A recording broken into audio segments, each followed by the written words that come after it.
Hey now, it's Brace for Impact, and I'm your host, Mike Gilbert. And as always, I'm going solo on that ass, but it's still the same. We're talking Impact Wrestling because this is a little bit of a throwback episode. So JD and I started Brace for Impact back in, I think, 2021. And we started cold. We never podcast. I think we had done one show together previous, and it was like a with Jeremy Feinstein there on the Fight Game Media Network. We did a sacrifice review, and this was like COVID times, empty arena type stuff. And Kenny Omega had come into Impact as the AEW World Champion, and he's about to challenge Rich Swann for the TNA Championship as well as the Impact Championship. And so we started in April of 2021, and I was able to get a hold of my archives. I had saved a lot of the stuff, and then a lot of stuff is just lost to history because Fight Game Media got rid of their Patreon, and so the stuff that I didn't save is just gone. So what I did here is I actually put together all the episodes that I had in the month of April 2021. So you're gonna see the Kenny Omega's kind of rise to winning the Impact Championship, coming in from AEW to become the Impact Championship. And I thought it was a little bit relevant because it's April 2024, so 3 years ago, but also we just saw John Moxley win the IWGP Championship. So we kind of see what it's like when a AEW wrestler goes over to a partner promotion to win their world title. I think that's interesting. I'm not saying that the two things are the same. Very likely not, but could be very interesting. So I'm going to be going through the archives here soon, and I'm going to be finding some more interesting episodes. But a lot of you guys have never heard like our early stuff because it was on the Fight Game Media Patreon.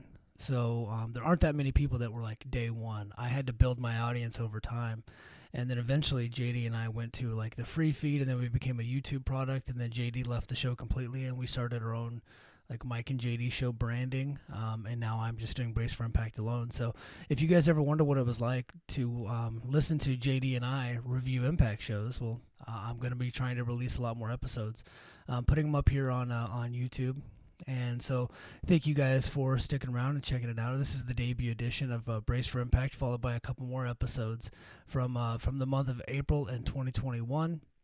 And I have lots of more archives, and I'm going to be bunching them together and making like super videos, which I hopefully you guys will get the opportunity to enjoy right here on the Mike and JD Show YouTube feed. So make sure you give us a like, subscribe, and share with your friends. I really appreciated it. All right, now let's get to the shows. All right, everybody. Welcome to the debut edition of Brace for Impact here on the Fight Game Media Patreon network. I am your host, Mike Gilbert, and I'm here with my buddy, world famous, internationally known author, JD Oliva. How's it going, JD? Good. I thought you were talking about someone else for a second with that intro. I appreciate it. Well, you have sold books outside of the United States, right? I sold 2 to India this week. And what sucks about that is India, I only get a 30% royalty as opposed to traditional 70% royalty. So begrudgingly, I am an international selling author. Yeah, so you're internationally famous as far as I'm concerned. I have been international, and I have done things in other countries. I don't know that I'm all that famous for these things that I want to be proud of. So maybe we'll get into that stuff later. So yeah, everybody, this is the debut edition of Brace for Impact. It's so funny. I have been publicly prodding Garrett Gonzalez and John LaRocca, trying to get myself a spot on their show, or at least a spot on this network for a long time to be able to do something about Impact. And they were not believers at first. At least I don't think that they were, because the ratings are so terrible for Impact. And I would publicly kind of needle them a little bit. And finally, Garrett threw me a bone, and me and him talked about it. And he was like, why don't you go ahead and write some Impact stuff for us, and we'll see how it does. And apparently doing great, because here we are. Garrett loves the idea of us doing a show on his network. And I'm happy to be doing it with you, JD, man. Me and you get along great. Yeah, I do some writing for you for the Combat Republic site. I review HBO deep dive movies. We're gonna have a nice Godzilla Kong one coming up this week. I'm excited to get into Ooh. that. Can't not talk about that one. Yeah, we did a video too for the site, YouTube video that got really good play with our buddy Jeremy. So I think that Garrett's seeing that the Impact fans are remarkably loyal. And I'll be honest, man, I have not followed Impact for a long time. I think I kind of dropped off probably somewhere in the Aces and Eights era. And it was kind of when we hooked up and started talking, like seeing you be the online Impact advocate has really kind of pushed me into following the promotion again. So I'm not here without you, man. So this is kind of fun. Yeah, that's awesome, man. So, I was away from Impact too. I would probably say right around that same Aces and Eights era. And I'll tell you what got me back into it. It was the weirdest thing. I did a podcast back in 2017. It was called the Podcast Express. And I was covering mainly WWE and UFC. And I was making fun of Impact quite a bit. That was like 2017 was probably their darkest year. Oh yeah. Um, I think that like it was like late 2016, early 2017. Dixie was going out of business. She was trying to sell it. There's like Billy Corgan sued them. Like it was a whole thing. And I had a lot of fun with that. Right. And, eventually Anthem bought them. And I think they messed up initially. They brought in Jeff Jarrett, who is a total clown show. And he's a carny, and was totally just getting all their money out of them, right? And just totally mismanaged the company. And I know he had some personal issues there, and I won't make fun of that, but it just did not work out well with him.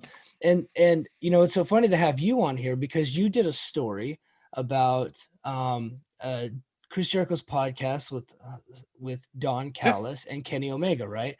And that was kind of the impetus for Don Callis getting back into the business. And I would say fast forward a year later, Don Callis Don Callis and Scott D'Amore, they get the EVP job for Impact, and it was put together by Chris Jericho. And they made the announcement on the Chris Jericho podcast. And I heard their vision of what they wanted to do. And I was like, I think I can get behind this. And, and at the time I was just so sick of WWE. Oh yeah. It gotten to the point where, I was, I felt obligated to watch all the hours of their programming so that way I can cover it on my podcast. I felt guilty if I didn't watch it all. And I was getting sick of it. And because there's so much, and B, the weekly shows I just don't like them. They're not good shows, the weekly shows. The monthly shows I'm cool with. That's fun. I still watch those, but the weekly stuff I can't do. And so I listened to what they had going on there. I was becoming a New Japan fan because they were on Access. So that was kind of my primary show that I was watching. Lucha Underground was kind of dying at that point. And so I was like, okay, well, you know what? Impact, they brought in these two guys. It seemed like they know what they're doing. They right away hired Pentagon and Phoenix, the Lucha Brothers. Mhm. Pentagon wins the world title with like his first month there. And I thought that was really cool. So I was like, cool. I probably have not missed an episode since 2018. And I have mostly enjoyed it, and I enjoy it for what it is. I think it's, a lot of fans get a little insecure about the size of the show and about their ratings and things like that. But I kind of wipe away all that stuff. It's like, hey, look, it's a small show on a small network, and I enjoy it. And for the most part, it's mostly pretty fun.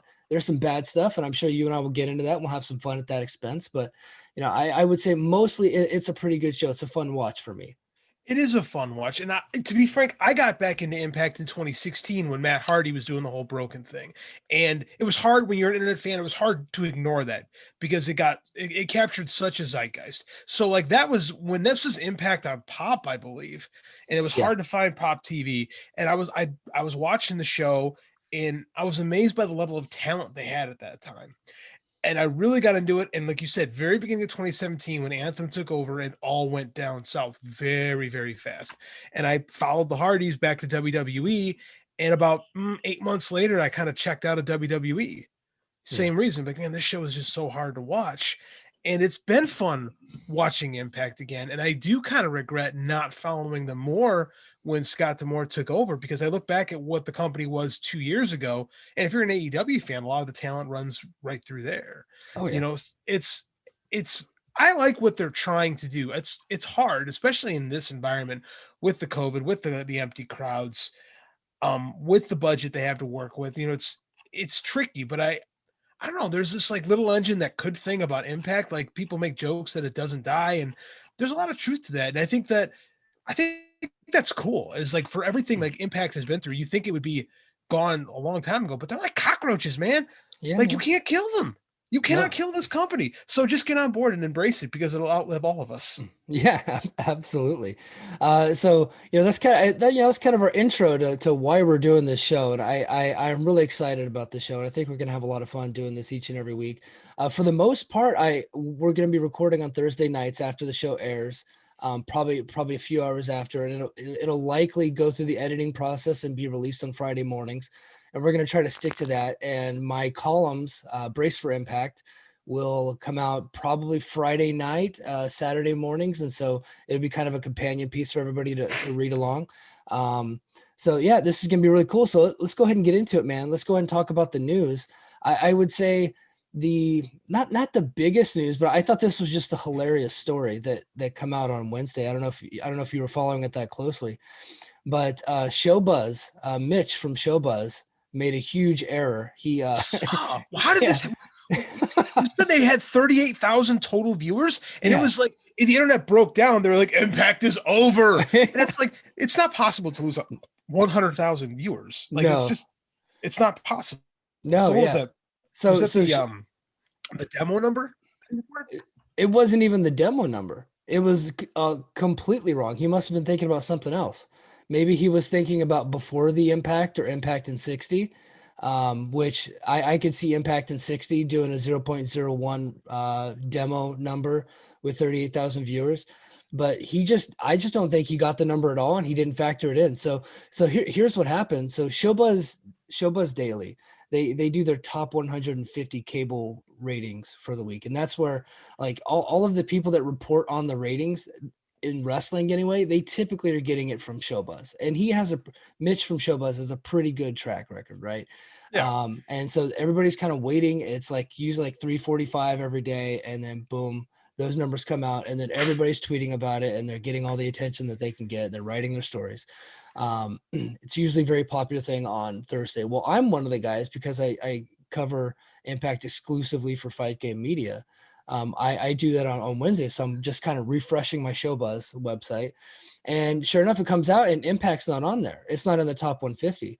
Now, that was odd to me because every first run episode of Impact since they started reporting their ratings to Showbuzz has been in the top 150. Not, it's usually in between 100 and 150, right in that region. And it just wasn't on there. And then you go down into his forum where people can ask him questions down in the comment section. Somebody asked him and he was like, oh, it's 0.01/38K. And then he had like 50 more people asking him. He didn't answer a single question because, and what, Impact fans, and I love them, they are paranoid, and they thought that the dirt sheets were all lying. And I was trying to explain, because anytime it's a negative story, it has to be a lie, right? It's kind of like this dystopian thing, where if it's your favorite, it's like sports fans, right? So if there's a negative story about your team, you want to believe that it's not true at first, right? Or politics, or absolutely. Yeah. I've learned my lesson. I will not make fun of people in politics on this. I've been edited before, so we will not do politics on this show. So, so I'll be nice to TJP from now on. Anyway, but Brutal. so yeah, so it's one of those things where they want to believe that it's not true, and so their mind automatically goes to it's a lie, as opposed to the person writing the story might be wrong, right? And so Fightful was the first one to report the 38,000 number. They went with it. All the other stories picked it. All the other sites picked it up. But at the same time, we're like, I don't think this is correct, but this is what they're saying, right? And sure enough, Access released the numbers to PW Insider the next day, and it was 148,000 with a 0.04 rating, which was about 28% higher than what it was the week before. And now all of the Impact is dying narrative has gone away. Now, I'll be honest, 148,000 ain't very good either. No, but we're in such a different TV landscape, and let's be honest, Access is not an easy channel to find. A lot of cable networks don't carry it. So I mean, like, it kind of is what it is. But you gotta be honest with this. Impact is the one wrestling company whose 2021 ratings are up from where they were in 2020. They're the Yeah. only ones. Everybody else is down. So dog on Impact, but they have gotten more people paying attention to them. I do when we get more into the news, I do have a question. I wonder if some of this is a little too late though. What do you mean? The Kenny Omega thing was really hot in December, right when he won that AEW title, and the whole Mhm. talk of the belt collector thing. It had really captured people's attention right around the same time of Triple Mania when he went down and battled the Laredo Kid in that really great match. And then they kind of sat on it for 4 months. Yeah. So I wonder if we kind of missed the opportunity. I mean, they're going to go to it. I'm sure it's going to be fine. Match will be great. But I wonder if we didn't sit on it too much and if it wouldn't have been a bigger event if we had pushed for it earlier in the year. Yeah, no, so whenever this, so let's go ahead and go back to November a little bit, right? So Impact, when they're doing their tapings, they tape like 4 or 5 days in a row. At least in 2020 they were. And a lot of times they're taping 6 to 8 weeks of television in a block, in a 3 or 4 day block, right? And in early November, they did their 4 days taping, and they were taping from November all the way through the end of January, because during Christmas and New Year's week, they take 2 weeks off and they do like a best of and do countdowns and they do awards and stuff like that.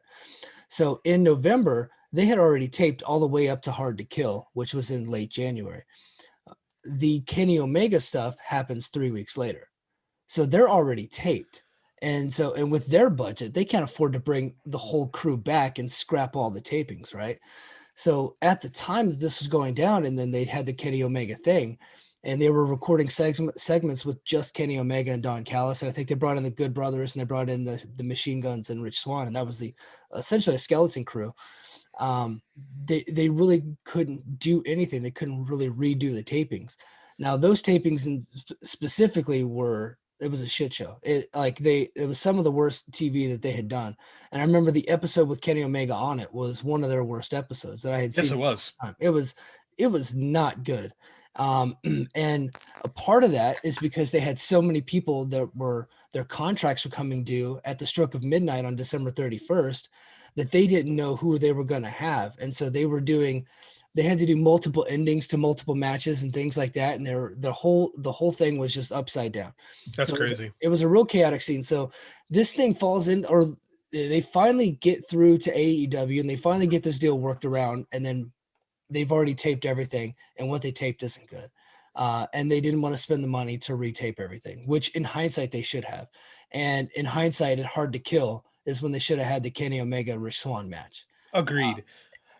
Now I'm going to counter you with this because I actually played a small role in this, right? Yes. I did that interview with Don Callis back in, I want to say it was I think it was early November. I forget, which is one of the first things I did with Fight Game.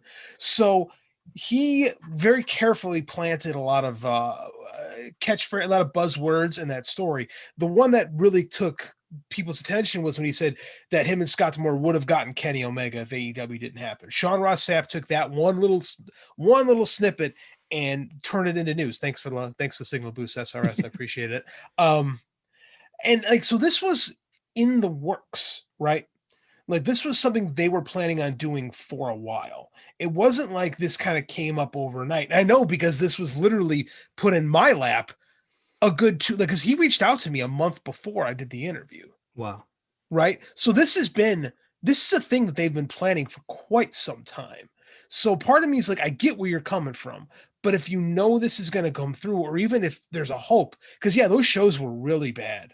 And like, I remember people were getting excited to watch Impact. Like, I remember the Twitch numbers were through the roof that first week.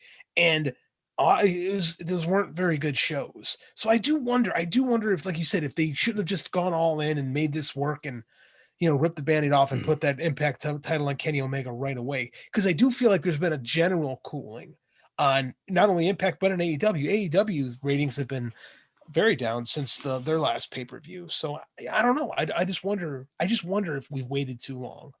I think we did. If they had to do it over again, they would probably put the title on Omega right away. And it seemed like they were planting the seeds for an Impact and AEW feud, and then it just never happened. In fact, Right. the only Impact guys that are on AEW are the Good Brothers, and they're basically AEW guys now. I That's mean, true. They're they're on every week. Their contract is up in about a little over a year. I think when the contract with Impact's up, they're just going to be on AEW from now on. which makes sense. I mean, like they're pretty much they're Bullet Club guys. Like Yeah, the only reason they didn't go to AEW is because there was bad blood from the first time around. So now right. that everything's cool, I kind of get it. But at the same time, like who else are you going to bring? Like you said, everyone's contracts coming in. Do you really want to give Moose that kind of an outlet, like that kind of an outlet on AEW where WWE can just come in and sign him and then both companies are kind of out? Like I get it. Like they're just in a real tough spot right now. Yeah. They really need to restock. And I just don't know what their financial situation looks like. Yeah, I mean, so according to Chris Jericho, they got a lot of money, and I'm like, okay, well then, why is Ethan Page on AEW right now? Yeah, spend it. Why is Taya Valkyrie being called Frankie on NXT now, and why are the Rascals called MSK now? Sign your guys, keep them around, because what happens is one of the reasons why I got really frustrated with WWE and NXT specifically is that the NXT talent pool continues to get pulled to the main roster, and Mhm. they're they get treated like dog shit. And Yeah, I I was absolutely. I was getting sick of it, right? Like we talked on Twitter. Shinsuke Nakamura was a prime example. He's the Yep. world champion in NXT, gets pulled up to the main roster, and he becomes kind of a joke, right? And so um, I with Impact, it gets to be difficult to really get behind these guys because you're so worried that they're gonna leave. Mhm. If you're like an Impact diehard, and so I think that's problematic. Um, but that was one of the things that Callis said was coming. So his vision was, he said that without actually doing the wrestling style of All Japan in the 90s, he thought that he would do ECW and All Japan in the 90s, the way they structured things. They'd have their top 10 to 15 guys, and they only beat each other and they stay strong all the time. And then everybody else just kind of comes in and out. And he has stuck to that. The problem is right now they have lost some of those top 10 to 15, going back the last couple of years. So it's going to be interesting to see what happens with a lot of their contract stuff and what's going to happen with AEW and Kenny Omega and all that stuff going forward, which is why we're doing the show. So it's going to be interesting. So the next topic that I wanted to hit was, and we'll get into reviewing the show, but in the main event of Impact, Eric Young versus James Storm, which I happen to enjoy. Eric Yeah. Young tore his ACL in the match, and he actually ended up wrestling 2 more matches the next 2 days. He said he wrestles in a hardcore war, which I'm thinking is going to be at Hardcore Justice. Only makes sense that that's what he's talking about. And he ended up wrestling Chris Sabin the very next night. So he's going to be out 6 to 9 months, man, and that's a big blow to them, because I think Eric Young has looked really good since he's returned to Impact. What are your thoughts on Eric Young, and what about this injury? Man, first of all, what a badass Yeah, to wrestle on a torn ACL. That's incredibly tough. Like I'm a big Eric Young fan. Like the dude is a chameleon. He can do anything you want. He's one of the most ubiquitous pro wrestlers. Like he comedy, hardcore stuff, traditional wrestling. Like the guy is incredible. And I think he's been one of the guys who came over from WWE, been something different, and has grown his character. It's been really cool to see, right? Because he doesn't have that all failed WWE guy stink on him because he's Eric Young. He's a TNA guy through and through. yeah, This is killer because I think that what they had going on, it was really one of the more interesting parts of the show, right? I was really intrigued to see where they were going to go, especially with now they're really kind of getting behind Jake something. So I'm not. I don't think this is good. Like I see, you have this 10 to 15 guys you want to work around. In reality, it's more like 6, hmm and you just lost one of them. Like this is bad. This hurts. yeah. Now he did say he's probably going to stick around and be more of a mouthpiece Mhm. for Violent by Design, and I and I he did the whole like and then unlike on my tweet. He's like, oh shit, I shouldn't have liked that. Has that ever happened to you when you've tweeted Uh-huh. it? Okay. Yeah, I So have. I tweeted that, it was like, well, hopefully this opens up the door for Joe Doring to slide into that main event slot. Now I don't know how much he has left in the tank. Yeah. I know his body's been beat up. From what I have seen in Impact, he's been good, but he has not gone very long, and he's been featured mostly in tag matches. So I will be interested. It'll be interesting to see if he gets elevated a little bit now that Eric Young is going to be on the sidelines. I think you're gonna have to, right? I the shame about Joe Doring is his best years were spent in All Japan at a time when they weren't getting a lot of attention, and he was really good for a while in All Japan. The last couple years, he was real beat up, and then he kind of disappeared. And when he showed up in Impact, I got excited because I was hoping Doring had spent some time kind of recovering, right? And he's looked all right, but I'm with you. I just don't know what he has in the tank left. But if you push him as a monster and just have him go out there and kill people, he doesn't really need a whole lot, right? Right. You can't expect to have like the 4-star bangers with him. You just got to use him as because he's significantly larger than just about anybody on the roster, right? So just have him go out there and kill people. And I think that might be the best way to go. But I mean, with him and Jake Something, you're gonna have to have a match eventually. And you're gonna be asking Jake Something, you'd have to do a lot and kind of carry him, you know? Yeah. Yeah. And I thought they were setting, so they did have that match, and it was more about the story Yeah. of, because it was Joe Doring versus Jake Diener. It was like cousin Jake. He was playing that goofy character. Yeah, And that doesn't count. That's Right. a different Yeah. dude. Well, and it was a part of the transformation. Like he got his ass whooped, and now he then transformed into Jake Something, and he who is more of a badass. So I'm hoping he goes to get his revenge on Joe Doring, but really right now he's just been kind of playing third fiddle to Chris Sabin and James Storm. So we'll see how all that plays out. But yeah, tough blow for Eric Young, and you're right. What a freaking badass. Yeah, that's I have I a don't lot know of people respect.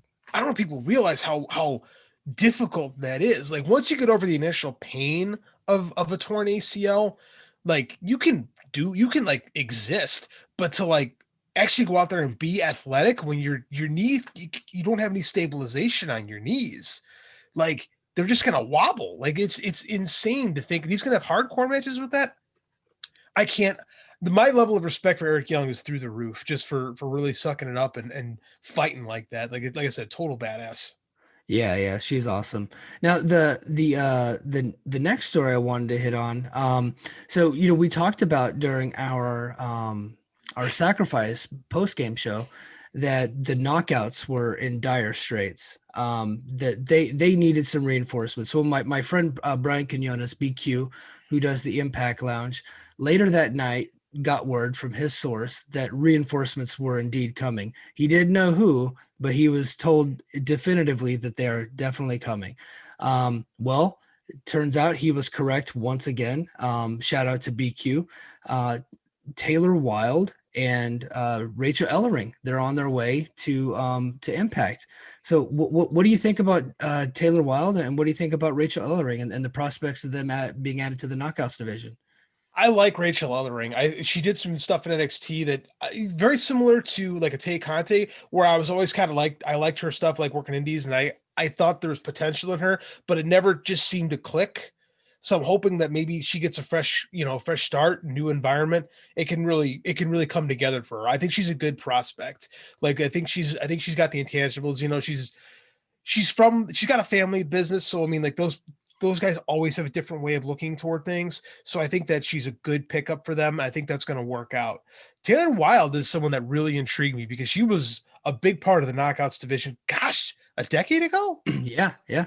Like Wow. 2008 to like, dude, I really should have done more research on this, but it was like, I know she was around like 2008, probably up until like 2012, something like that. Has she been has she been doing stuff? Like, was No, she out of the business altogether? pretty much. She did start a podcast last year. But yeah, she's been pretty much out of the wrestling business. That's really intriguing to just kind of because you don't see this a lot, especially from female performers to just leave and come back like this. I really liked Taylor Wilde when she was in Impact the first time around. I thought she was really entertaining. I'm very curious to see what she's like now. But the good thing about her is like she's got. Like, we talk about Impact fans being the most loyal fans in the world, basically to the product. when she shows back up, they're gonna go. There's no crowds. If there are crowds, they go crazy. But in theory, like the fans are really going to be into the idea of Taylor Wilde coming back.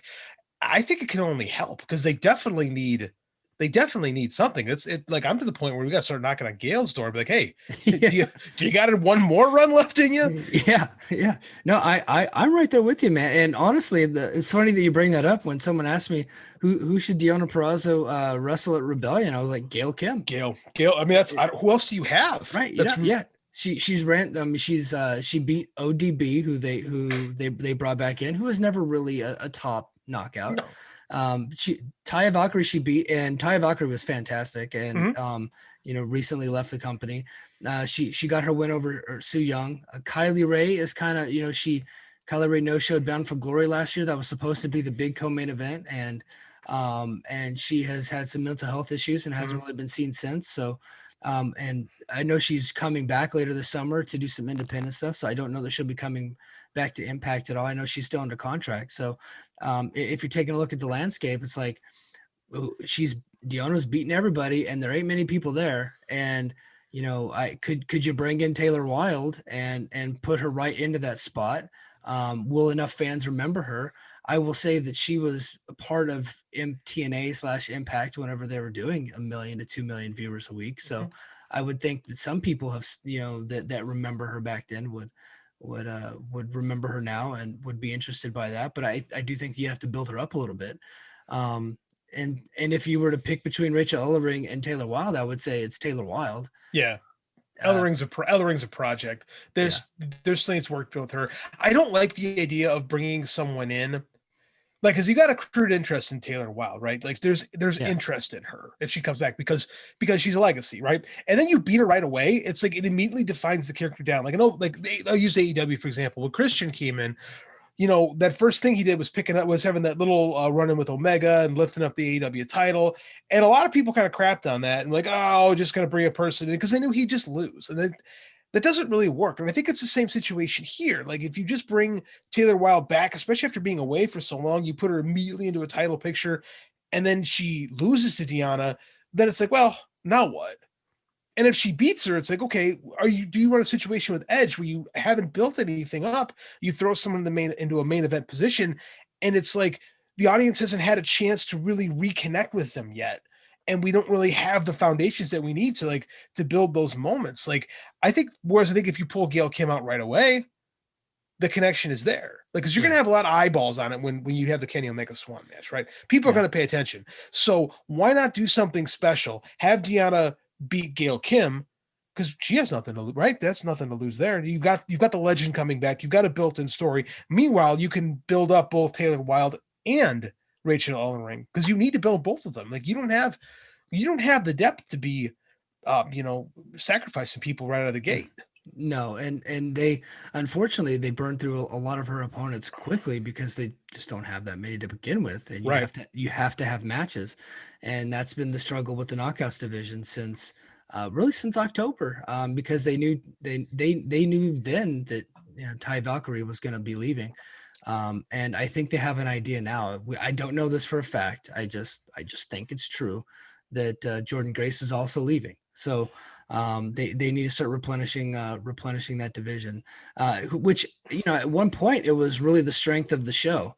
And I remember whenever I did my article for one of the top 5 reasons to watch Bound for Glory, and I put I think it was number 2 that women in Impact are put in a position of prominence, like they're put on a pedestal. They are equal to or greater than most of the men, and they are positioned that way, and they were in that co-main event slot, and everything goes down with Kylie Ray, and it's been one thing after another for that division. So I think that they could use this boost. I'd like to see them add like half a dozen more. Honestly, I don't know who that would be. I know Killer Kelly's out there. She's having some issues in Portugal or something like that. So, but she was recently on the show. I thought she was great. And other than that, you got Selena Vega signed somewhere. I don't know where. Wherever it is, she can't work AEW apparently. So I think that might rule out Impact. And then you got Sarita, who was with no, not Sarita. Gosh, what was her name? I can't remember. Not Sarita. That was she's still with WWE. But there was another girl that got released from WWE that is out there right now. So, Well, yep, it's going to be interesting to see. here's what I'm wondering: is you look at like AEW Dark every week, and there's a lot of like talent that's being kind of tested, and that you see some potential in. Like, I don't understand why Don's there every Wednesday. Doesn't look at Tony kind of go, "Hey, can I borrow some people?" Yeah, yeah, Like, because there's too many people there that one need reps, two need a chance to get some exposure, and kind of go away and build up a little bit. Because in one these companies have a partnership, right? You got one company that's overloaded with talent and keeps signing more for some reason, and you got another company that's like struggling, especially in the knockouts division, struggling. Like, why can't Alex Gracia go over there? She's someone that they can use. You don't got to push right away, but you need people. Like, there's tons of women on that in that AEW dark elevation division that again need work. They need to talk. They need to do more talent sharing, like actually sharing of the talent. AEW, like we had Private Party come in, that was pretty cool.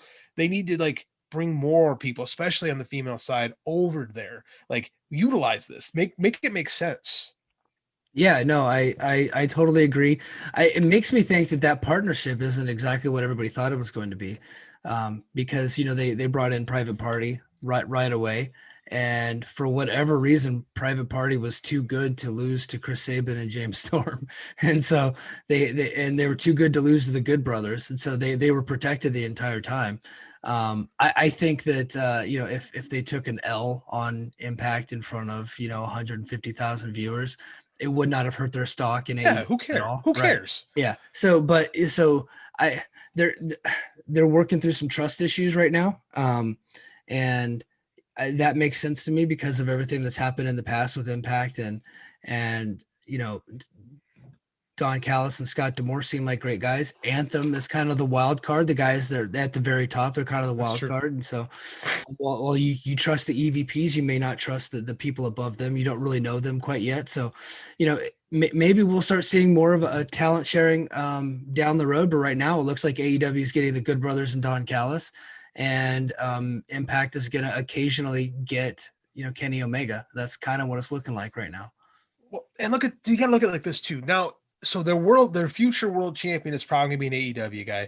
The tag team champions are New Japan guys, right? Mm. It's not it's not a great look. Like, I'm not saying you need to get the top stars. Like, in the Sammy Guevara, I'm sure didn't help matters at all. I don't know if we'll ever really know the truth about what happened between Impact and Sammy. But I mean, like, why not get some of the people there that need reps? Like, Yeah. instead of like guys who can take an L, like I said, like an Alex Gracia or even Layla Hirsch. Like, they're people who need reps, and I Yeah. think Impact gives them a great opportunity to get reps on cable television and help build your brand. Like, I don't know. It makes too much sense not to do, but again, you're not in the rooms and we don't know how things are going. And you're right, there has to be some more trust developed, and I hope it happens because it just wrestling in general needs it. Yeah, absolutely. So, I think that's going to do it for the news. I think we went a little long on the news, and that's cool. There was a lot to get to. I think at the end of this, we'll go ahead and we'll talk a little bit about Hardcore Justice before we get off the air here tonight.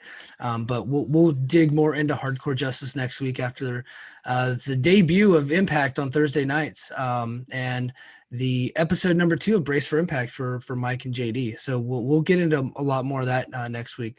So, be completely 100% honest. Have you ever watched Before the Impact? Oh God, no. Okay, just making sure. And now, if you ever have the opportunity to watch Before the Impact, I'd pass it up. Like, just don't do it. There's nothing happens on the show that you need to be concerned about. And so, go ahead. Like, I just want to say, I'm the guy that has to watch Impact on Twitch because we don't have Yeah. regular cable. So is Before the Impact available on Twitch as well? No, but I didn't think so. no, it's on Access, but they do air it on I think Facebook and YouTube as well. And it's immediately posted to their app. No, so you're still watching on Twitch, huh? Mm-hmm. So Don't have cable. Have to. you don't have the app though? I do have the app. Does it? Can I watch when? Okay, so educate me, Mike. Yeah.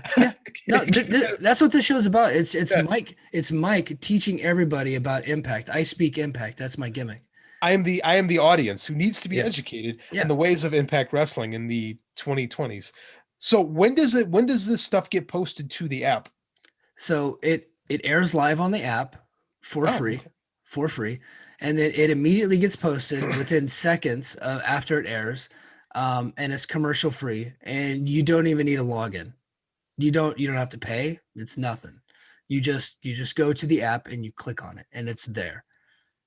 Well, I'll And be that damned. yeah, so I don't have cable. I have a friend's cable password, right? So and we do a lot of sharing, right? They have my Peacock and they have my other passwords, and I got their Spectrum cable password, right? And there's a Spectrum app, and I get access on that, but I don't get on demand, and it comes on at a weird time for me on Tuesday nights. Every now and then I can watch it live, but for the most part I never watch it live. So but since Kenny Omega, I think this is all due to him, really. Since December of last year, they've just been posting it to the app right away, and it's commercial free. You don't have to pay. I'm not a subscriber. I just I've always had the app. Every once in a while, I'll pay the $7.99 if I want to watch some classic content that I don't already own. I'll go on and check that out. But yeah, it's completely 100% free. So I had no idea. yeah, and it's commercial free, so you don't have to worry about skipping all the commercials or the seeing Scott Steiner do his thing at Sacrifice every week. You don't have to worry about any of that stuff. So yeah, education is what I'm here for. What if I enjoy watching Scott Steiner do the sacrifice thing every week? Because I think I could watch that week in and week out. Yeah, So this is interesting stuff because I don't think a lot of people realize this. Because again, if you're just a regular, typical internet wrestling fan, I don't know if Impact does a good enough job messaging this, to be quite honest with you. I think they strategically aren't messaging it That's probably a good point. because That's probably a good point. they want people to go to Access. They want people to go to Twitch. And I think they're slowly building up their subscriber base. And they're putting a lot of the stuff out for free to get people to download it and getting their download numbers up, which is going to be an inflated number because I think they got something in the works. I don't know if they do or not, but I've talked to some people and that are in kind of that business. It's like I think they're building something here. So we'll see how all that plays out. But We'll talk after the show. yeah, yeah. So anyway, so we'll go ahead and get into Impact. We're a couple long-witted guys, so we'll try to not go through the show. But before we get into the whole thing, overall, what did you think of the show? Man, it was worth it just for that America's Most Wanted thing. Yeah. Like, that was great. Just having the quick little reunion, like that actually made the show for me. Like James Storm is a hard guy not to like, right? He's just really hard not to like. Like I've been a big fan of his for a long time. I remember getting those original TNA pay-per-view, the original TNA pay-per-view shows, and those guys always stuck out to me. And so just seeing that, one, it made me feel really old. Two, it was just a nice little moment that we don't get enough in pro wrestling in general. Yeah. So the little feel good thing was definitely the highlight of the week for me. What about you? Yeah, no, I think that made the whole show, and nothing on the show. I think there was only one segment that I thought was bad, and we'll get into that later. But I thought overall it was a great show. It was a feel good show. They could have ended the show with heat, right? Which is kind of what you get a lot in North American TV. That's what you get every North American wrestling show.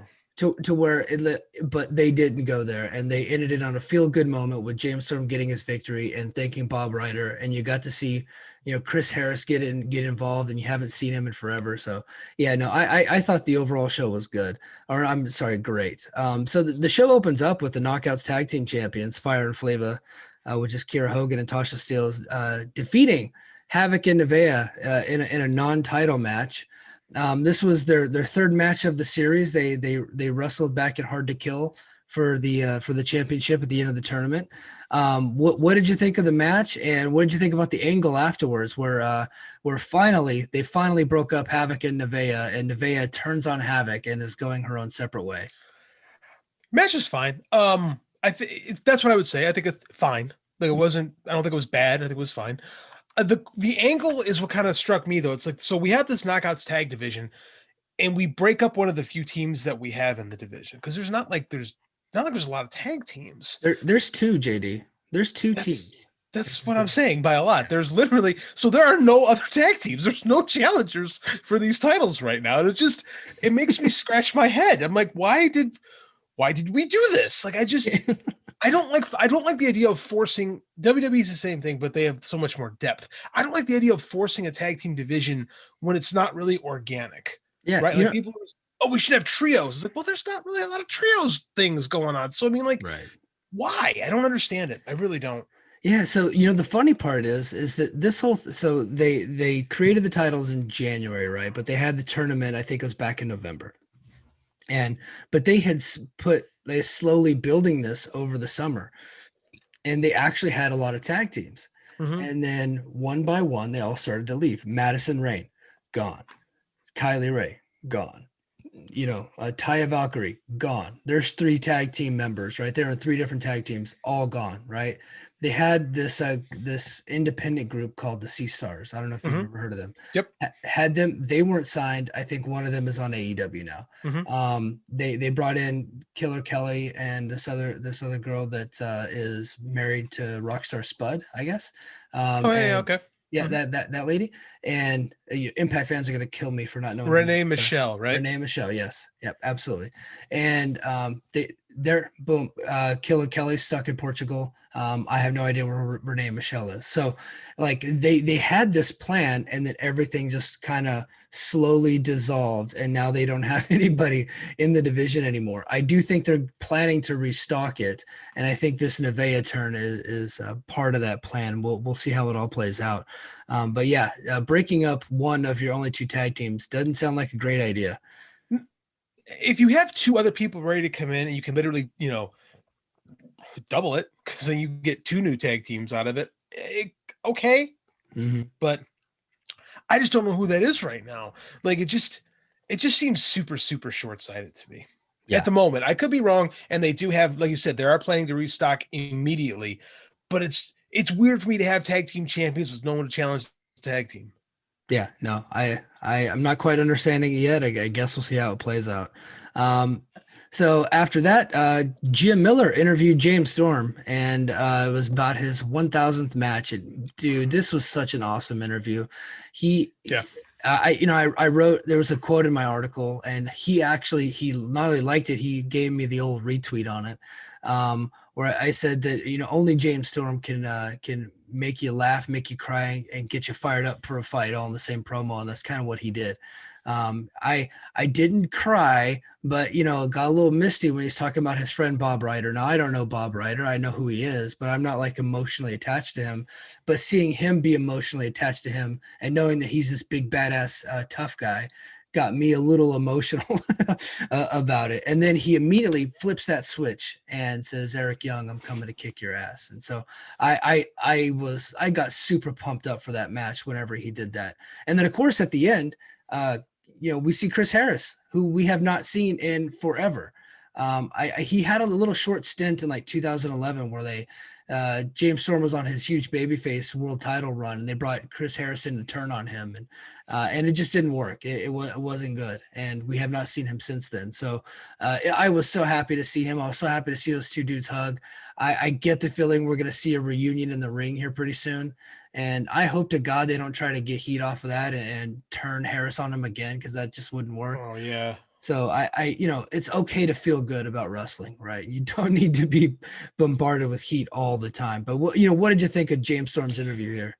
It was great. I think we don't talk enough about how great a promo James Storm is. Like when they list the great promos in wrestling, his name rarely comes up. And I think that's a disservice to how good he really is on the microphone. Like he's that good. And that was, like I said, it's probably my favorite moment of the week was just even more than the match was just the interview. Like Yeah.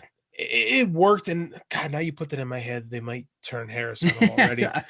I don't think they are. It's just like, No, I still it have makes sense. I still have like TNA flashbacks. Vince Russo flashbacks, and I shudder in my bed at night thinking about these needless turns. So I hope it was one of the best. It's like one of the best feel-good moments we've had in a long time. So I hope we just leave. If he never shows up again and we just have that, Chris Harris, if he never comes back and we just have that one moment, I am perfectly okay with it. If he is a thing and comes back, if he can go, because boy, his career never really recovered from leaving TNA the first time.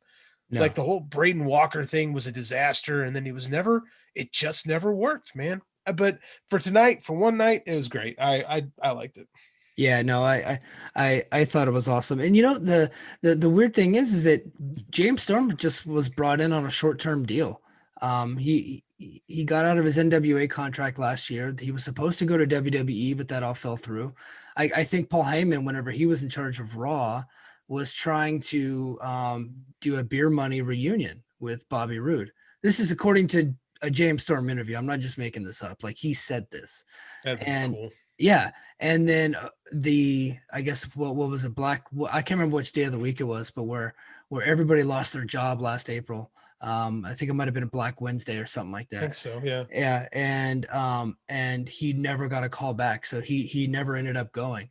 But he was supposed to go in right after WrestleMania and start something with Bobby Roode, and he came back last year. Bound for Glory was just a surprise entrance in their version of their Royal Rumble at Bound for Glory. And he had another match after that, and we didn't really see much. And then he got brought in earlier this year because Alex Shelley is going through he can't really travel because he's a healthcare professional, and they're not really letting him travel right now because of COVID. So James Storm came over and took his spot. And I don't think he's on a long-term deal. And if I'm Impact, I'm like, dude, you know, ratings went up 28% for you. I'm keeping your ass here, right? Yeah. Like not that the ratings were huge or whatever, but his promos, what he can do in the ring, the guy's in shape, he looks great. His matches are really good.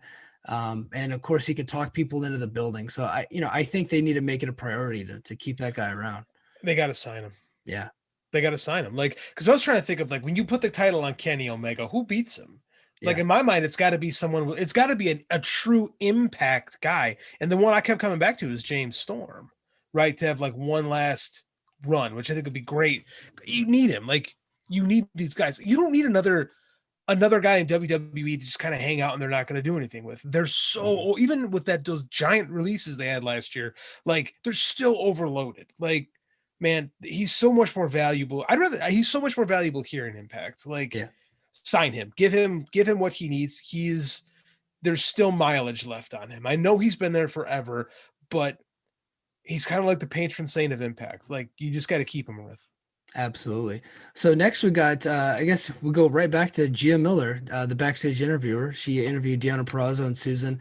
Purrazzo talked about, how great she is, yada, yada, yada. She has no opponents, which she's correct about. And then they brought up Jazz, and then Jazz came in and attacked Susan. Susan, who is Sue Young, and who also is Susie.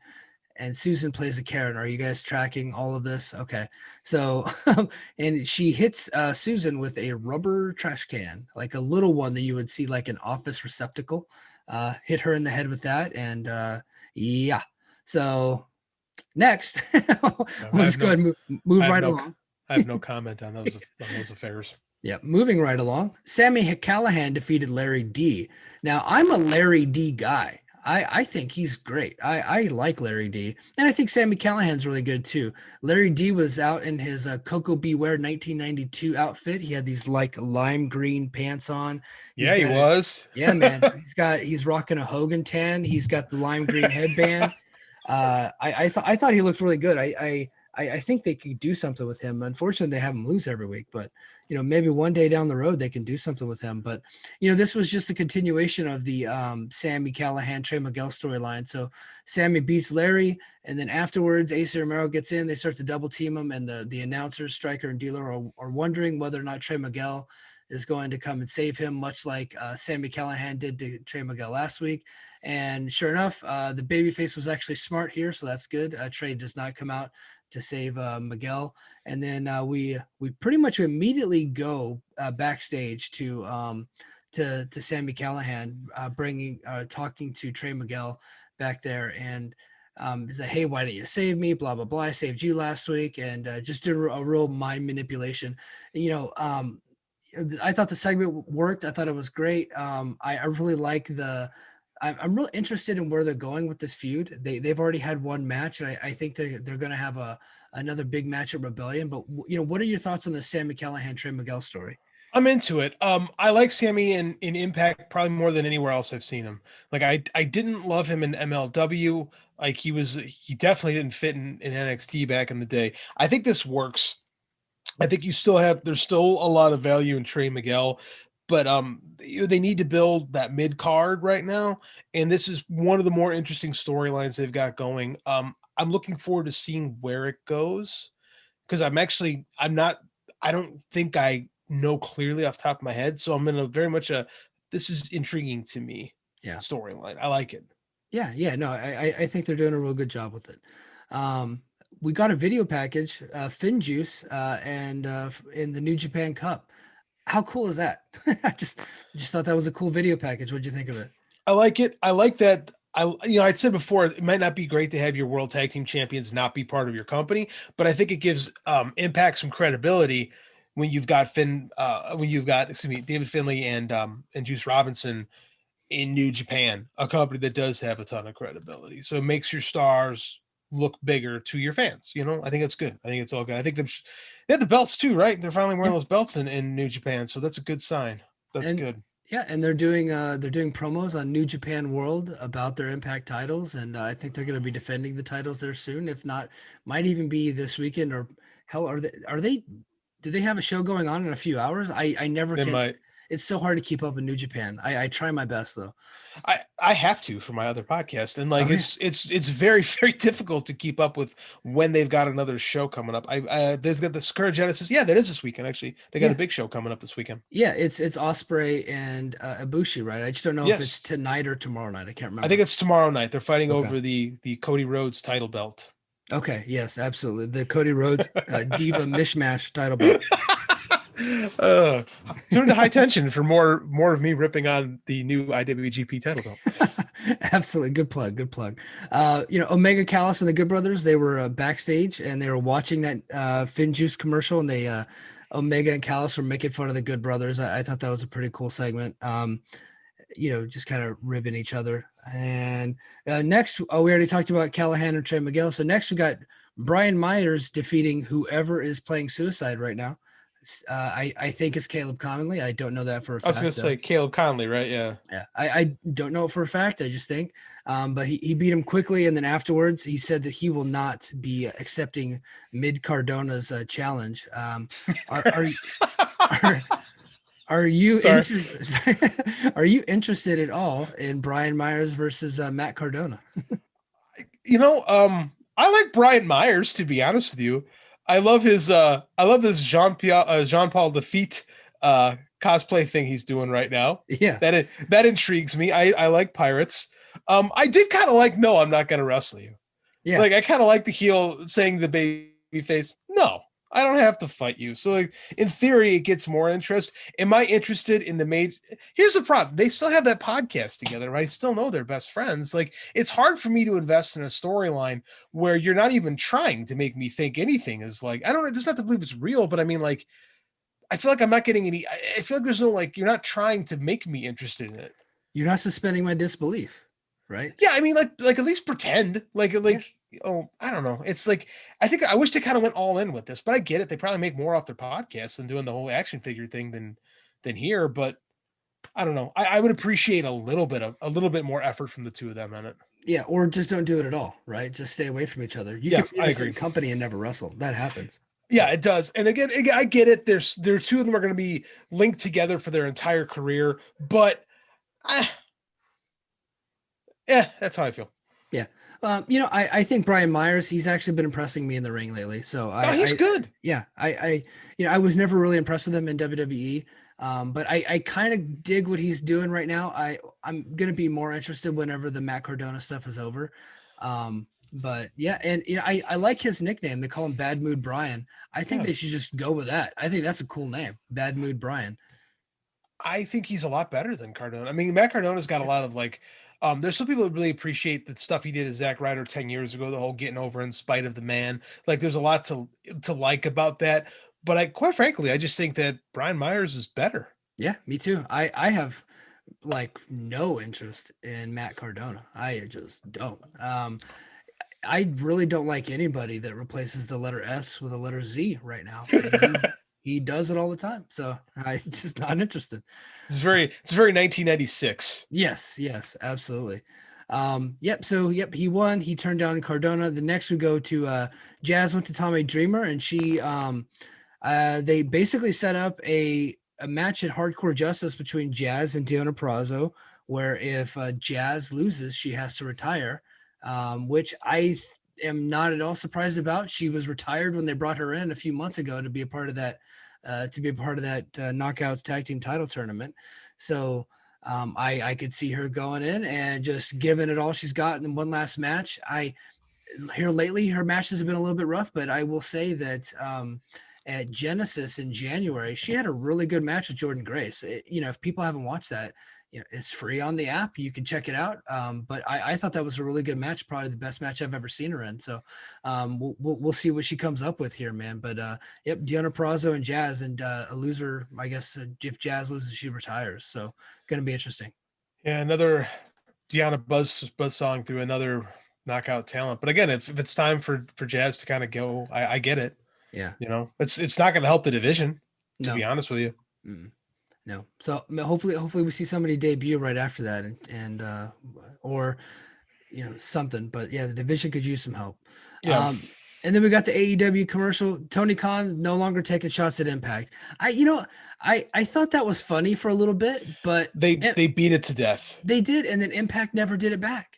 Right. So, and I don't know why. Why. I mean, like, it seemed like Tony Khan was like, it's like you're playing volleyball. He's like setting it up for you. He's like setting up a spike week after week. And it just didn't feel like, it felt like after a while, it felt like they were punching down. Yeah. Right. And it felt like they were trying to get like a promotion versus promotion thing going. It just never quite clicked. So, whatever. Yeah. Could this be the last commercial that we see now that Impact is going to be on Thursdays, the day after Dynamite? Well, I didn't even think about that. Maybe, because what's the point of, they could advertise the following week's show instead of like next week's show, instead of the next night show. It does change the dynamic of it a bit. I don't know. I kind of like, I know our fight game compatriot, John LaRocca, will disagree with me, but I like Tony Khan doing his best Vince McMahon and Memphis impersonation. Yeah. It always entertains me. It's got the unfortunate part is it never, like I said, they never got to respond. They never really responded. So if it's the end, that's okay. Yeah, that's okay. I do know that Tony Khan was at the Impact tapings, and he was at the shows recently, and he did do something on the air, which I think we'll be seeing soon. So maybe that gets their heat back. Who knows? We'll see about that. So that's very interesting. I'm curious now. I am curious to see where that goes. Oh yeah. And then next, my favorite segment every week, Swingers Palace. This time, Kenny Omega and Don Callis enter Swingers Palace. And Callis is he asked what the odds were for Swan and Omega at Rebellion. And Swinger then says, hey, they're dead even right now, daddy. And then, Callis disgustingly and was kind of embarrassed to even be there with Kenny and show him Johnny Swinger. And he wanted the odds changed. He wanted the odds to be in favor of Kenny Omega. So he showed him the one-way engagement video. And then Swinger on the spot put the odds in favor of Kenny Omega. And for whatever reason, Don Callis, who I guess has never been to a sports book in his life. Yeah, this was so weird. I'm like, does he not understand how sports betting works? Right. He throws $20K down where he's actually going to win less money now. Yeah. I was just like, for a guy who has the MBA in business, you have zero clue how sports gambling works. I'm like, don't you want your guy to be the underdog so that when he wins, you win a lot of money? Yeah. So maybe it should have been the reverse. Oh, you have Kenny favored. That makes sense. But let me talk up Rich Swan now. Okay, now I'm going to put $20K down. But no, he did it the opposite way. What a dummy. Completely ass backwards. Yeah. So somebody's going to have to teach them how to be a degenerate, especially if they're going to go to a casino every week. Yeah, I mean, that's part of me is like, did anybody working there? Has anyone there ever bet on a sport in their life? Like, it was that I remember I watched it. I actually went back to YouTube, and I'm like, maybe I misunderstood this. Maybe I just wasn't paying enough attention to this. Because I'll be honest, Swingers Palace is like, it's an acquired taste. It's like coffee. The first couple times you drink coffee, you're like, this is god awful. Yeah. And then you got to keep drinking it. And then you're like, oh, this is pretty good. Swingers Palace is the same way. The first time you watch it, you're like, what is this? And then it's hilarious. Yeah. Like, there's it's downright stupid, but And I'm typically anti-stupid, but if it makes me laugh, I can't help it. I have to I like it. know. And he makes me laugh every week. And and our buddy Paul Fontaine is a huge Johnny Swinger fan. So Well, what um works is that everybody thinks he's stupid. yeah. Like everyone's kind of, if everyone played it, if like, because this was in WWE, everybody would play it off like this was cool, right? Like everyone in these things is completely aware that this is stupid, except for Johnny Swinger, which makes the whole thing work. Yeah. And I like that. So he, the guy who deals his cards his name is John E. Bravo. Mhm. He was a manager in Impact for a while, and he was also a referee. And Johnny Swinger, because he's stuck in the 80s, always calls him Dino. And it fucking gets me every time. So, It's so great. yeah. It's great. He's again. He's a at first. If you just ran, because the first time I randomly turned on Impact, I was like, "What is with this dude?" Like, what? He's in great shape for his age, but I just Yeah. couldn't figure it out. And then after a while, I'm like, "All right, this guy's great. It's hilarious." Yeah, yeah. And it's you know, you need your on every I guess every company, you need your Toro Llanos and your Johnny Swingers and your whatever AEW has Here's the problem with comedy wrestling: it has to actually be funny, yes. and that's Yes. what gets screwed up a lot. Is a lot of times what people think is comedy isn't funny. This is funny. It's actually it works. Yes, absolutely. So next we had X Division, Ace Austin and Madman Fulton taking on TJP and Josh Alexander. Stop me if you heard this one before. TJP and Josh Alexander, can they coexist? Mm, Um, which yeah. is every week on WWE, but Impact isn't doing it that often right now. So, but they and clearly they could not coexist. Austin and Fulton defeated TJP and Josh Alexander. Austin got another pinfall victory over TJP. If they're setting up another TJP Josh Alexander match, I'm all for it because those guys tore the house down a couple months ago on Impact. So I think that'd be great. Chances are they're setting up another three-way, which I'm just like, why bother? But with Ace Austin, but I thought this was a good little match. It, had an angle there at the end, I think, because they're setting up something else, and that's fine. It's TV, it's weekly TV. So, what'd you think? Yeah, it's fine. I just like watching Ace Austin. I Yeah, think the package with Austin and Fulton works really well. It does have a little bit of a Shawn Michaels Diesel thing. If Diesel was a little bit better, yeah, like I like it. I'm a fan. I if I could ever see the can these two partners coexist thing again, it's so played out, man, and it yeah, it, it makes me it. I instantly kind of check out when I hear that storyline coming up. It's my least favorite wrestling trope because when Shawn Michaels and Steve Austin did it in 1997, it was interesting because it wasn't done all the time. Since then, WWE killed the gimmick for everybody else, and I'm kind of over it. yeah. Same here. So after that, we got Don Callis and Willie Mack backstage. Don Callis is kind of courting Willie Mack, and then he tried to show Willie Mack the one-winged angel, and then Swan came in and then basically told Callis that if Callis wasn't his boss, he'd slap him. And then Callis was like, "Well, hey, I'm Don by God Callis, five-time Canadian champion." And they're about to fight, and then of course Omega and the Good Brothers come in and they attack Swan and Willie Mack, and then Eddie Edwards come in and they fight off the Elite and send them packing to set up the big match. Kenny Omega's Impact Television, not television debut, not Impact debut, but his television debut next week on their return to Thursday nights. It'll be the main event. It'll be Kenny Omega and the Good Brothers versus Willie Mack, Eddie Edwards, and Rich Swann, and what I would presume is going to be an excellent match. Yeah, I agree. It's going to be a really good match. I actually really like Mhm. this whole thing. I've always appreciated, even going back to like 2016, the way Impact films their backstage stuff. It feels different than the way a lot of other companies do. Like it's got a different vibe to it. Like it doesn't feel quite as stagey to me. I really liked Willie Mack's reactions. Like I like the way he played off both Rich Swann and Don Callis. Like it made me chuckle when it had to, and it felt like it got serious when it had to. And I'm a big Willie Mack fan. Mhm. Even going back to his Lucha Underground stuff, I think he's great. And this whole thing worked really well for me. Like it sold me on really wanting to see the 6-man next week. So kudos to them. I thought that worked really well. I mean, I assumed Don Callis was the spearhead behind that whole thing, and it was great. It felt good. I liked it. Yeah. No, I thought it was great, and it was kind of cool to see the baby faces look strong. Yeah. So that was cool. Do you think that, coming up on AEW Dynamite the night before is the Elite, the Good Brothers and Kenny Omega? They're taking on Moxley and the Young Bucks.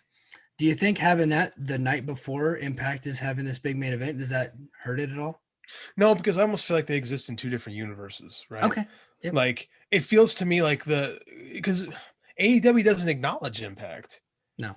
right? And the Impact viewers really focused on Impact, so it almost feels like when guys would kind of bounce between territories, Mhm. back in the day, like Flair would show up in World Class and he'd be doing stuff in Florida, and there wasn't a lot of crossover there. And they're the same three guys, so there is crossover, but at the same time, it feels like a different show because it is a different show, but Yeah. it feels like a different show. There doesn't seem to be a lot of continuity between them, which I'm fine with. It's a different show. It should have its own feel. That should be the whole idea of this belt collector gimmick is he goes into these other territories and immerses themselves in their show rather than bringing his show to them, Yeah, no, I totally agree. And, I hope that AEW, you know, Impact has done a lot of promoting for AEW. I think that's the deal that they have to get Kenny Omega on the show, is they got to get those commercials in. But, it'd be kind of cool if AEW did promote Impact, the night before, just for that debut on Thursday night, especially because they're going to be going head to head with NXT Takeover Night Yeah. 2. It's So, a rough night to debut, quite honestly. but Like we can't read too much into those ratings that no, whatever they're going to be. no, absolutely. Um, what sense does it make to really have AEW pushing the advertising? Their show gets exponentially more viewers, right? Yeah. Shouldn't it be the other way around? Like, shouldn't, and it hasn't happened yet, except for the one time Callis said, watch Impact to find out. Like, they never promote Impact. Like, it's very bizarre. Like, this relationship to me, it doesn't make a lot of sense. No, no. And it's totally the opposite of what's going on with New Japan. New Japan promotes Impact all the time, like on their Twitter. If you go to New Japan World, well, Finjuice hasn't been on Impact in a while, but right away you'll see an Impact video and Finjuice is wearing the titles. Kevin Kelly's talking about them, acknowledging them. Now on AEW, the announcers do acknowledge that Don Callis is an Impact exec and that Good Brothers work for Impact, but that's really it. They're not really acknowledging what's happening on Impact TV. So I think that's by design. I think they want them to feel like invaders, guys who don't belong. I don't know if it quite. I don't know. They've been around for so long. I don't know if it quite feels like that anymore. But I get it. But they should promote Impact some way, shape, or form because it doesn't make any sense. Like, why does Impact keep? Okay, it makes Impact lets Tony shit on the product because Tony's paying them money. Okay, I get it. But like in real life, it doesn't make sense, right? no, yeah. So we got a teaser vignette for it was like a punk rock. It looked like in the backstage of CBGB's is kind of what I would describe it as. I'm guessing that everybody that's listening to this is kind of old, so they would probably know what CBGB's is. But it was like the big punk rock concert hall in New York City, where the Sex Pistols and the Misfits and the Ramones and the Clash and all those bands would play in the 70s and 80s. Got something, and then there it says coming soon, and then you had to do like a Wheel of Fortune type of deal where you have to mix match some letters. Yeah. But I'm pretty sure it spells "Let's Get Wild," so I'm thinking that's Taylor Wilde's debut. Taylor Wilde coming back, which is good. It's cool. Yeah, I like it. She better have some punk rock, cred when she comes back in. Dude, yeah, don't fuck around with that because the first thing I said was like, I'm gonna want to inspect your Spotify and your iTunes playlist and all that stuff. I want to know what's going on with your music selection because don't be acting like you like the Ramones and the Sex Pistols, but you're listening to Taylor Swift. So right, or Paramore, or some like pop punk. Don't like you're coming out with like the big guns. Like show me you like real punk music, not nothing popular from 10 years ago. Absolutely. Come on, Taylor. It was good promo. It was a good vignette though. It was really well produced. Yeah. No, it looks like they spent some money on it, so that's cool. So then we got Rohit Raju backstage talking about Hernandez. They did wrestle on Before the Impact. Nobody saw it. Rohit Raju is one of my favorite characters on the show, and he was very featured on the show for a long time. He was the X Division champion. They're kind of going backwards a little bit with him, but maybe we'll see something going on with him pretty soon. We don't really need to get into that though. We got a promo by Violent by Design, a very eerie kind of creepy stuff that they're doing right now. Didn't really last very long, but EY was talking about his match with James Storm, and that the company was built on those two guys, which he's absolutely correct, and that the world belongs to us, I guess is what he's saying. And then next we got, okay, so here's where it gets bad. Tommy Dreamer had a meeting with the Knockouts to announce Hardcore Justice. They're going to do a Knockouts gauntlet match with weapons. And the whole thing just kind of, I don't want to say it falls apart. I think they executed everything that they wanted to do. But in my opinion, the acting was so bad in this, it made me not want to watch this match in Hardcore Justice. Right now, I'm having a hard time wanting to watch Hardcore Justice. This match did not get me there, or this vignette or this segment did not get me there. What did you think? Remember everything I said positive about the Good Brothers and Omega versus Swan and Willie Mack and Eddie Edwards. I really liked that segment. It felt real. It felt like it was, a conversation. Completely the opposite here. This felt so staged, and this felt like someone wrote it, and it felt like they were just delivering lines. I don't know if there's actually them talking off the cuff. I've never seen more uncomfortable people on camera. Like, this felt like the worst of like WWE staginess. I did not like this segment, anything about it. I'm not looking forward to the match. Like, the whole thing just was a complete and total miss for me. Yeah. Yep. Just bad all around. And then right after that, we get to the main event. To me, the second highlight of the show, the first being James Storm's promo. I think they had 10 minutes total ring time, but they maximized their minutes. I thought these two worked great together. Of course, they've known each other for 20 years. We even got to see Chris Harris get involved and get a chance to see him throw his left hand, which he's always had a really good, he's a Southern wrestler, and those Southern wrestling guys have those good punches. So it was cool to see them, and James Storm wins with a little bit of help. And then afterwards, I think Bob Ryder to end the show. The babyface is looking strong. What did you think? It was a great ending to this show. Yeah. I thought that I don't know. I think we've just been warped by WWE for 20 years, where I completely assumed that they were going to take James Storm's 1000th match and have him lose and have like some big heel heat thing. And they didn't do that. They went with just a great, solid babyface finish. And that's kind of what this company needs right now. They kind of, especially if you're going to put your world title on an outsider babyface character, you've really got to build up outsider heel character. You've really got to build up baby faces, right? You really got to get us caring about who's going to defend this promotion. Because quite frankly, the cool thing to do is shit on TNA. Who doesn't do that? Or shit on Impact. Like, so who's going to like defend the honor of Impact? And we got James Storm, perfect guy, Chris Sabin, perfect guy. We need those TNA. I don't know. I hate using the term TNA original, but you need those Impact guys that have the credibility with the company to be those guys that we can like look to as like the stalwarts, right? Yeah. And James Storm is the perfect guy because there's nobody in that company that's going to cut a better babyface promo than James Storm. Just not happening. Everybody else is second fiddle to him right now. Babyface was Don Callis. What's that? No, babyface was. I was agreeing with you. Yeah. Don Callis, obviously different level, but yeah, babyface. James Storm is a great, like, complete wrestler, right? Yeah. He can cut a promo. He can have good matches still. Like, it works. Like, in my opinion right now, he should kind of be, like, beside Rich Swann, kind of the top guy as far as babyface goes. Yeah, man. Well, hey, guys. I think that's going to do it, man. This was a lot of fun, JD. I'm really glad we were able to get this done and to knock this out.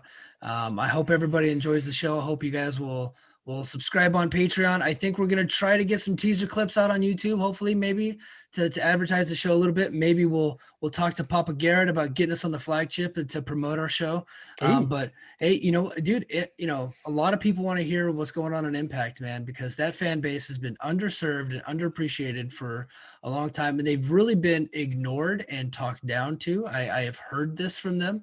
And so I think this is going to be kind of a cool show. Hey, look, we're not fanboys. We're not going to like everything. If something sucks, we're going to say it sucks. But, we're two guys that happen to – we're not two guys that are going to watch a show that we hate every week. We're No. just not going to do it. You couldn't pay me enough money to do that. If you're going to pay me, it costs you a lot of money to get me to watch Raw every week. And they're not willing to pay that. So they're, we're getting to watch and enjoy Impact and talk about it. And we want this to be a fun thing. So I hope you guys are along for the ride. JD, why don't you get your Twitter handle out there and plug anything you got to plug? Oh yeah. Easiest thing to find out what I'm up to is I'm on Twitter's at JD_Oliva. That's OLIVA. Reading my stuff at Fight Game, man. Just covering the Olympic trials this weekend for amateur wrestling. Hoping to have a big piece on that when we settle our Olympic teams tomorrow night. I'm excited. Yeah, man. And you can follow me at GetUpMike. I've been trying to tweet from that account more. I also have at Combat Republic. I do a lot of my MMA stuff on that, and I do a lot of my a lot of wrestling stuff on there too. So I kind of have a dual account. My website, Combat Republic, it is still operational. It is still functional. I know I haven't posted on there in a little while because I have taken 2 classes, and my bachelor's degree is going to be done in 2 weeks. So Congrats. thank you. Hey, lots of people go to college for 20 years, JD, and I'm one of those guys. They've been going off and on. I finally got my associates when I was like 30, and then I started my bachelor's when I was 35, and my wife was pregnant because I'm a fucking idiot. So, but man, I'm proud of you, man, for Thanks, just man. grinding and doing it. Because, not everybody goes to college and finishes. Especially you've led real life. Like you've got a real life, and you're doing this in your spare time, man. So, kudos to you. You weren't a spoiled wiener like me. You just did it as a kid and got paid. Yeah, no, man. No. Well, military paid for this, so and they've highly encouraged me my entire career, and I'm eligible to retire in 3 years, and I need a resume, so I might as well get a degree. So, anyway, hey, that's gonna do it for us, guys. This has been Brace for Impact, and we will catch you guys next week. Bye. Hey, now, welcome back to the Brace for Impact. I am your host, Mike Gilbert. I'm here with JD Oliva. How's it going, JD? I'm good, man. How you doing? Good, man. Good. Hey, so be honest. Are you shocked that we got a second episode? A little. Yeah. A little shocked. Yeah. I'll be honest. I got some good feedback from our first episode, man. A lot of people that I didn't even think would listen to the show actually listened to it, and they sent me some messages, and we're really impressed. Yeah, me too. I've been doing this thing with Justin with the high tension for a while, and I got more messages about the one we did, just the one-off that I have in the 16 weeks that Justin and I have been doing the Japanese wrestling podcast. So I was a little surprised. It seems that the Impact audience really wants some more coverage like this. So let's give it to them. Yeah, man, we'll give it to him. And I'm like you. I did get a chance to watch the show. I just finished it a little bit ago. Did you get a chance to watch? I just sat down and watched it. Thank you for informing me how to do it on the Impact app. My life was 1,000 times easier tonight. So that was going to be my first question: was how did you watch it, and how was the experience? The experience was quite pleasant. I put my child to bed. I didn't have to fight him up, unlike my AEW night last night where the kid decided he wasn't going to sleep. So it was nice. He was asleep. I got to sit down in my chair, watch some wrestling without anyone bothering me, finished an article. It was a nice, peaceful evening at home. I quite enjoyed it. That's I awesome. owe you one. Yeah, man. And I hope other people have taken note. I know Paul Fontaine is a guy that I turned him onto the app, and Jason Hagholm just messaged me this morning, and he's getting the app, and he wants to start using it now. So Paul literally DM'd me while he was listening to our show to start informing me that I could watch the show on the app. And then he's halfway through his thing, goes, "Oh, Mike's telling you how to do it right now." So I got a real kick out of that. Thank you, Paul. It made my day. Yeah.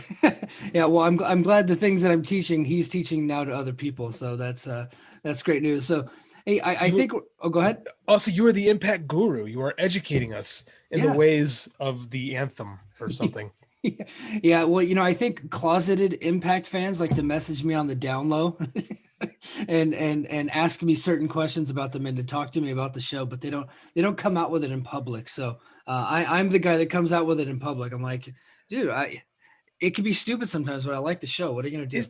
Is there still stigma to being an Impact fan? Like, is there still a little bit of, oh, you watch Impact? Like, is that still a thing? There's some snobs out there, bro. There are true. like, and I typically will get them on Twitter, and there's still some in the Fight Game Media Facebook group where, and I quit posting threads on it because I would post the threads like, hey, Impact's on tonight. who's watching, and one by one, a lot of people would just love to tell me that they don't watch, like, and they and that's like a big deal to them, to provide me the information that they don't like something that I happen to like. So I'm like, well, I don't have a whole lot of time for that, so I quit putting the threads on there. Why do that? Why take the time out of your day to go, I hate that? I don't Yeah. understand it. Just ignore it. Like, I don't, a lot of people put WWE stuff on there. I don't like WWE, but I don't go through and go, your hobby sucks. Yes. You know, I don't understand that. Yeah, life's too short, and like, if somebody is putting something out there, asking a question like, hey, do you like this or whatever, and Different they, they story. they want honest feedback. But Yeah. if you're putting something out here, hey, I like this, Mm-hmm. who else likes it too? I will never go on there and say I don't like it. Mm-hmm. That at that point, you're just being a dick. I get the opposite when I put my amateur wrestling stuff, like when I read an amateur wrestling story, or I've done a couple amateur wrestling YouTube videos this week. I put them on the site and it gets like 6 likes, 7 likes, and Yeah. not many people respond. So I think it's probably better to be me than you, to have people just ignore rather than to say, hey, you're stupid. So I feel you. Hey, speaking of amateur wrestling, totally off topic from Yeah, Impact, Gable Stevenson on NXT tonight. it's What's gonna up with happen. that? He's gonna sign. Like, it's gonna. Yeah. Here's what's okay. Realistically, let's break this down for just a quick second.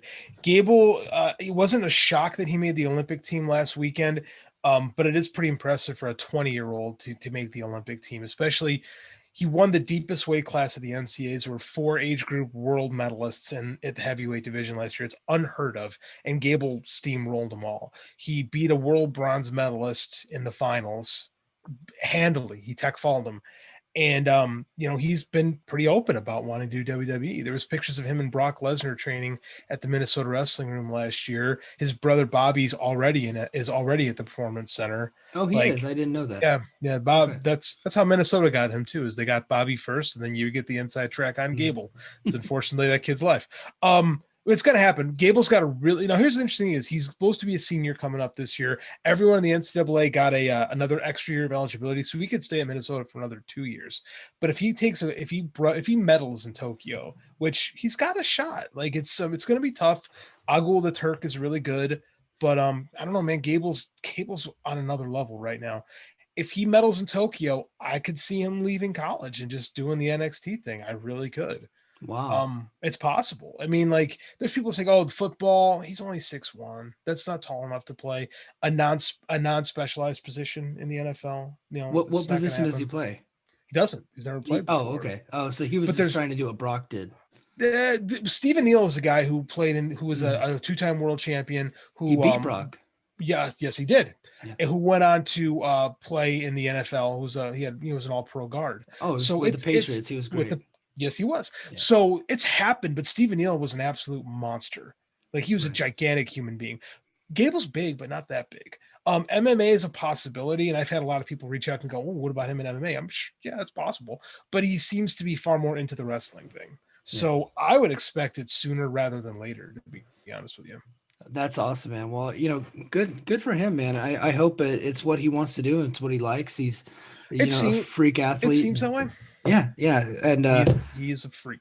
He is, and seems like a cool dude too, man. So, hey, before we lose our Impact audience, that was very topical. It just happened. So you're the amateur wrestling guru. So I had to ask your opinion on that, and I'm sure you're going to cover it in one of your blogs and probably on YouTube here pretty soon, because you're covering the Worlds on YouTube, right?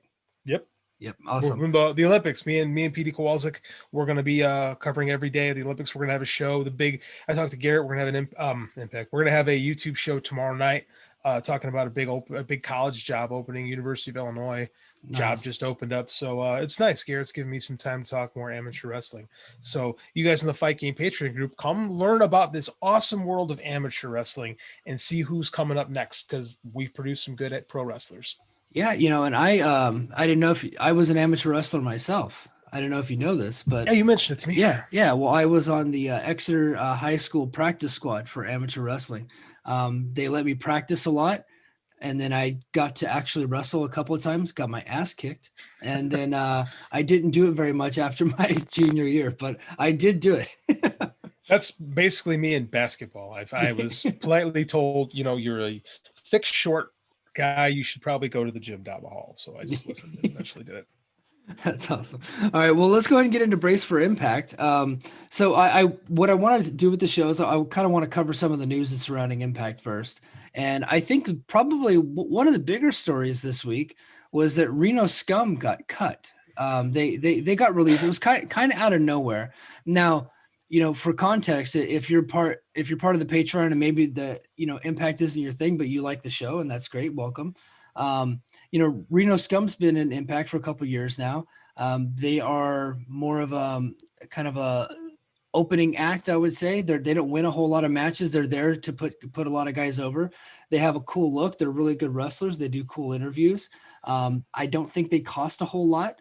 So, it remains a mystery as to why they were released. Nobody really seems to have a good solid answer on that. And I'm not going to speculate one way or the other. But I was just kind of shocked to see that because they don't really have any other tag teams. They got the Good Brothers. They kind of have a tag team with Chris Sabin and James Storm. I don't know where that's going to be headed. They have Triple XL, who's the other team that loses every week, and they got Decay. Finn Juice is the tag team champions. Finn Juice doesn't work there, so they got like 4.5 tag teams. I don't get this. I really don't get this. Like, I hate to speculate, but I almost wonder if, like, maybe personality wise, they just don't kind of fit in with like what Demore and Callis kind of want. I don't get it. Like, you've got guys with a great look who can work. You need tag teams. Like, you need like watching tonight's show. I just like to myself, man, these need more. They just need more people on this roster. Like, I don't get why you don't utilize a legit tag team like that. Like, it just, the whole thing doesn't make sense to me. And I don't think there's someone who's going to, I don't know. I don't see these guys showing up in NXT or anything like that anytime soon. So these are guys that you don't necessarily have to build around, but I mean, you need people to put people over, and you need guys in the middle. If you have neither, you burn through everything so quickly. And I feel like we might get there really soon because there's just not enough numbers. Yeah. Well, they're in the midst of a roster turnover. I have not heard any speculation about who's coming in. I do have some notes here about some possibilities, but none of them are tag teams. So, I am curious to see where this is headed. And I, Reno Scum, they seem like they're good dudes. I doubt if anything leaks is coming from them. So, who knows what actually went down there. But I hope the best for Reno Scum. I do know for a fact, and I've talked to Adam Thornstone myself. He is a surgery tech, and he has a really good job in Nevada there. So, and in fact, he did miss some dates last year because of the pandemic, because he was working in the hospital there. So, he's kind of a big, gnarly looking dude. I don't know if that's the guy that you want, doing your surgery, but he surgery techs. I don't know if you've ever had surgery. I've had too many. Knock on wood, have not. Yeah.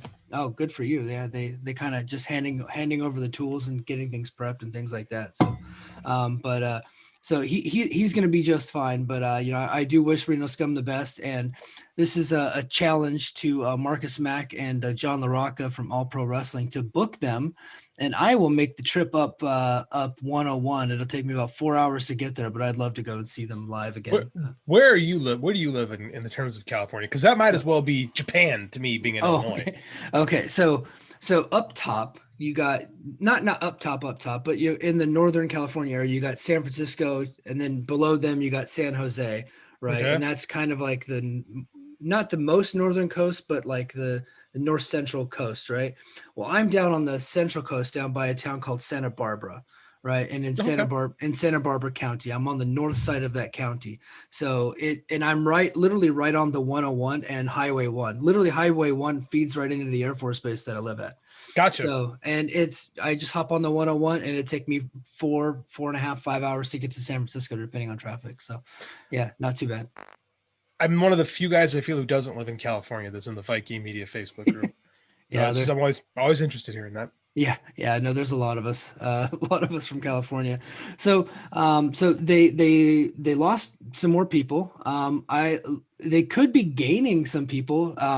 They don't seem to be replenishing their talent base as fast as they're losing their talent base. So that's a problem when you have a promotion of the TV show.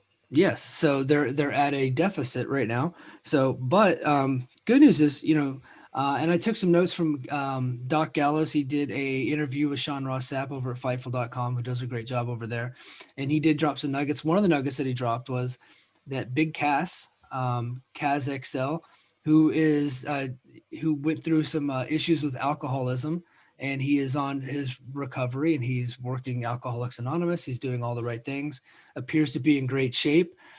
He was kind of a guy that was getting a push there in WWE, but then his personal life started to unravel and he got released. It seems like things are on the right track. And Gallo said that he is reaching out to companies, and he has a lot of pull and impact. It only makes sense that they would bring him in. What do you think about the possibility of Cass coming into Impact? It's a good pickup. I think as a guy, he's a very large human being, and there's not a lot of very large human beings in pro wrestling anymore. So while I didn't love his work in WWE, and he seems to have had some rough struggles, I'm all for giving people another crack and another chance. Like especially guys that look like him, because again, they need people, and he seems like he needs another shot. I don't know about his buddy coming in, Yeah. but if I think I would take, if I'm running a wrestling company, maybe John Rocco actually will kick me for saying this, but I'd take a flyer on Big Cass. Yeah. I don't see anything wrong with it, especially a company that, like we said, is operating at a talent deficit at the moment. Mhm. Like, I think you kind of need him. Yeah, and he has a decent name. He hasn't been on TV in a long time, but Yeah. big guy, decent name. He's got charisma. Not really great on promos, ring work. He could use some help there. But if you take a look at WrestleMania, one thing that Impact has the ability to do is rehabilitate careers. Yeah. The main event for WrestleMania this Saturday night is Bobby Lashley and Drew McIntyre. They went down to Impact. They worked a bunch of indies. They rehabilitated their career. They actually learned how to work better whenever they did that, because they got a chance to work a bunch of different styles, and then they went back and they were hotter commodities. And I could see a guy like Big Cass learning to do that, because when McIntyre was in WWE before, he was just a bland big guy. And turns out he had a lot of skills that were just untapped, and he tapped into those skills on the indie scene and in Impact. Babyface Drew Galloway in Impact, like circa 2016, was a great character. Impact, the Billy Corgan Impact era, that very end, Billy Corgan TNA Impact, when it was in that weird transition, was a really good show to watch. It was a lot of fun. The Beverly, that was when they were on Pop, and you got Bobby Lashley and Drew Galloway, and it was a really interesting program. And I remember thinking to myself, man, these guys were both in WWE, and they're so much better here. But again, people laughed at it because it was Impact. Well, flash forward 5 years, and it's like that entire roster from 2016 is basically either in AEW or WWE right now. Mm-hmm. So, I mean, like, yeah, absolutely. Impact does a really good job of giving, like, I hate the idea they have this notion of, like, now AEW gets to do is, you take WWE cast-offs, right? Well, people got to work, right? Yes. People need to have jobs. You can't just not hire someone because you don't like where they used to work. Like, Galloway is McIntyre, what do you want to call him, is the perfect example of that. Same with Bobby Lashley.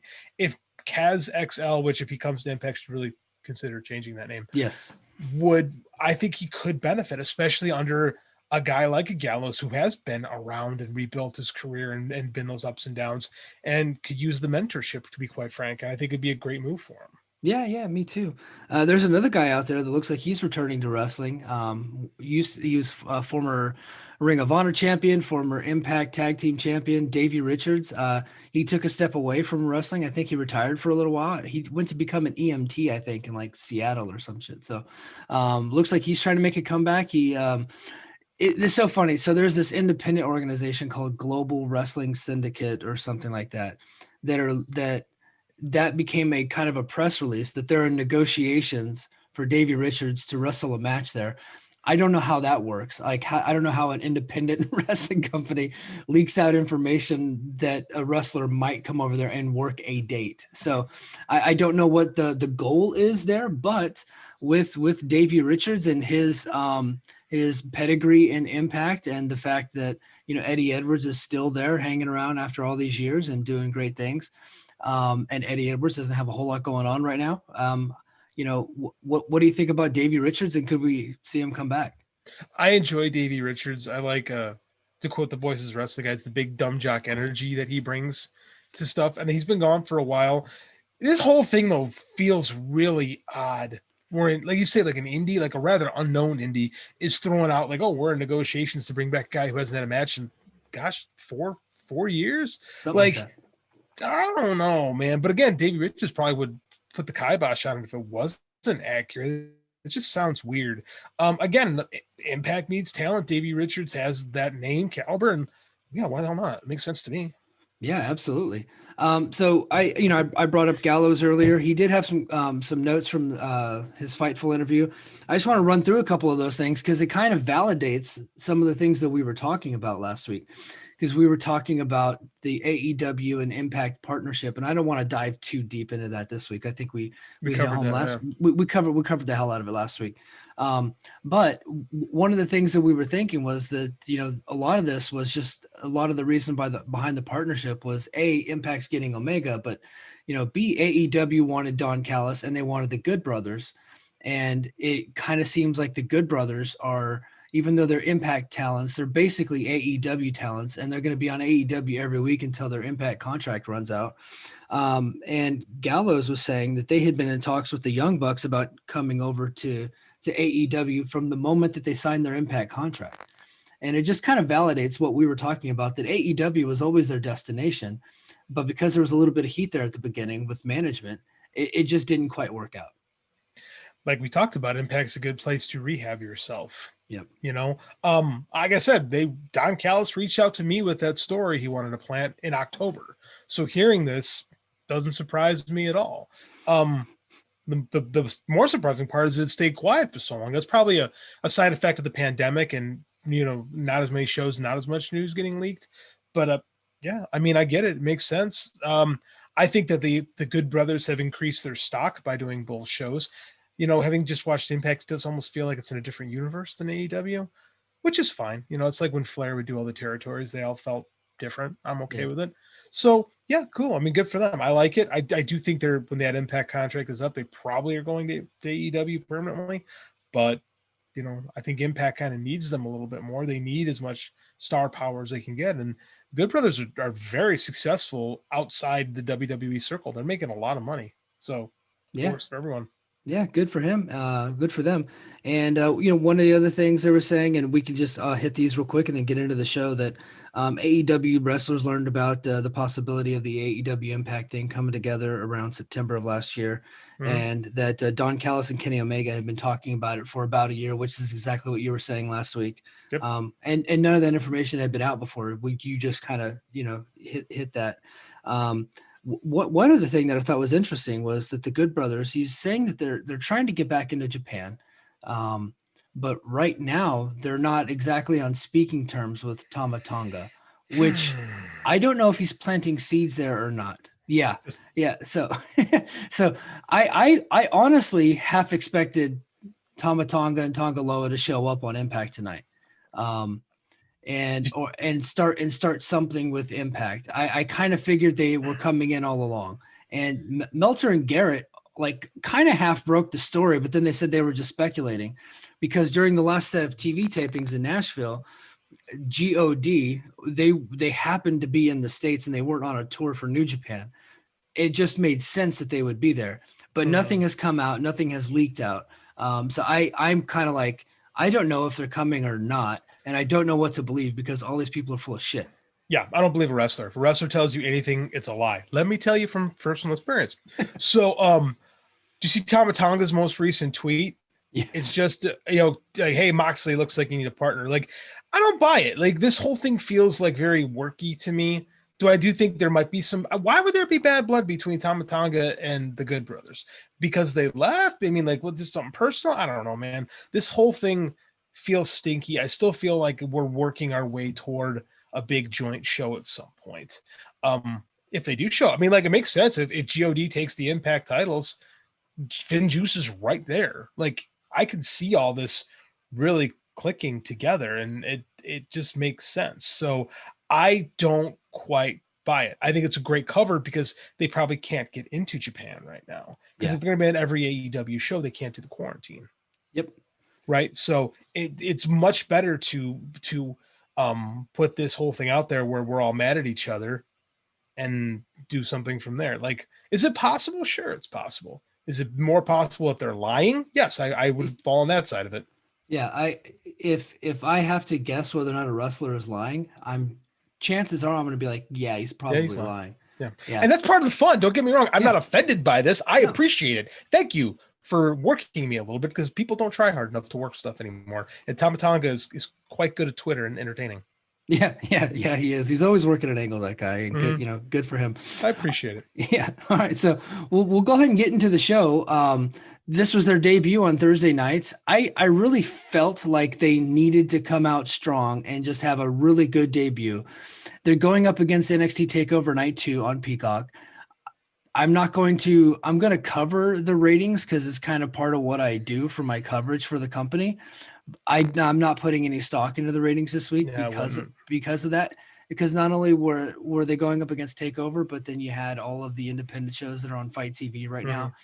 A lot of those shows are going to get 1,000, 500 buys and things like that. But a lot of the conversation was being driven around a lot of those shows within the media circles. So, and Impact was just not getting any attention from any of the media because of their WWE obligations. They're going to prioritize WWE NXT TakeOver. So I did feel like they had to come out strong, and they had a pretty good, solid main event, I thought, and an overall decent show. What did you think?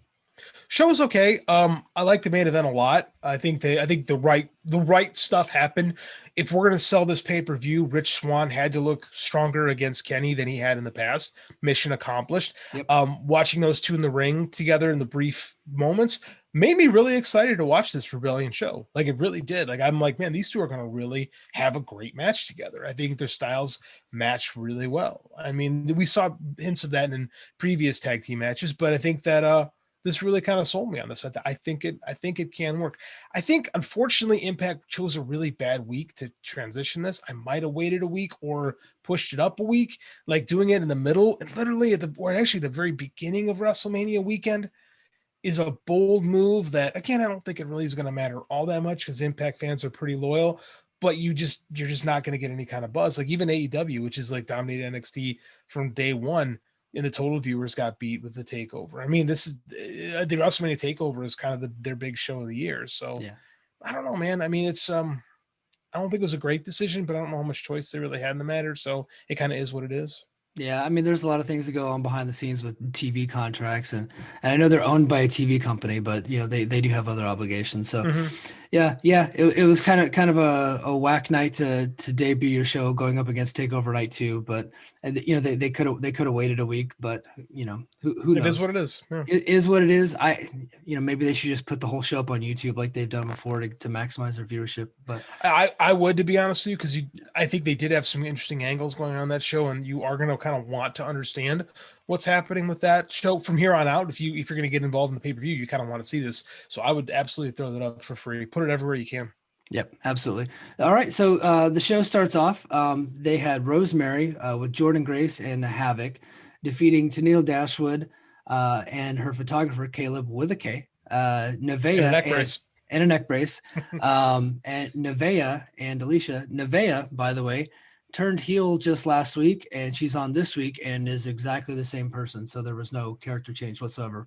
Same outfit, same everything, looks just like she was whenever I thought there was going to be a change. No change, but yeah, this was just kind of a preview of the 6 knockout weapons matches happening at Hardcore Justice, and where the winner will go on to challenge Deonna Purrazzo at Rebellion for the Knockouts Championship.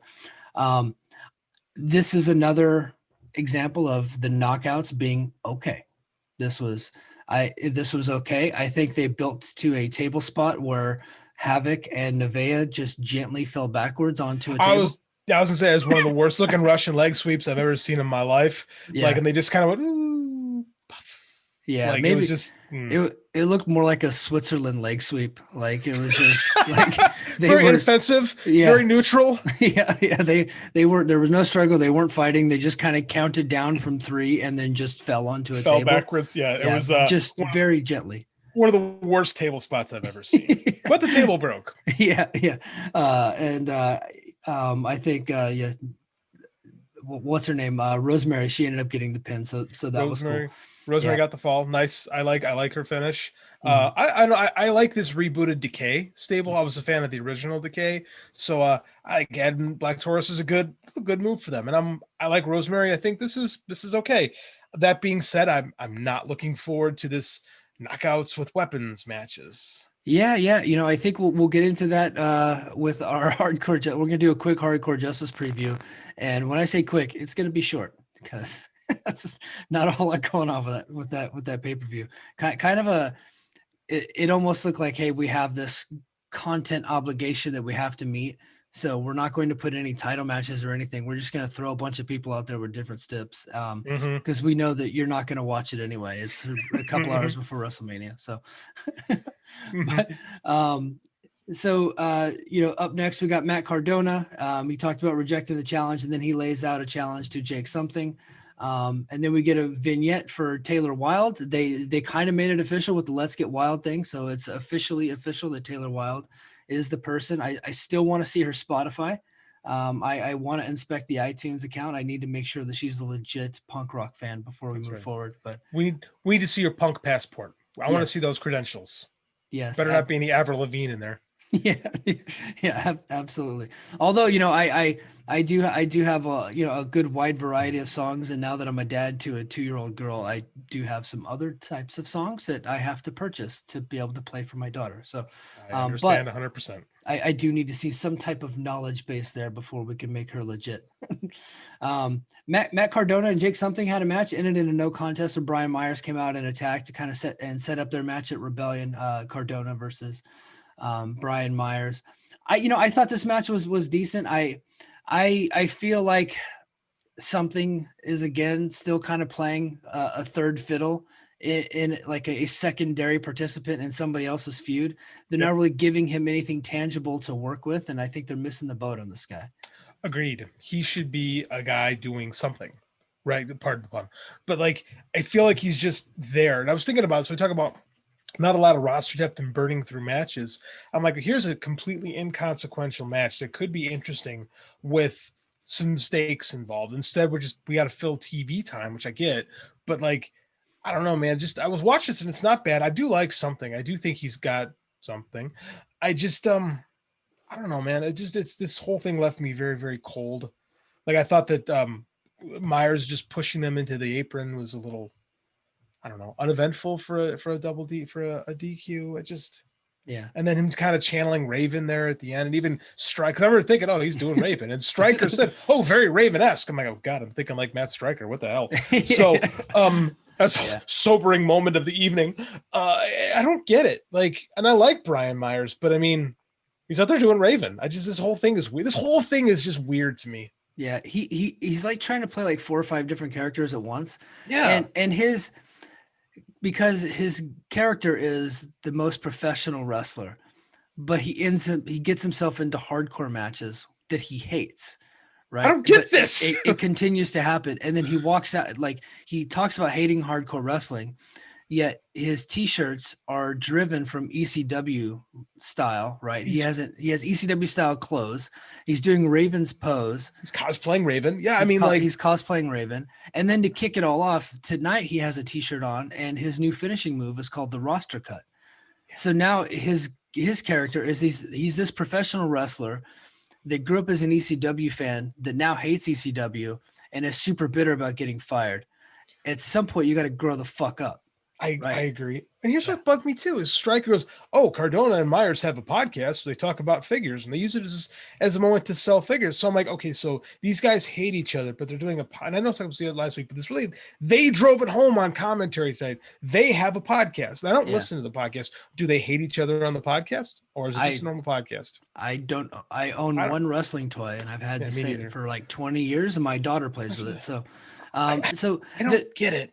Yeah, so when Cardona first came in, they were doing the whole they were trying not to acknowledge that they have this past, but they quickly shifted gears, and they're like, okay, now we have to acknowledge you guys were tag teams, but we're not going to then acknowledge that you guys are friends. And then they realized that wasn't working. So then they started to acknowledge that they were friends, and that so it's these two friends who just aren't getting along right now, but that still have a podcast. The whole thing is very weird, and I'll be honest, it can't end soon enough. It doesn't work. No. Right, the whole thing doesn't work, and I want to like Matt Cardona, I really do. But I mean, like, because I do respect him. I respect his hustle. I respect the heart the guy has on him. I don't think he's a bad wrestler. Stuff like this really throws me. Like, this whole thing feels sloppy to me. And yeah, you're right. The sooner it ends, the better. And I think it's bringing Jake something down with it. Yeah. Yeah. It was a complete misuse of Jake something. They need jobbers.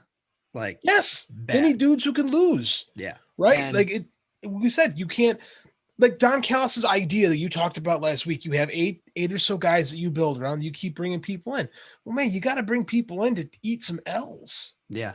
Yeah. And that would have been great to just get Cardona some wins. Yes. So yes, yeah. that'd have been fine. Like, it didn't. I hate this. Like, we're burning through a Jake something match that could actually be something down the line. But like, now it's like, well, they've wrestled the non-consequential match that people are probably going to forget about, but it's still needless. Yeah. Yep. So yeah, the finish came when Myers came out and attacked both men. And then he tried to injure his eye. And anyway, they made the match for Rebellion. Backstage, Triple XL confronts Trey Miguel about their match tonight. Trey Miguel, who said, "I am not going to be in that match," and Triple XL kind of goaded him into it. So anyway, we get a match with Sami Callihan and Trey Miguel. It's this week's Impact's feature of Can They Coexist? Yeah. Yeah. So, we talked about it last week, and as soon as I saw that it was going to be Callahan and Trey Miguel, I was like, wow, they're going back-to-back weeks on this deal. And it made me wonder, are they going to go for 3 weeks in a row? Are they going to do it next week? Yes. Maybe with the women, right? Yeah, maybe they do a women's tag match where they can't coexist. Is there a more overdone trope in professional wrestling than tag teaming two people who hate each other? The whole can they coexist? Like, I think I saw it the first time with like Steve Austin and Bret Hart, and Steve Austin and Shawn Michaels, like 1997. Yeah. And I feel like we've been bombarded with that for the better part of 25 years. And I'm so over it. Why should they coexist? Where's the logic behind that? If I hate someone, why do I have to tag with them? Why? Why can't I just let them get their ass kicked and go, haha, you got your ass kicked. I'm going to go home. Like, it just, the logic of it makes absolutely no sense to me. That is a trope that should just be put away for a long time and not touched again. Yeah. No, I agree. And the match, it wasn't exactly a good match. It wasn't a bad match. I mean, everybody in the match is really good. It was a storytelling match, and they're telling the story of Trey Miguel and Sami Callihan, which has been one of my favorite stories in Impact. Yeah, the feud is good. Like, and I enjoy Sami Callihan. I really like Trey Miguel. So we just didn't need it. We just didn't need the can they coexist? Yeah. But Callahan and Trey Miguel got the win because Triple XL, they're the tag team that loses still. So T-shirts. Can they coexist? T-shirts. I you know what? We'll have to tell Garrett. We'll sell them on the Fight Game Media. Yeah, we'll get someone who can do T-shirt designs and maybe marketing. Absolutely. And maybe Parker Klein can get a T-shirt where who's interrupting Sting this week or something. That's his favorite thing. Or something about Choco Pro or whatever. Yeah, that seems to be his thing. Yeah. And so, Miguel got the submission win over Larry D. After the match, Miguel didn't want to celebrate with Callahan. So there you go. Now we go back. We're at Swingers Palace, and you got James Storm, Chris Harris, and Chris Sabin. They're playing blackjack, and Storm stops Sabin from drinking his beer because Sabin actually has a match up next. And Storm, rightfully so, finishes Chris Sabin's beer. So there you go. Not really much of Johnny Swinger on that skit, but character moments. We got a nice little beer money joke. No, guilty. It's cute. It was fine. It's a fine segment. I do. Those segments do grow on you. Paul's right. Paul said these segments will grow on you, and he's correct. Johnny Swinger shouldn't work, but he does. Mm-hmm. Like there's something about it that I think I should find this incredibly stupid, but I don't. Like, this really says something to the charm that the man possesses. It's quite the skill. Yeah, well, and I'm going to get into something that like he just did. And maybe I'm the only one that caught this, and I think that if Impact posted on YouTube or something like that, I'll have to tweet out the video. But I'll get into it here in a sec. But yeah, Chris Sabin defeats Cody Deaner, or Deaner is his name now. He's Diener came out wearing his Adam Thornstowe jacket, looks like a hand-me-down from Reno Scum. So, so he came out, and then the match was I thought was a pretty good match. I think I enjoyed the match a lot, actually. Yeah, Diener, his facials are getting a lot better because he's transitioning from that goofy kind of Canadian hillbilly, which I didn't know they had there until Diener showed up. So he's like a Canadian hillbilly, and so he goes from that kind of goofy character. Now he's into this dark, evil character, and he has a pretty good match with Chris Sabin. Chris Sabin ends up winning, and then after the match, Eric Young comes up on the screen, and Joe Doring and Eric Young have Chris Harris in Swingers Palace, and they're about to attack him. Now the hilarious part is, like, in the background, if you're not paying attention, you can't watch this, but for whatever reason, I had my eyes fixated on Johnny Swinger. Johnny Swinger is telling, like, his swinger skanks to, like, get out of the room. And then all of a sudden he looks over and then he just grabs this painting off of the wall, tucks it under his arm, and just runs out of there. And I have no idea why I thought that was so freaking funny. Like, I completely missed that. I don't even know what painting it was, but he just looks over and he grabs his painting, tucks it under his arm, and just bolts out of there. And then the camera feed cuts out as they're trying to hit Chris Harris with a chair while he's laying up on a table. But I just thought that was so funny. And it kind of, like, it was supposed to be the serious moment, but I'm watching Swinger because I like the guy so much, and I can't stop laughing at the scene of him getting his girls out of there and him making sure that he gets his cheap ass painting. That is a guy who's just chewing on scenery when he gets the opportunity. That is making the most of your minutes. I didn't notice, to be honest with you, because I was watching the segment feeling like, and I honestly felt at the moment this should be more violent. Like, it was a lot of implied violence, yeah, as opposed to actually showing us. Like, I kind of wanted to see Chris Harris take a whooping, which is like what I think we would have seen on most shows. Where here we just kind of saw, I guess, not really the aftermath, but, like, the post math, I guess, or the pre math. Like, we see he's taking a beating, he's about to take a worse beating. Like, I don't know. I think this needed something. Like, I felt like maybe he needed to be bloodied up or a little bit or something, but I felt like it didn't quite hit the way they wanted it to. Yeah, you know, maybe it's their homage to Scarface, where the guy's in the shower, right? And they're about to kill him, and then they move the camera away from him, and then they kill him, and you know that it happens, but you can't see it, right? Yeah, this isn't Brian De Palma, so those moments don't have quite the same landing. No. It's pro wrestling. I think you could, like, let me see Chris Harris take a little bit of a beating. I mean, it's not like, I don't know, maybe he can't take a beating anymore. I don't know, I have no idea. Yeah. But just, it felt I don't want to say a lost opportunity, but it felt like it didn't land quite as hard as they wanted it to. Yeah. Well, I think there should be a rule in pro wrestling where if you cut to a segment or you're in the ring and you say his blood is on your hands, that guy should see the blood. That guy should be bleeding, right? Absolutely. Yeah. And there was no blood. If the guy's not going to bleed, don't say that. Right. Yes. Choose a different, say his pain, you find a different verb. Like, Yeah, it's a good idea, but I didn't think it was executed quite as well as they wanted. No, I think the overall angle was good, and I like the idea of using Chris Harris in that angle to gain some sympathy.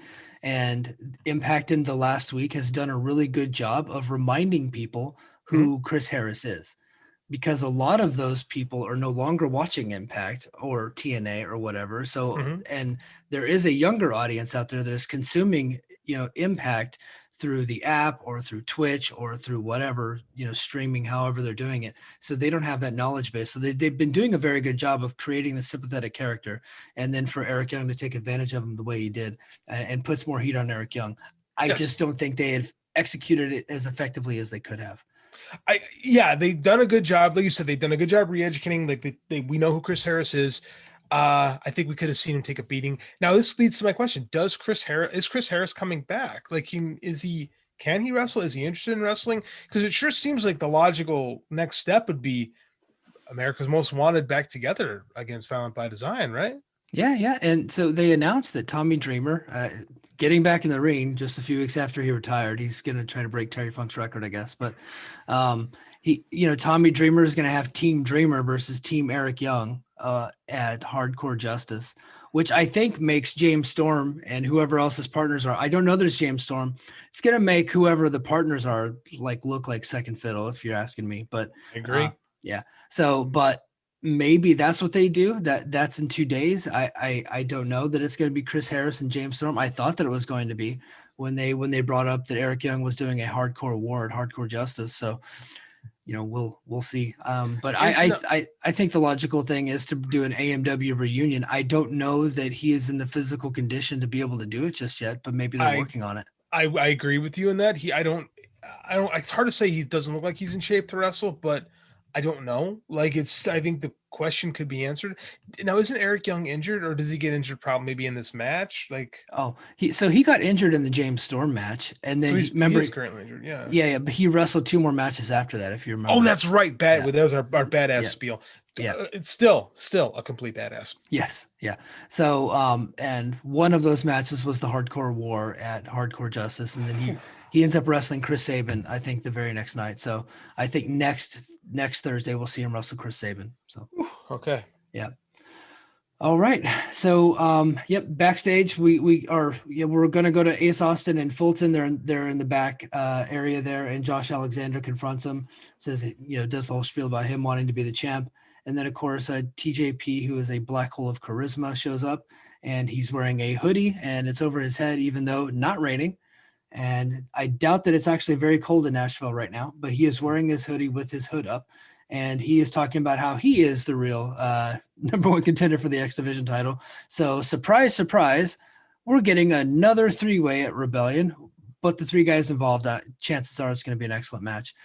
Tommy Dreamer then shows up and then makes a match for Hardcore Justice where Madman Fulton and Ace Austin, they're going to team up against Josh Alexander and a partner his choice, and TJP and a partner his choice. Interesting. TJP was also back. He had a hood up and his back was also facing the camera. Yeah. Not very sloppy for a guy who came through WWE. Should know better, but yes. Yeah, I learned blocking in my theater class in high school, and that was not good blocking. So, Yep. But, so is this an opportunity to bring new people into the company when you have these partners, these mystery partners, right? So it could be. Impact doesn't have a great track record. So a lot of times these mystery partners are just guys that are already on the roster. I don't know how many times Hernandez has been a mystery partner in the last year. It's happened a lot, right? Yes. And so hopefully not. Yeah. So they like this allure of the mystery, but they have not done a very good job of paying that off. And so I don't care who the mystery is because I'm assuming it's just somebody that's already there. Well, if you have lowered expectations, you can never be disappointed. There you go. Yep. So, but the good thing is with the talent that's already been advertised, I happen to think that it'll be a pretty good match. So I agree. Good workers. Yep, absolutely. So backstage, Dreamer confronts EY, and then they make the challenge of the 4-on-4 match at Hardcore Justice. Then the video package for Jazz, I thought this was excellent. This is the best thing of the show. Yeah, I really loved it. This is the greatest thing I've ever seen Jazz in. I became a much bigger fan because a lot of people like to say Jazz is a legend, and I'm one of those guys, and maybe I just need to get over this about myself, where I think that word has just thrown around too much. I think there are legends, and then there are people who were around a long time ago, right? And I think there's a very big difference between the two. Jazz had a cup of coffee in ECW and a cup of coffee in WWE/WWF. That was only a couple year period. She did some great things, but she's really been out of the scene since. Now, so I struggled to call her a legend, but as I got to learn a little bit more about her career and some of the influence that she has, I think I'm okay with them using that word. I agree. The term legend is thrown around a lot for anybody that did any amount of time, like they're in jail, like anyone that spent any amount of time in major companies. Like, I agree. We throw in that term, but it's pro wrestling. Everything gets blown up and over promoted, basically. That said, I agree. This is the thing that we ignore a lot in pro wrestling is how easy it is to create interest in people by telling their real stories, right? And it always works effectively. Ring of Honor has done a great job in the pandemic era by doing these amazing sit down, like HBO style sit down interviews, right? And this felt a lot like one of those, and it did so much to get me invested in her as a person.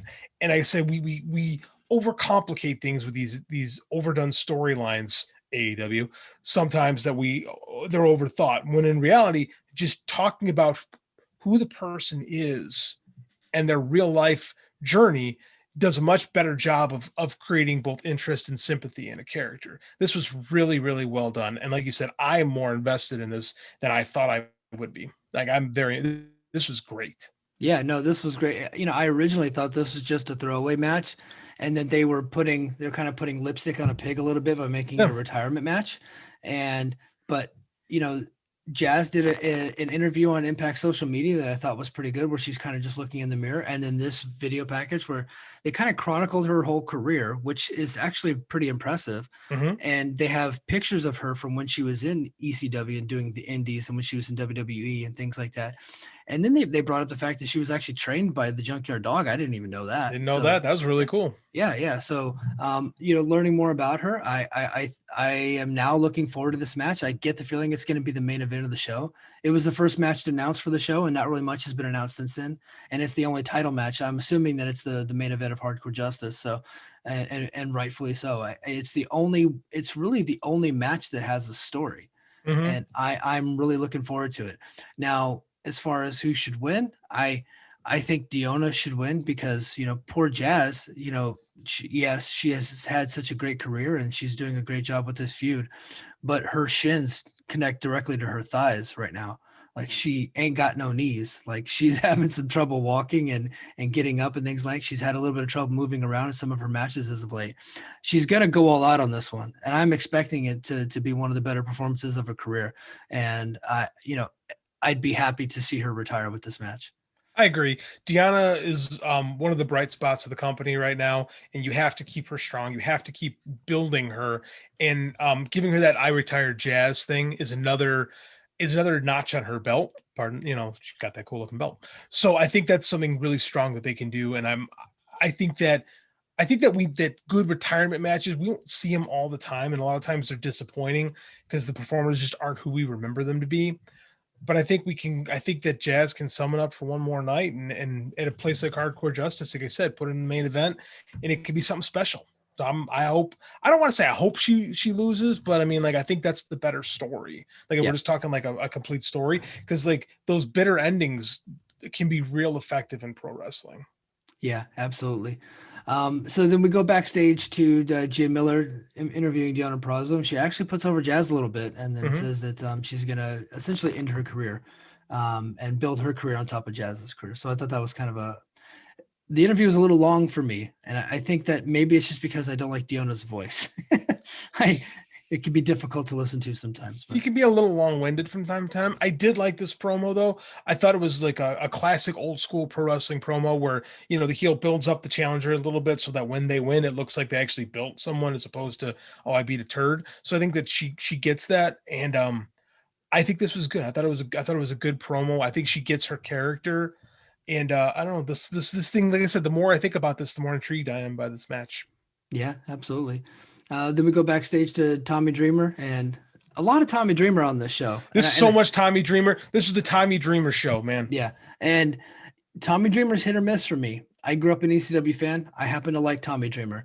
Every once in a while, I'll get a DM from Tommy Dreamer, and it's usually quite funny. Nothing really like important. Like there, this was my favorite DM that I ever got from him, and there was an episode I think earlier this year or late last year of Impact that you could tell they filmed like on different days, because in one scene Tommy Dreamer is wearing one shirt, and they go to commercial, they come back, and in the very next scene He he's had wearing a another shirt. completely different outfit. And so I pointed that out. I was just like, you got to get on Tommy Dreamer's level. And the show, he shot me a DM and he goes, "What? You never sweated in your shirt and had to change really quick?" And I was like, it was one of those, I didn't even, like, he definitely did a vanity search because I didn't tag him in it. Like, if I'm going to kind of make fun of a wrestler, I'm not going to tag them in it. So he vanity searched and he shot me a DM. He's done that to me a couple of times. So that is hilarious. I love the insecurity of pro wrestlers when they vanity search. Like, I enjoy. I got a like what's from Koji Iwamoto when I just said, oh, he's got some of the best judo in pro wrestling, and I got a like in a DM from him, and I was like, I didn't tag you. dude. I wouldn't tag a guy from all Japan. Like, it's just crazy how that happens sometimes. That's a great story, Mike. Yeah, yeah. One of my favorite ones was I was watching a GCW, a Game Changer Wrestling show, and I was just dogging the commentary because it's always really bad. It's Kevin Gill who is the shits, and Joey Janela was his color commentator. Was Joey sober at the time? I doubt it, but they were just having like their own conversations, right? During the matches and during the entrances, they weren't paying attention to what was I going hate on, that. and they were just trying to make each I other hate that. laugh. And the wrestling is always really good on the show. So I was saying that, but I didn't tag anybody. I'm just trying to have a conversation and just, with my Twitter followers, my few Twitter followers. And then so he sent me a message saying, "Hey, why don't you just stop watching the show?" And I was just like, it's like the wrestling's good, commentary sucks. That's what I told him, because he hit me up, and then he told me to politely fillet him, and then I called him a dork, and he then deleted all of his tweets because dork is the ultimate insult to somebody like that. Wow. Yeah, I guess so. So, Ownage. yeah. But anyway, the main event is next. Impact World Champion Rich Swann teaming with Eddie Edwards and Willie Mack to take on the Elite from AEW. You got Kenny Omega and the Good Brothers. And yes, I am putting the Good Brothers as being from AEW because they might as well be. I thought this was a really good match. I think that this match was very important, and it was important to put Rich Swann in the light that they put him in with a victory, and put him in a position to where he was almost about to beat Kenny Omega, because there is not a single person on this earth that thinks that Rich Swann has a hope in hell of winning that match. So, at least going into tonight. So I think they tried their best to plant the seed of doubt. Now, a lot of us have been watching wrestling for a long time, and we kind of know the inside and how some of this booking works. So guys like you and I still think that Kenny Omega is winning because of, that's probably what's best for business. But if you're a casual fan and you see Rich Swann almost beating Kenny Omega, that does make him look a little bit stronger heading into the Rebellion pay-per-view. Absolutely. Like this had to happen.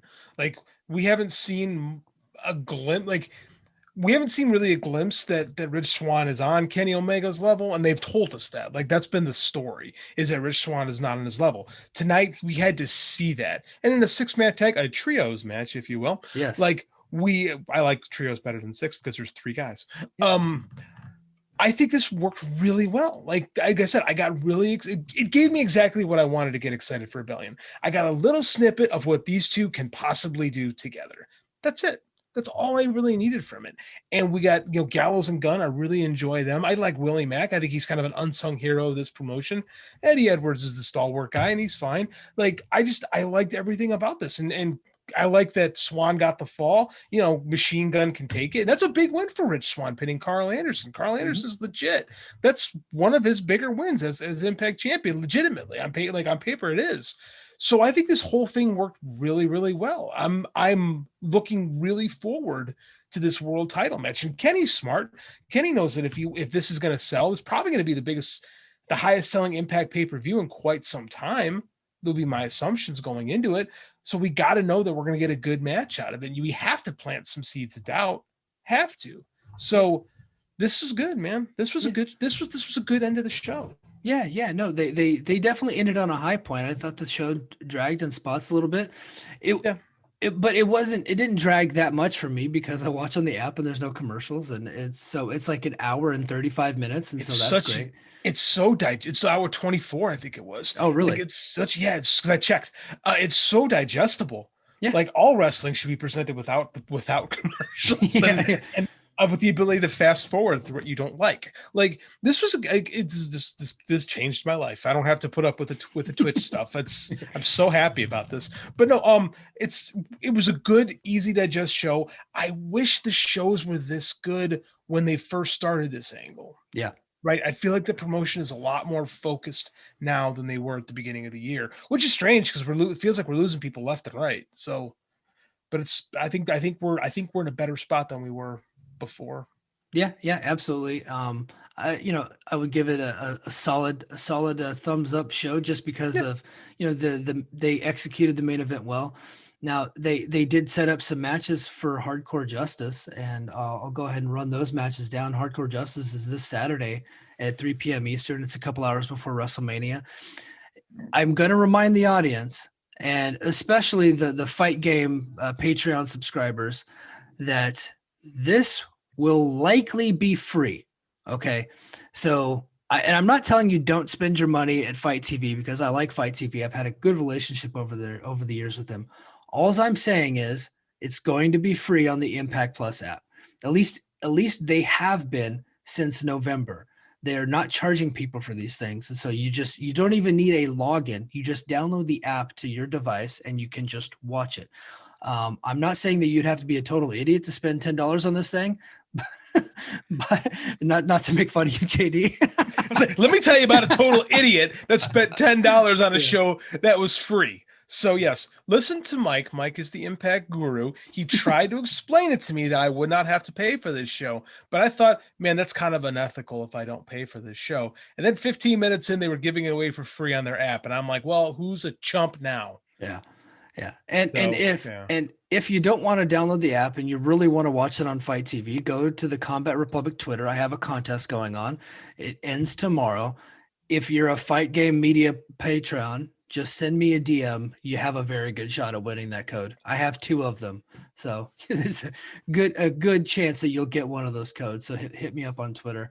So anyway, the show takes place this Saturday. So the main event is going to be a knockout champion Deonna Purrazzo versus Jazz in a title versus career match. Safe to say Deonna wins this one? Yeah, I think so. Okay. Fair enough. The next match is Jordan Grace versus Susan versus Tenille versus Havoc versus Rosemary versus Alicia Edwards in a knockouts title eliminator 6-way weapons match. That is a mouthful. Who do you got? I have no idea. Rosemary. I would lean towards Rosemary as well. Although I am still on the train that Jordan Grace is going to be leaving soon, and at Hard to Kill, they knew Taya Valkyrie was leaving. They went ahead and put her in the title match and just had Deonna Purrazzo, their top women's star, beat her on the way out. I could totally see that happening too. So I can't too. I hope she doesn't leave, because again, man, they need people in this promotion, and I don't know where else she's gonna go. Like it's I just think she has more value and impact right now. But anyway, I don't like the idea of this match. I think this is just going to be an excuse for some garbage stuff, and I'm just kind of over a lot of it. I feel like I've been bombarded with garbage wrestling in the last 3 months of this year, and I just kind of want to watch wrestling. Yeah, same here. And I don't know that we're going to get a lot of that on Hardcore Justice, unfortunately. No, absolutely not. I just was expressing my opinion. Yeah. Tommy Dreamer. Yeah, Tommy Dreamer and 3 TBA partners, which I'm going to go ahead and predict is going to be James Storm, Chris Harris, and Chris Sabin. I don't know that for a fact. I'm just predicting that. Versus Violence by Design in a hardcore war match. Who do you got winning this one? If it is who you've predicted, which is the only one that makes sense, I would think that Violent by Design wins, so we can build something more interesting for the actual pay-per-view you have to pay for. Yeah, there you go. I'll go ahead and go opposite of you, because why the hell not? Because why not? Yeah. If the TBA partners are new talent, I don't think you want to bring in new talent and have them lose right away. Yeah. You are correct. If they have done that, you are correct. I don't think they've done that. Right. And so it could be new talent, or if it's not the 3 people that I had brought up, I think the 3 people that I brought up would get involved in this match in some way. The whole thing is going to be a shit show though. So yes. Yeah. So it's literally the same match that they did at Hard to Kill. They did the same match, just they had Jake something, Tommy Dreamer, Rhino, and they took on Joe Doring, Cody Deaner, and Eric Young. Same match, but now Rhino's with Eric Young. So there you go. Now here's where the bad gets terrible. Boy, Brian Myers is going to take on Jake something in a hardcore blindfold match. Have people not seen the WrestleMania 7 match and realized that how amazing Jake Roberts was to pull that thing off? Like, you have to be a Jake Roberts level performer to be even like remotely interesting in something like this. Yeah. I have no faith that this is going to be any good. None. No, neither one of these guys is Jake Roberts or Rick Martel. Yeah, that's true. Give Rick Martel credit too. Yes, you're correct. but these guys are both pretty good. Even when they set up the match, I think we kind of skipped over it because I was, trying to get to the end and get to the main event there. But when they set up the match between Dreamer and Myers, when they were discussing it, Myers is like, nobody wants to see that. That match is stupid. He is correct. that. Yeah, he is correct. That is absolutely here. I got the Observer up right now. So here we'll go verbatim. Oh, you know what? I can't stop laughing. Yeah. Oh. So he said Dreamer told him to jig something, asked for a match of the match, interfered, and so Dreamer's booking a hardcore blindfold match against something. Oh, they didn't actually go into the part where no, he said this is stupid. Nobody wants to see that, and he is absolutely correct. So yeah. If the video gets put out on Twitter, I'll have to tag you in it. Please. So we got Ace Austin and Madman Fulton versus Josh Alexander and a partner, and TJP and a partner. I don't know who is going to win this match. I don't really have a good prediction for this. They have to bring in new people for this, right? Because this seems like a spot where you introduce people. I have no idea who they're bringing in, but I mean, like, this seems like the vehicle for that. Or I guess they could put TJP with like Suicide. I mean, I could see them doing that, but I mean, please don't. But it's already taped, so they can't listen to me. But I mean, like, yeah, I don't know. I have no idea. Fulton and Austin. Yeah, I'll go ahead and say Alexander because I think he could use a W. I agree. He's kind of on the outside looking in for the title. He doesn't have wins over either guy, honestly. So they're other than him just kind of needling people, he has no business being in the match. So if they're gonna get him involved in the match and make it look credible, he could use a win here. So I'm going to assume his partner will not be Ethan Page. No, absolutely not. Ethan Page is doing tag matches on YouTube now. So good for him. So Doc Gallows is going to take on Black Taurus. That match comes out of nowhere. That's interesting. That's going to be a very interesting one. Yeah, I love Black Taurus. Me too. Yeah, I think he's great. And, Doc Gallows is a lot better than people give him credit for. So Doc Gallows did some really cool stuff, has been doing really cool stuff with Ray Phoenix in AEW. He's been doing a really good job working with some of the smaller guys, and I fully expect him to do some interesting things with Black Taurus. That's a very interesting matchup that I think could be like surprisingly good. Mm-hmm. Yeah, absolutely. And in a match that has zero possibility of being remotely good, Mahabali Shera will take on Hernandez in a chairly legal match where it's a hardcore match where, get this, chairs are legal. Now, I don't think I have to be the one to tell you this, but chairs are already legal in hardcore matches. But this specifically, they wanted to emphasize the fact that chairs will be legal in this hardcore match between Shera and Hernandez. So that's going to suck. So, but I assume like tables and kendo sticks and all the other, accoutrement would be illegal too. Why the emphasis on the chairs? Why not just say only chairs are legal? Well, so this is Tommy Dreamer's homage to ECW, which is why we're getting a lot of unannounced tag team partners. That was a big thing in ECW. That was a big Paul thing. That was. Yeah. And then the very first pay-per-view in ECW history was barely legal. But if you're going to put Shera and Hernandez and you're going to do an homage to barely legal, that's a freaking abortion. Don't do that. Yes. That's a disgrace. Neither one of those. Well, I'll take it. Hernandez in his time could really go. When he was 15 years ago, yeah. When he was with LAX, he could really go. He is, in his mid-40s right now. He's a big dude. He could still do some impressive things. Him and Shera is just going to be the two guys who are just completely lost in there. It's not going to be good. I honestly thought that Jurassic Express versus Bear Country from AEW Dynamite was going to be the worst match of the week. Nope. Shera versus Hernandez. Call it now. Worst match of the week. Yeah. Yeah, I'm with you. I'm with you. I don't even see a close second. No, absolutely not. That's the card so far for there's no Rich Swann, there's no Eddie Edwards, there's no Carl Anderson, Chris Sabin that we know of. So this is just one of those shows that it's on the Saturday, like a couple hours before WrestleMania, that they're just kind of throwing out there. It's for free. there's only really one match with any kind of stakes involved, and it's the main event with Purrazzo and Jazz. So if you're going to watch the show, I would suggest that would be the match that you watch. You're probably going to watch it on demand. If most people listening to this would probably watch it on demand. So that would be my recommendation. Check out the main event. I think the main event is going to be cool. There's nothing on the rest of the card that I'm even remotely caring about. I'm going to watch it because you know what, do you think that Garrett would actually listen to this show that we're doing? Is it possible that Garrett doesn't know that Hardcore Justice is on Saturday and that I could just get away with not? Is it possible that I could get away with not writing about it? Yes.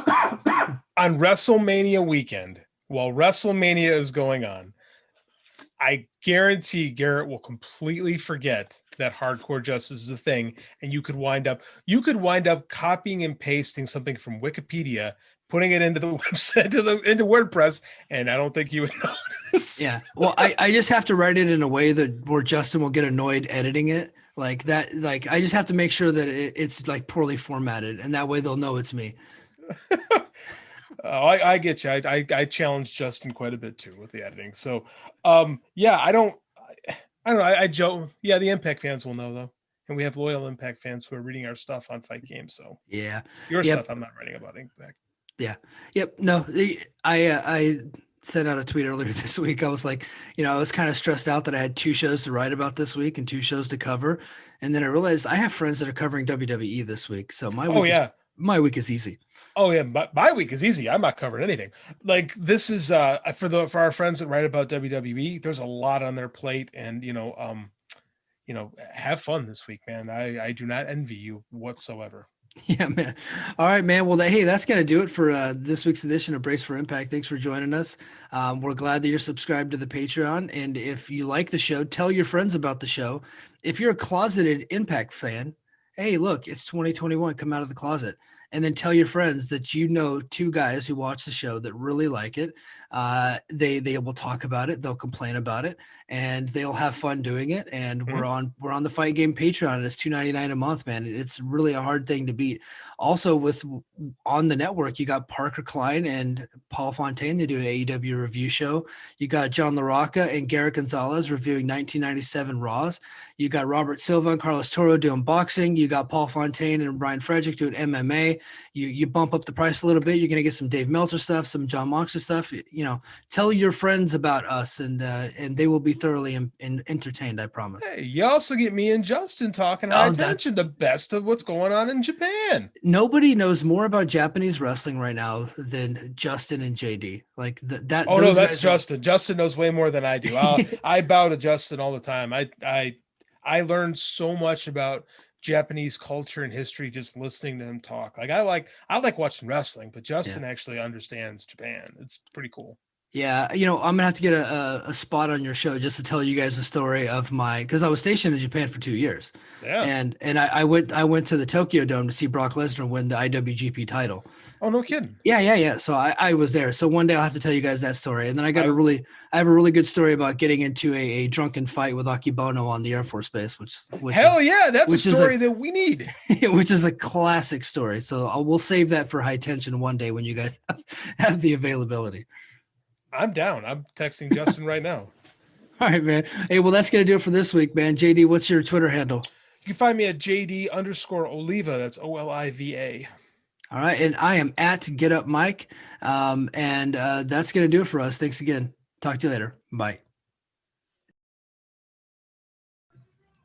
Hey now, welcome back to Brace for Impact. I am your host, Mike Gilbert, and I'm here with my co-host, as always, JD by God Oliva. I like that. Yeah, it's a new one.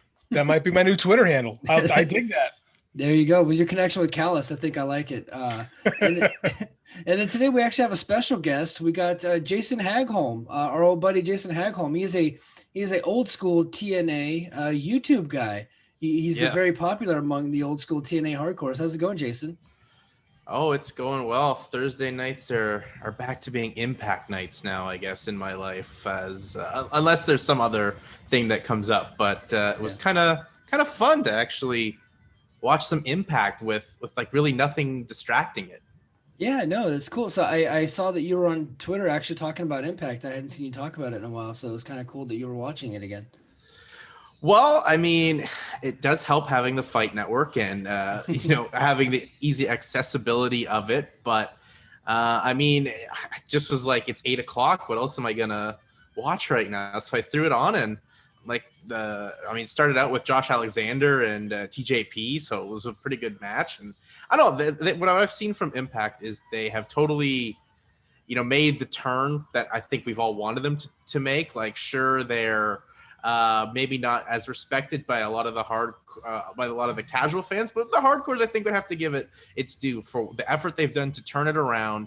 It is a viable product. I think the AEW working agreement maybe didn't work out as well, but they still got a nice enough rub from AEW. And I mean, we'll talk about it in the end of the show, but like that end of the show was fantastic. Awesome. Well, hey, we're glad to have you this week, Jason. So it's very cool of you to be here. So I guess we'll go ahead and get into it. We were talking before we hit record that it was kind of a slow news day today. WWE, they had their annual mass firing. They released 10 wrestlers today. I guess we're going to call this, Thursday, Bloody Thursday, or Black Thursday, or whatever we're going to call it. Last year was Black Wednesday. So they announced that they released Samoa Joe, which is a huge shocker, Billy Kay, Peyton Royce, Mickey James, Chelsea Green, Tucker, Kalisto, Mojo, Bo Dallas, and Wesley Blake. And how that affects Impact is there's obviously last year in the build to Slammiversary, the whole build for that pay-per-view was the fact that all these people had been released from WWE and their contracts were their non-compete clauses were coming due right before Slammiversary. So the timing was working out perfectly. And today, in 90 days from today is going to be July 14th, which is right around Slammiversary again. Impact has a lot of roster slots to fill. They are probably the most thin roster of all of the major North American brands that are out there. And I would say there's at least 2 or 3 names that popped out to me. I want to get you guys' opinion. What are the prospects of obviously Samoa Joe being the biggest name on the list? He is a TNA legend, a former TNA World Heavyweight Champion. In my opinion, he's one of the top 5 TNA wrestlers that there's ever been for the brand. What do you think about the prospects of Samoa Joe possibly being brought into Impact? Do you think AEW gets there before Impact has a chance to get him, or how do you see this playing out? He's the name, right? It's weird because he just did WrestleMania a week ago. So it's crazy that you have him do that in a monsoon and then you release him immediately after. I wonder if he can go still. Like, I know there's been some issues with concussion. That's my first question. I would like to see him in either company doing something. I think that if he can't wrestle, I think he's probably more valuable in Impact right now than in AEW. If he can go, I'd like to see him in AEW, but I would like to see him in Impact as well. See Samoa Joe, TNA goes right to the brain. I think there's value to him still. I think there's a lot of value to Samoa Joe in some role. I think that Impact needs people. Like a year ago, I would be like, oh man, Impact's always picking up WWE table scraps. But right now, man, they need people. They need people on this roster. And a lot of the ones that are released are good to go. They're good wrestlers. They need to compete.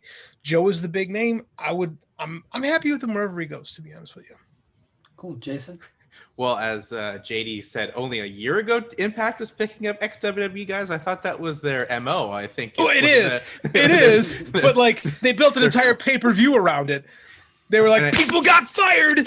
Time for us to go hiring. So I mean, it's a little different. Well, it could be, I guess, another pay-per-view building up. I mean, thanks WWE for helping for Impact yet again, as Mike mentioned. The no non-compete ends around July 14th, which is around this next Impact, the Impact pay-per-view in July, Slammiversary. But as for Joe, I don't see him going to Impact. I mean, he's been there, done that. It's not really, I think, an ideal destination. Now, wherever he lands, he's a win for whatever organization, whether it's AEW, maybe doing stuff with New Japan.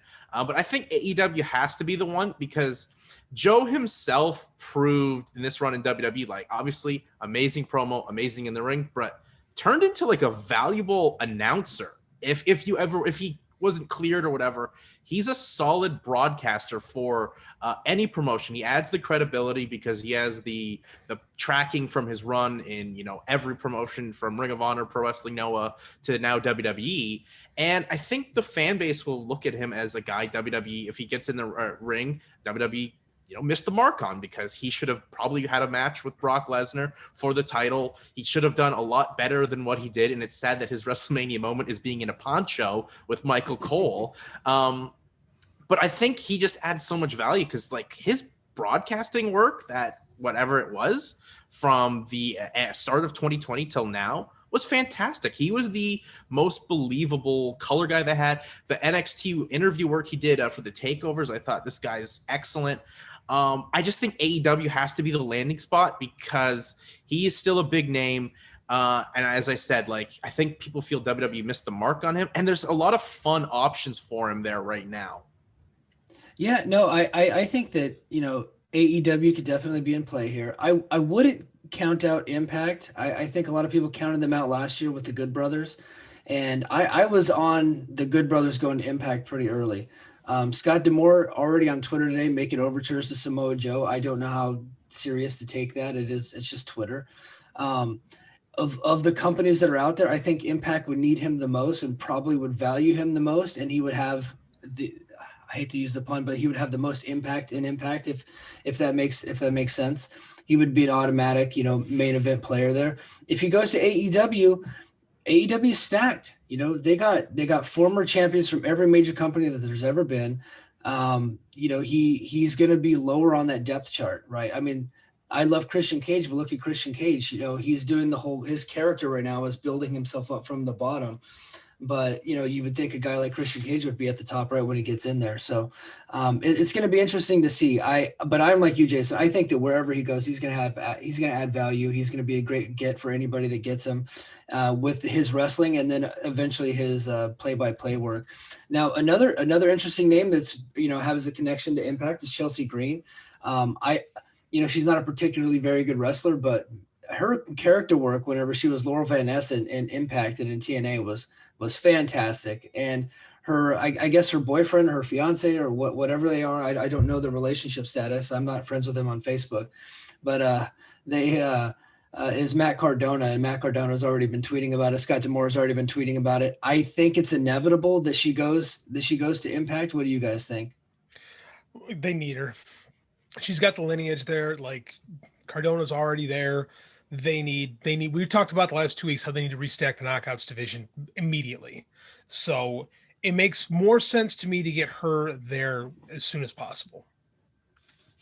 Yeah, I think she's already, like, herself tweeted out a picture of her hot mess character that's saying, like, you know, things are about to get messy. So I have a feeling maybe she's leaning towards there. And with her fiance, Matt Cardona, kind of now doing this run in Impact, it'd make a lot of sense. And, you know, to your guys' point, like, you know, last year, Mike, when we talked for my show, it was like Impact has one of the most depth and deep women's divisions. And right now it's not that anymore. So you need to find a way to stack it up because Deonna Purrazzo needs challengers. And there's the story there naturally of Deonna Purrazzo, Chelsea Green. They were a team working together, had opportunities in WWE, but WWE didn't pull the trigger. So I could see them doing that. Plus, as you guys mentioned, the character work, if they go back to the Hot Mess Express type of character that she was there as Laura Van Ness, why not? And they'll give her a good run too. They'll give her a good opportunity where she unfortunately never really got that in WWE.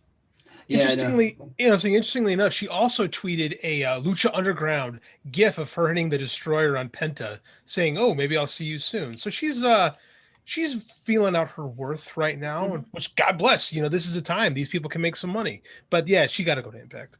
Yeah. So all the released talents, I don't know that any of them will listen to the show, but don't do what Zicky Dice did. I don't know if you guys are familiar. Zicky Dice just said it's AEW or bust for him. And it sounds like it's bust because he kind of eliminated all the other people that would potentially be signing him. And I do know for a fact that Impact was at one point interested, but then when he came out with that and said it's AEW or bust for me, they, you know, obviously there's been no offer made to Zicky Dice. So everybody needs to keep their options open and be open to anybody at this point and play them all against each other. Is that possibly the worst negotiating tactic in the history of the business? Has to be. What a dum-dum. Well, that business, maybe. I mean, it could be also like Conor McGregor, where I did not donate money to charity and hold that back. So Well, that's a whole nother level. It's something else. Yeah. There's a couple of other names that are being tossed around. I don't really put too much stock into them, potentially going to Impact. I know Billy Kay and Peyton Royce, Impact has a tag team division with no tag teams. So that could be a fit there, on a short-term deal.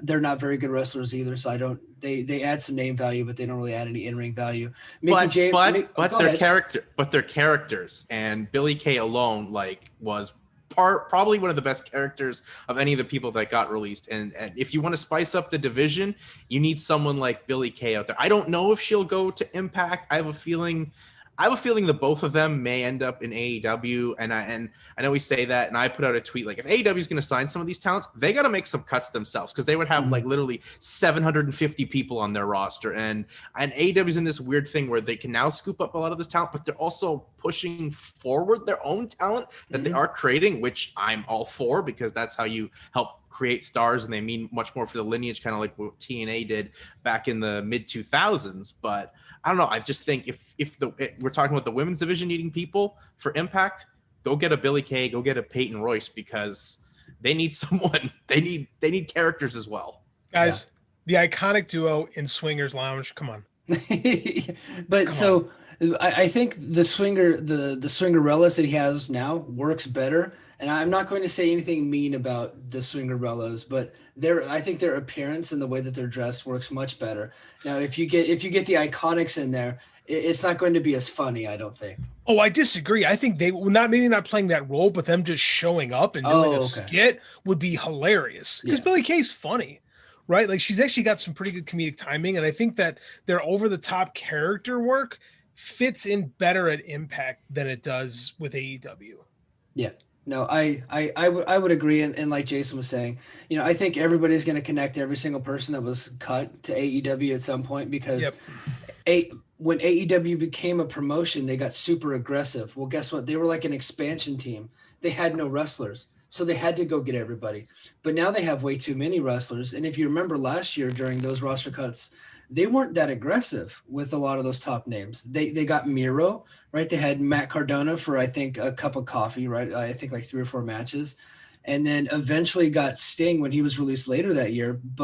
And then they got Ty Conti, right? And I can't remember any of the other people that they brought in. I think that might be it. And there was 20 wrestlers. And then if you think about it, Impact, they brought in, they brought in the Good Brothers. They brought in eventually Cardona. They got Brian Myers, Heath Slater. They had EC3 for a little bit. They brought in Deonna Purrazzo, Daivari. Daivari was there tonight with a headset on, so I'm thinking he's doing some production work for them. So, he is, yeah. Yeah, so they brought in 7. It could be more that they brought in. I can't remember all of them off the top of my head, but their roster was pretty thin last year. They're going through a huge turnover right now. I could just see them being far more aggressive with these roster cuts than AEW was. On the subject, AEW did have a roster cut, as we found out today. So what do you think about Ivelisse? I left her off of the notes today because no, you're absolutely right. Not a hope in hell. Not even a chance. So she's burned every bridge, every place she's ever gone, and there's issues at AEW. She's accusing Thunder Rosa of sleeping her way to the top, which is not a good thing to do to a coworker. Even if she did do that, that's something you keep private. You don't go to the media with that stuff. So I don't think anybody's going to have interest. Billy Corgan might like her. I think that's a good person for Billy Corgan to have on his NWA promotion, but I don't see Impact bringing her in at all. Had to throw it out there. Yeah, well, I mean, hey, why not? But I honestly, she had some good matches with her in AEW, but she's kind of a bust and too much of a heat magnet. But the other promotion we're not really talking about signing some talent is Ring of Honor. I know they're doing their tapings and whatnot, but they need some talent as well. Like a lot of these names, I could see Kalisto going there, especially with the big lucha contingent that Ring of Honor has right there. I don't know. I think Ring of Honor, if they want to be, someone to get their face back out there, they got to sign a couple of these names. Yeah, they didn't get too aggressive with the cuts last year. They brought in EC3 eventually after he had done his stuff in Impact, and then they again eventually. I think they just signed Mike Kanellis today, or Mike and Maria. Yeah, they re-signed him. I thought that was kind of funny in the middle of the cuts. Like, hey, we've re-signed people. Yes. So out of everybody they got cut last year, they only brought in 2 acts. I would say if you count Mike and Maria as a singular act. So they were the leading candidate to have gotten Andrade, and it's gotten kind of quiet because Andrade did sign with somebody, we don't know who. So my hunch was Ring of Honor, but it hasn't quite come out yet. Yeah, that would be my hunch too. But when Andrade tweeted out that picture, he was signing a blank piece of paper. So. It was a ridiculous pic. It was the most ridiculous thing I've ever seen. Yeah, but so I think he is signed for specific dates for, like, I know he's doing a signing here in California, and he's doing some other stuff, and him and Roosh are doing a independent show for Roosh's promotion that he runs in Mexico, and I know they're doing something for that. But Ring of Honor, the last couple of years, ever since AEW has been created, they've gotten super aggressive with re-signing their talent and being aggressive in the Hispanic market and bringing all those guys over. So I think what Jason was saying about Kalisto going there, I think that's a great fit for Ring of Honor. As far as anybody else that's on the list being connected to Impact, the only one that I could see is Mickie James. But again, she's a Hall of Fame TNA knockout performer, former multiple-time champion. Once got murdered by James Storm. He threw her in front of a train and killed her. But she came out of that okay, so that's nice to see. But there's also that NWA connection, and then I think, one thing that we do know about Tony Khan, and I know that I was kind of cautioning people of connecting everybody to AEW, but Tony Khan loves old TNA performers, right? With his roster being largely TNA contingent, I think Mickie James could be a nice, pickup for them over there too, and she would fit in. She as a veteran performer with those women's wrestlers that they have on that roster, so I think she can go anywhere. I think that's the most likely signing for AEW of all those people that got let go. I think Mickie James to AEW makes a lot of sense. Mickie was the one I was the most shocked actually got cut, because they were kind of throwing her out there kind of like on a trial basis for commentary with like the pre-show matches on the takeovers for NXT last week. And I thought she'd be a fantastic broadcaster for them. She adds a lot of credibility, especially with her history in WWE and now transitioning over to NXT. But obviously that's not going to be a thing anymore as she's now cut. But I don't know. I don't know where she lands. I think AEW would be fun, especially because she can still bring good match quality out there. But as Impact, we talked about, once again, they need names. She could be a big fit there as well. I don't know. It's a lot of this is wait and see. There's some people that fit kind of nicely, like a puzzle piece, and the other ones I don't know, up in the air. I just Mickie was the one that kind of just threw me off guard. Like Joe as well. But Joe, I think, is going to be so content with all the options he's got. Mickie will get some options as well, but I just don't know. I'm not sure, but AEW would be fun, especially matches with like Thunder Rosa and stuff like that. Yeah, no, I think, there were folks saying that, we shouldn't really be playing matchmaker with all the people that got released. It's a sad thing they got fired. It is, but why not? It's okay to be excited about new possibilities for talents, right? And I think that if you do this, you're encouraging them a little bit. And if they were sad, I would be sad for them at the same time. I have not seen a bunch of sadness. There has been no Drake Mavericks putting themselves on the internet crying today. We have not gotten any of that. So. And no one's getting themselves rehired like Drake Maverick did last year. That was a once in a lifetime thing. These are final. It's a 0 out of 10 chance we're getting a Drake Maverick 2.0. You talk about gambling on yourself. That was a gigantic gamble that did pay off. It did save his job. So kudos to him on that one. Absolutely. So the other big news that came out today, I would say the second biggest news relating to Impact, was that Mauro Ranallo, the former NXT broadcaster, he's the current broadcaster for Bellator and Showtime Championship Boxing. I don't know how big into MMA you are, JD, but obviously I know Jason, a big old Pride guy like myself, the love hearing him call the old Pride matches. He was also the Strikeforce commentator. Personally, he is one of my favorite play-by-play men that's out there. I know a lot of folks were a little irritated with him with his NXT work, but I thought it was great, and I absolutely love Mauro Ranallo. What do you guys think about Mauro? Jason, you're the MMA pro. Go for it. Okay. I think this is a huge win for Impact. I mean, Mauro right now is one of the biggest voices for combat sports, obviously on on Showtime with their boxing, and now being really the guy with Bellator since Bellator let go Mike Goldberg. And you know what, Morrow was an excellent broadcaster. I know he didn't really have maybe the best pure fit in WWE. He had some issues with, you know, some bullies and some mean tweets from people. But when he was out there at his best, like, he put that NXT product over at such a level. He made the talent feel 10 times bigger than they were. And I think if you're Impact and you're looking to catch the eye of a lot of casual fans, other combat sports fans, you're getting the guy that's gonna sell a main event and you're adding also, you know, with how they closed out the show, they made it a real sports presentation. You're getting a true sports broadcaster to call your main event for your world title and the AEW world title. I think this is a huge win for Impact. And I actually am really excited to see him call wrestling again, because he's just such a fantastic combat sports broadcaster. Yeah, no, I think he's great in everything that he does. You know, so funny. I used to call into his Sirius satellite radio show back in the day.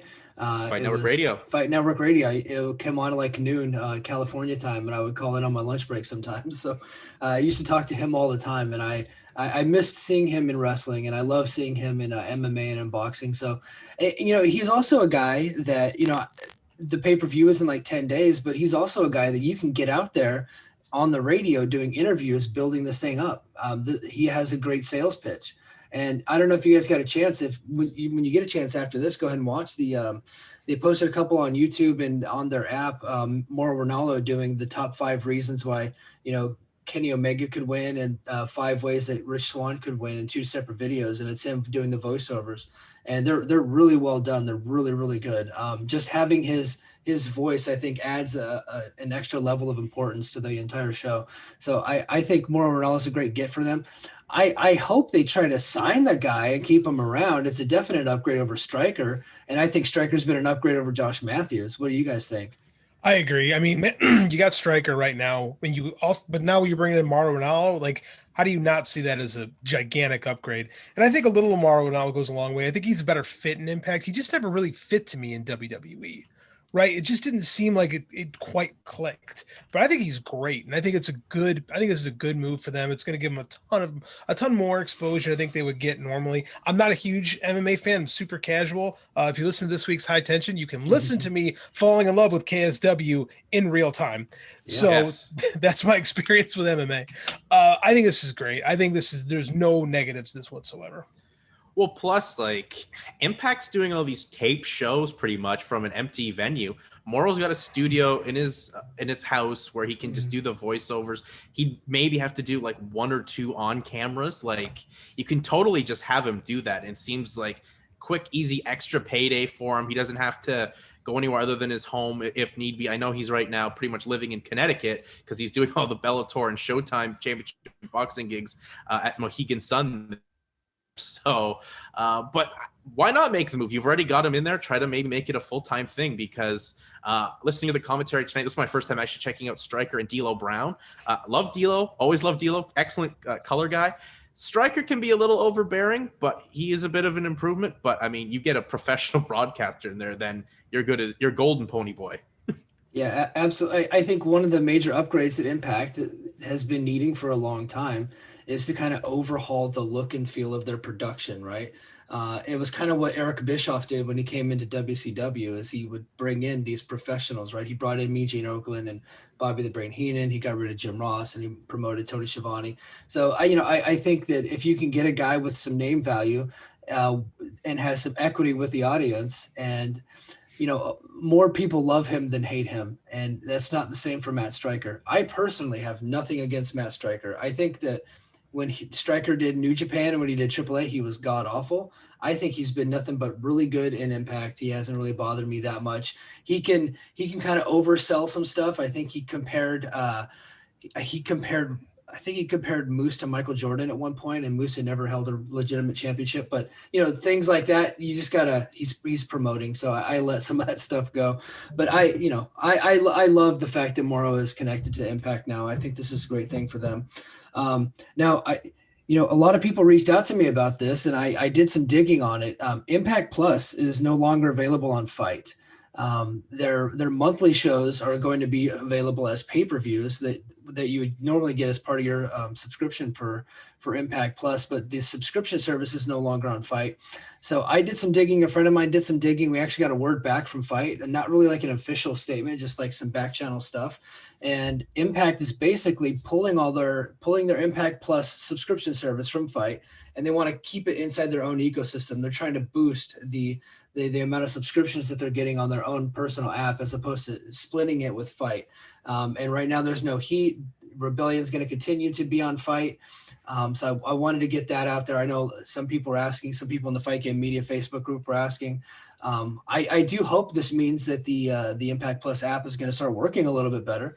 I know they've had some issues with some of their live broadcasts. Tonight there was no issues with the live Impact show on the app, but does that sound fishy to you guys?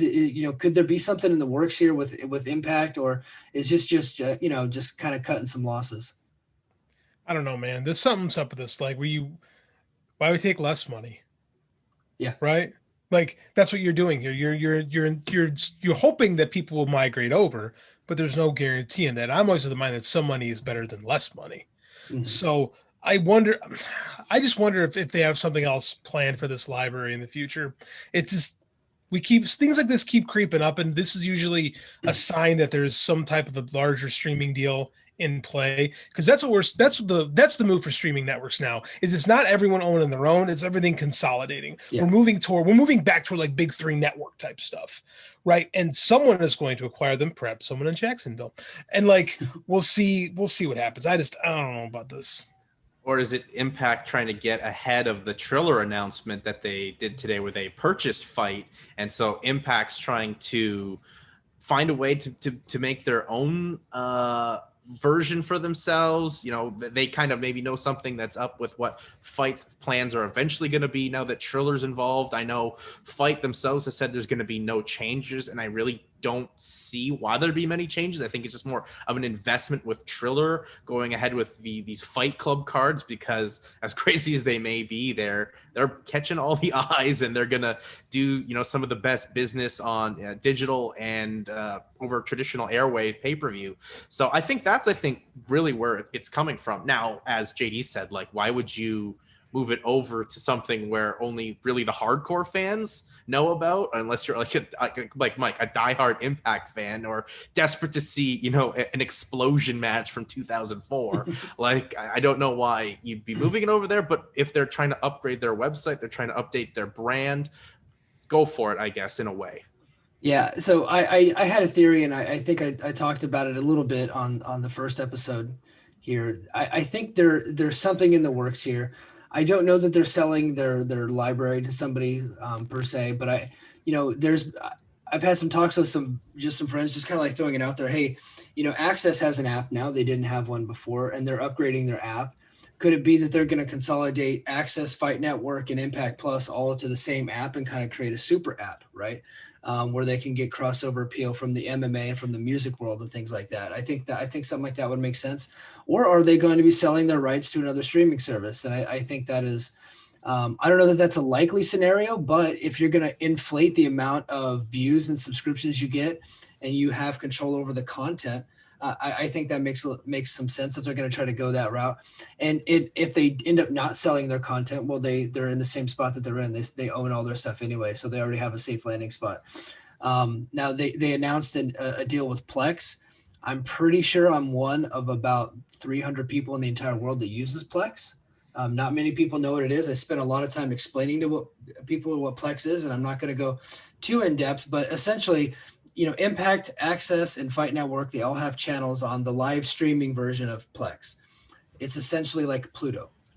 It's, commercials and random spots and things like that. But, tonight's Impact aired live on Plex on the Impact channel. So that was kind of cool. It's the same stream that you get on Twitch and that you get on the Impact Plus app. Now, what's cool about Plex is that you can, if you have downloaded files on your computer and you have a Plex server on your computer, what it does is it pulls those files and then adds it to the app that you can get on all your devices. So say you're like me and you have one of these right here, a hard drive that nobody can see other than JD and Jason, because this is radio and I suck at my job. But if you have a hard drive and you have tons of movies and you have tons of TV shows and tons of music, well, what Plex does is it pulls all that data, and then now you can access it on your phone or your Amazon Fire Stick or your Apple TV. So it has that. So it has that option, and then it also has the live TV option where you have, the three Anthem Universe channels: Access, Fight Network, and Impact Plus. But it has a version of AMC where they just show Walking Dead all day. Then it has CBS News, and I think there was a like a Hawaii 5 channel or something like that on there, kind of like what you would get on Pluto. So there is another way to watch Impact on the internet, I think that's just more of them just trying to inflate their numbers a little bit and inflate their distribution to be able to try to sell it down the road one day. But we will see it. Had you guys ever heard about Plex before I just explained it all? I had Plex about 5 years ago for about 6 months before, when it was harder to watch current run Doctor Who episodes. Yeah. I had Plex for a brief moment. I had never heard of Plex. I don't think I can get that up here in Canada. I have some geo-block garbage would probably end up happening. VPN, my friend, VPN.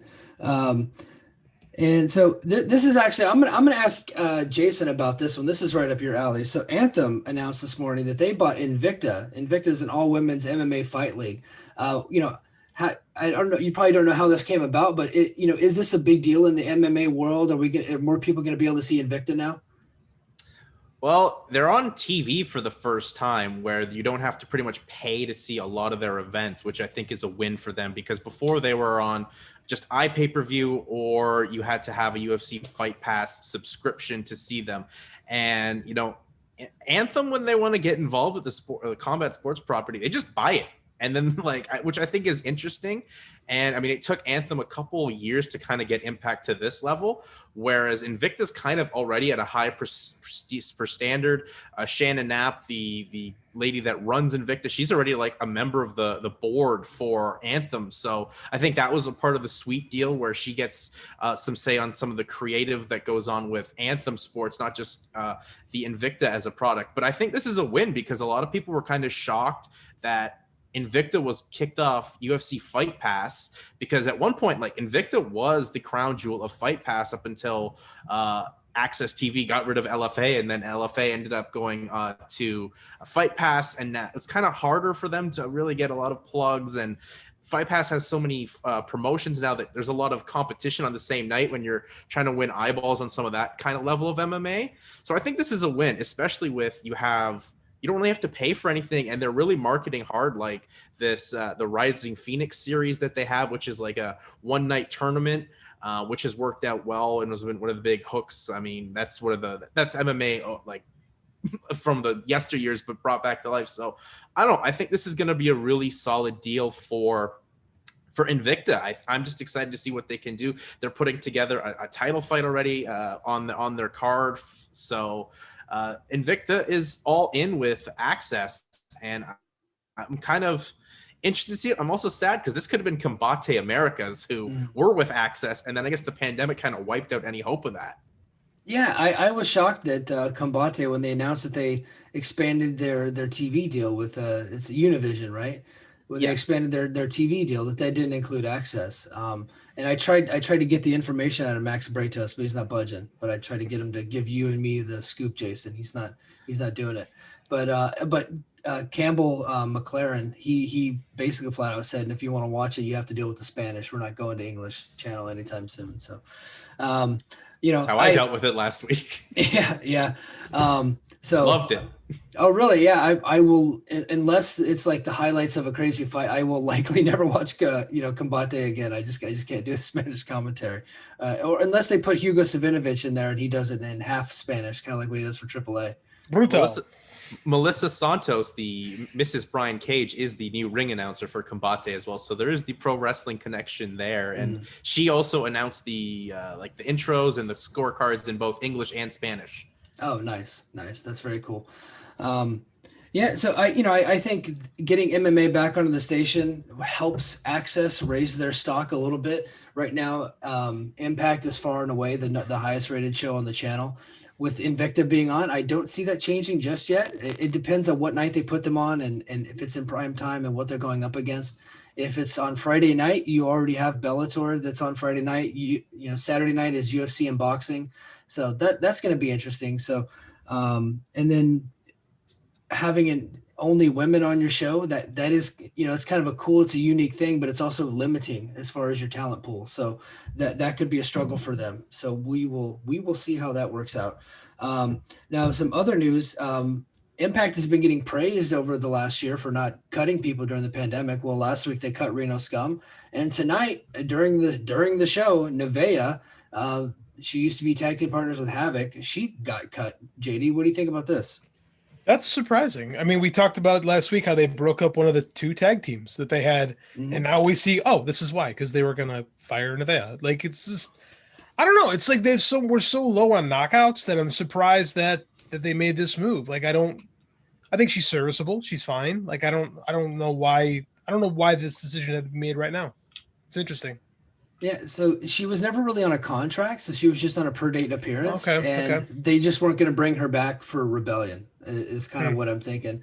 And it sounds to me like they're probably bringing in some other people, and I've never really been all that impressed with Nevaeh, to be honest with you. Nice. And you remember we talked 2 weeks ago where they had their Switzerland leg sweep off of the apron through a table that was probably the worst I'd ever seen. And they wrestled tonight on the pre-show, and I did not hear a single good word about it. The least dangerous table spot in the history of table spots. Yeah. Do you know anything about Nevaeh there, Jason?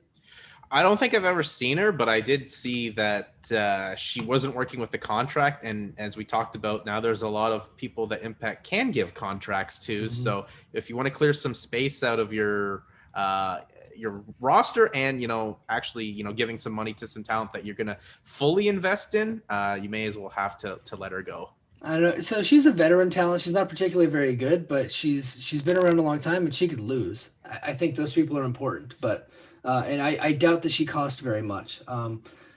Anyway, speaking Times of are tough. Times are tough, Mike. I know.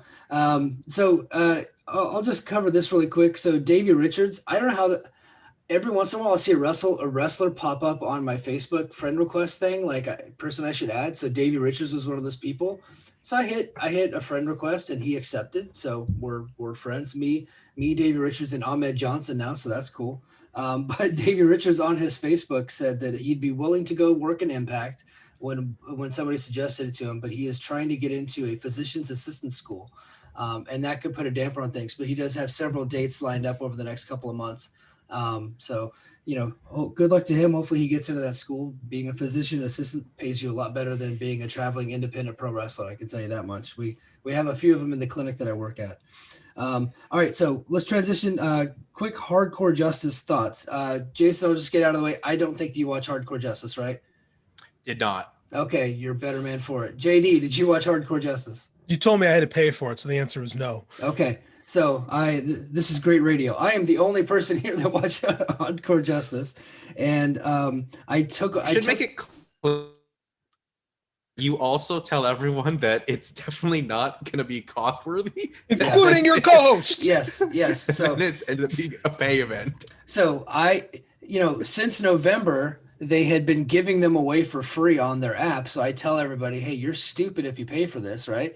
And sure enough, I've been saying it for so long, it ends up not being true anymore, and you had to pay for it. Thankfully, a week ago, Fight TV hit me up and asked me if I wanted to do a contest for Hardcore Justice. And in my head, I'm like, you idiots, everybody knows it's free. Why are you even doing this? But I did it anyway. I tried to give it to one person. He's like, no, Mike, you told me it's free. I don't need the code. Give it to somebody else. So I gave it to somebody else. And then afterwards, like, hey, I thought you said this was free.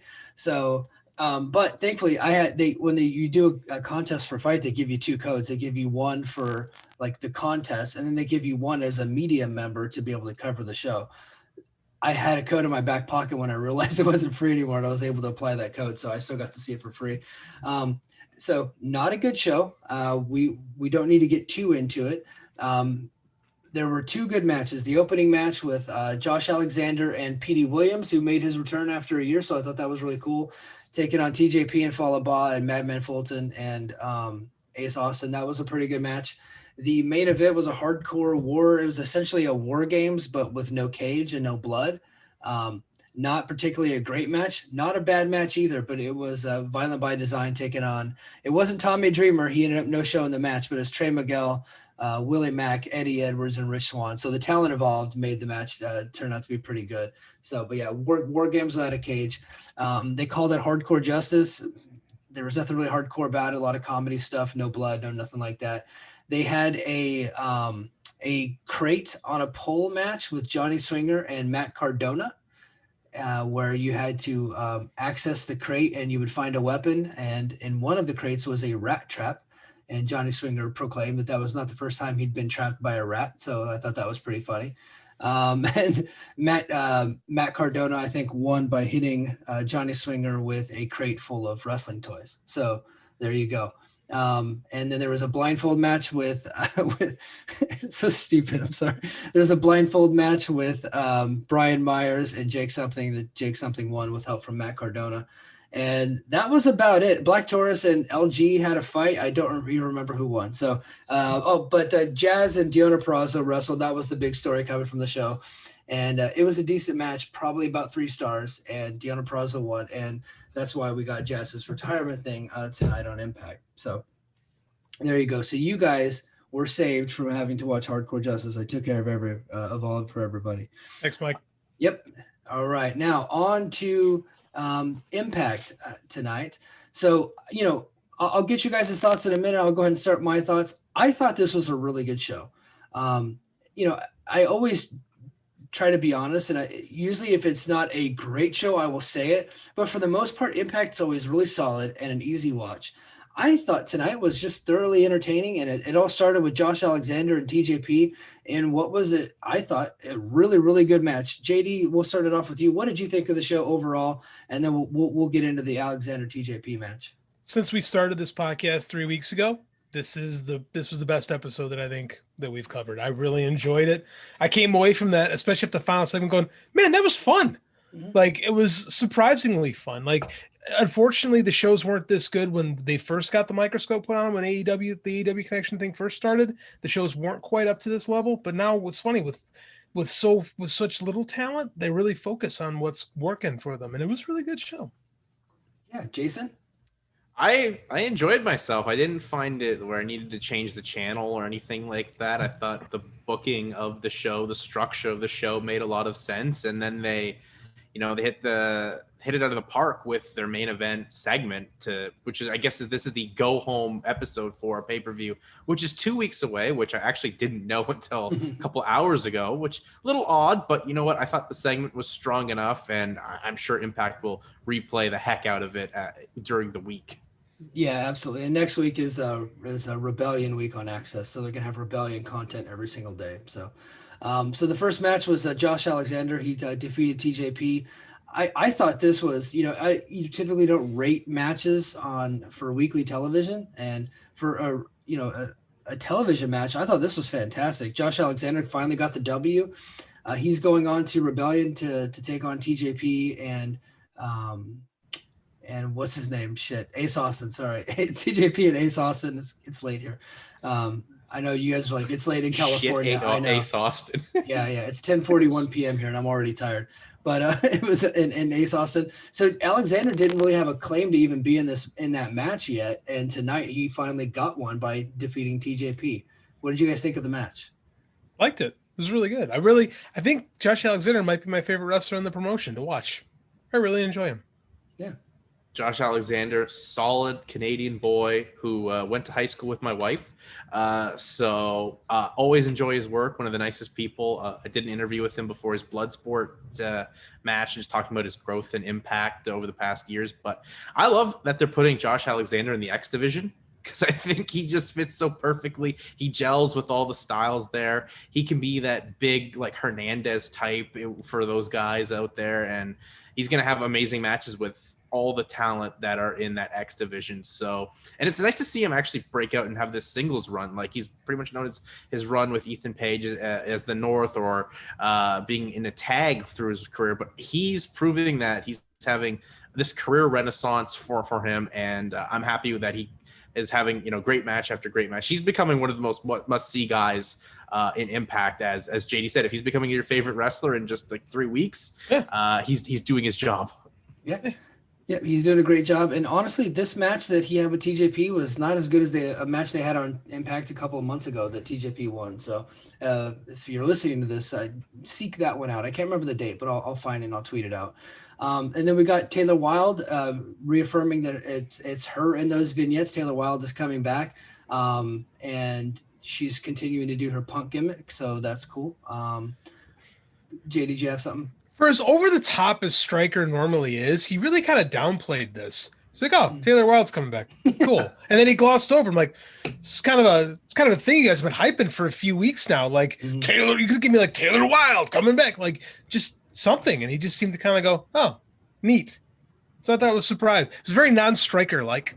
No, and I think it's possible that Stryker doesn't know who Taylor Wilde is. Oh, you're probably right. I didn't even think about that. I think he was working in WWE at the time. He likely has no idea who it was. So everybody's like, she's a TNA legend.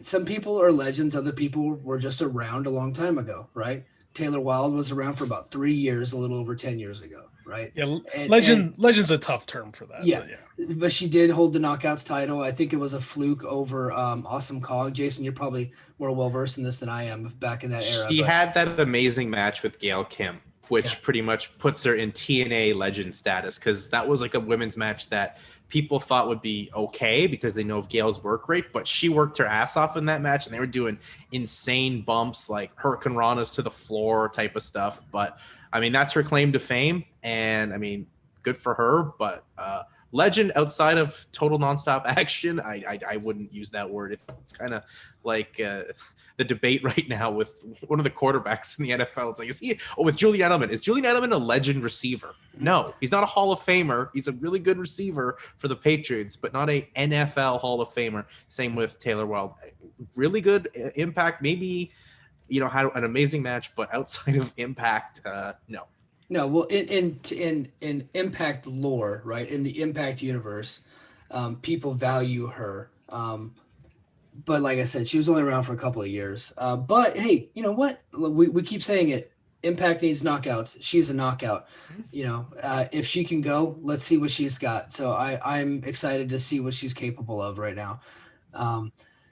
So the next match was Carl Anderson. He took on Crazy Steve. I kind of dig Crazy Steve's new look here with Decay. He has kind of like this black face paint thing, and they altered the look a little bit. He's not really doing more of his funny haha clown stuff. It was a really short match. Anderson won with the distraction into a spine buster. He's got a great spine buster. If they're not going to have a great match, I like that they kept it short. What did you guys think? Fine. It was passable. Yep. It's a fine match. I mean, I'm happy to see them have a good match. Crazy Steve to me still is the most indie-rific guy in all of Impact. I've thought this honestly since like the Pop TV days for Impact.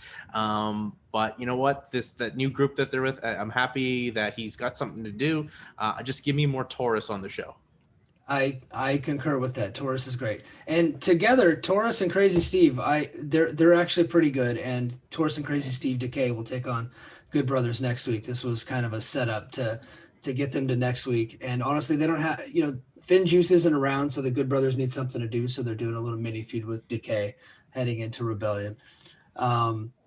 So over at Stringer's Palace, we got Ace Austin coming in asking about the betting odds. Now, they didn't jack up the betting odds this week and then create a crazy bet, so that was good. But I thought they had kind of a cute segment here with a little mini PD Pump coming in and doing the whole Scott Steiner thing. Chances are the Scott Steiner numbers don't lie. Sacrifice promo was played if you watched it live. It usually is every week if you watch it live. But I thought this was kind of a cute little deal to promote the match. What did you guys think? Yeah, I liked it. I like Pete Williams whatever he does. That Steiner promo, we've said it before on the show that it's the most legendary TNA promo of all time. So I like them riffing on it. It worked. Yeah. I was just happy to see little Petey Pump back, because what a gimmick it was. At the time we all hated on it, but it did give Petey Williams the ability to get his character out. We knew Petey Williams was an amazing wrestler, inventor of the Canadian Destroyer, which every independent wrestler has been doing 7 times in a match now. But I'm just happy to see. I thought that was cool, and shout out to Petey for like remembering all those numbers and stuff like that. If that was me, I'd have got tangled up or tongue twisted at some point. But more little Petey Pump on these shows, and maybe if you down the line we can have Alexander and Williams be like Team Canada 2.0 or 3.0. Yeah. Is this your first exposure to the Swingers Palace? This was, yes, but I've known of this Johnny Swinger segments. Whatever. This was fine. Okay. They grow on you, because I thought it was the dumbest thing in the world the first time I saw it, and now I find myself laughing hysterically every time it's on. It's like a rat. It's like a rash. Like you can't get rid of it. No. Hey, Swinger grew on me. Whenever they announced that he was coming back a couple years ago, I was just like, who ever asked for Johnny Swinger to make a return to pro wrestling? And he's been a bright spot on the show ever since. So I think the guy's funny. He cracks me up. So next, Eddie Edwards and Willie Mack come out to the ring for a promo. They challenge Violent by Design. Violent by Design hits the ring, and then James Storm and Chris Sabin come out, and they set up a match for Rebellion. It's going to be Violent by Design against James Storm, Chris Sabin, Eddie Edwards and Willie Mack. This is kind of weird to me because we already know that Eric Young has a torn ACL and he's going to be out for like 9 months to a year. But because this was taped a long time ago, and that hasn't been like the official announcement, they went ahead and announced that they're having the match. It doesn't really have any bearing on the pay-per-view one way or the other. Nobody's buying the pay-per-view for this. So I don't really care that there's a little bit of false advertising here. So they're going to have to find a replacement for Eric Young. And I was thinking, and I'll see what your guys' opinion is, what do you think about the replacement being Steve Cutler, the guy from the Forgotten Sons? Not an upgrade over Eric Young. I think Eric Young could be on commentary or something like that, but he just looks like a guy that would fit in with that unit. Makes sense. Deanna's there. Like, they need people in. Because they need talent. I don't think he's a bad wrestler at all. Like, works. I think it fits. Yeah, why not? And let Eric Young be a mouthpiece for the rest of the year, because as you said, he's got like a torn ACL. I believe it's a torn ACL, right? So yeah, like let him just be the mouthpiece, be the leader. I'm just excited to see still Joe Doring on like pretty much mainstream wrestling TV. Was stunned when they brought him in. I was happy that they brought him in, but I just want more of that. But all in all, sure, bring someone in and let Eric Young be the mouthpiece. Yeah, I think that'd be cool. And we're all waiting to see Joe Doring have a singles match. It just he's had one on television, and he's been there since November. So give it to me against Josh Alexander. Yes. Josh Alexander or Eddie Edwards, I think would be great. Eddie Edwards and Joe Doring would be fantastic. They could have that Japan connection there. They just haven't done it yet. I don't know if they're just shielding Joe Doring. I don't know if he's fully capable of going the way that he used to right now. That remains to be seen. He hasn't done it yet. So yeah, he was pretty broken down at the end of his All Japan run, and nothing I've seen has led me to believe that he is no longer broken down. Yeah. Tennille Dashwood debuted a new show called All About Me. And I guess she interviewed Gia Miller. So there you go. Yeah. Not great stuff. I am not at all interested in Tennille Dashwood. I hate to sound mean, but yeah, what happened to her? Like literally, like this is one of the biggest career flops I have ever seen. Like she was over as Emma, whatever, got fired for the shoplifting. They brought her back. They created this awesome character in NXT. She gets released. Like cup of coffee in Ring of Honor, and how is she not in the main deal in Impact? Because she is now. But like now, how long has she been there? 2 years? Yeah. So she had a match early on in her run where you could tell that she was just going through the motions. She was bored, and I can't remember who she was wrestling, but her facial expressions, like she was in a hammerlock, and she just couldn't She just couldn't be bothered with it. Didn't want to sell. Didn't want to do anything. She just seems uninterested, and I agree with her. I'm not interested in her either. I truly believe she's still doing this because it helps pay the bills. Like she seems like she enjoys traveling and doing the Instagram thing, and wrestling is just a vehicle for that. Because she used to be pretty good, and this just she bores me. Mhm. Right? There's no passion. There's no like fire in anything she does. And it comes across. It comes across in everything that like Caleb Conley's the only person that's remotely interesting in any of this. Yep. Like it's not good. No, I totally agree.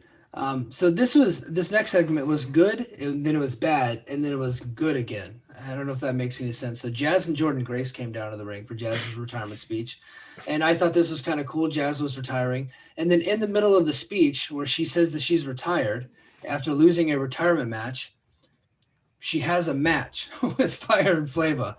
And the match lasts about 2.5 minutes, and Jazz defeats Fire and Flava with, I think, a Michinoku driver. I could be wrong about that.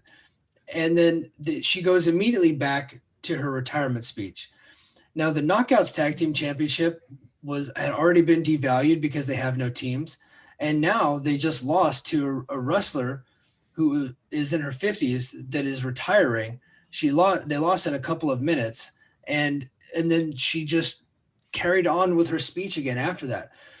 But then when everybody came out and they did the whole thing where everybody's around the ring and they're pounding the mat and people are crying, I thought that was kind of cool. Like I like seeing those scenes, but this just whole thing was super, super weird to me. I think it looked good on paper, right? Because the idea was, we'll get Fire and Flavor out there, their heels. Jazz could have that one last beat down on someone, and I imagine if there was a crowd there, it probably would have come off pretty good.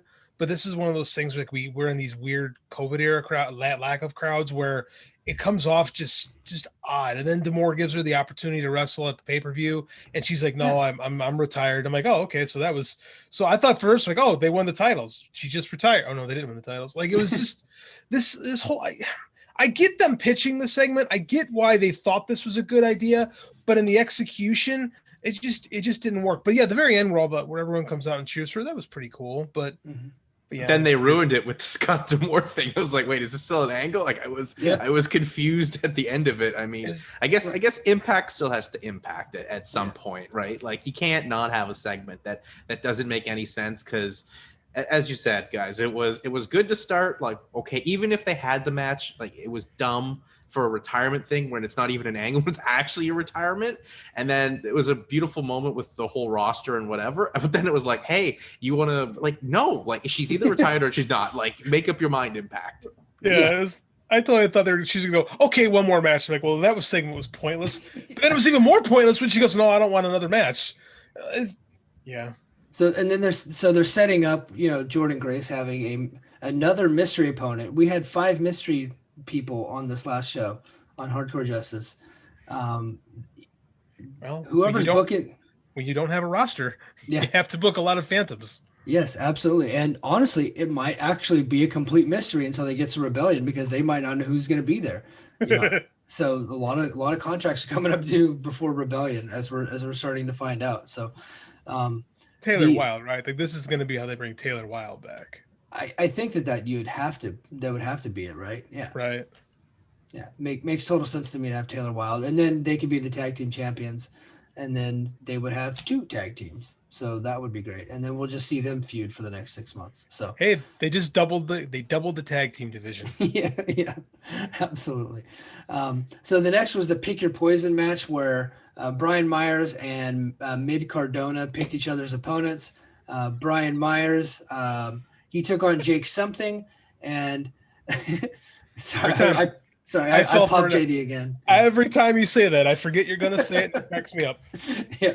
So I forgot where I was at. So Matt Cardona picked Jake Something for Brian Myers to wrestle, and Myers beat Jake Something, which surprised me because I still hold Jake Something in high regard. But again, they keep proving me wrong, and I think I'm at the point now where I'm just going to quit caring about Jake Something and whether or not he gets elevated to where I think that he should be. Clearly, Impact and myself have 2 different opinions of Jake Something. Jake Something is nothing.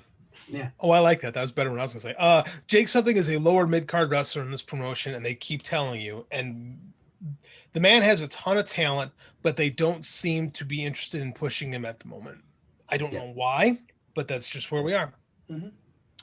Yeah, it was a fine match. Whatever. It's kind of nice to see Impact use Brian Myers. Actually, let him have some quality matches in there. But yeah, I mean, you may be shocked about that, but maybe it's kind of hard to push someone when their last name is something. Like there's not a lot of real marketability on there. A talented guy, but I don't know. It's not gonna, you're not gonna put that on T-shirts or anything like that.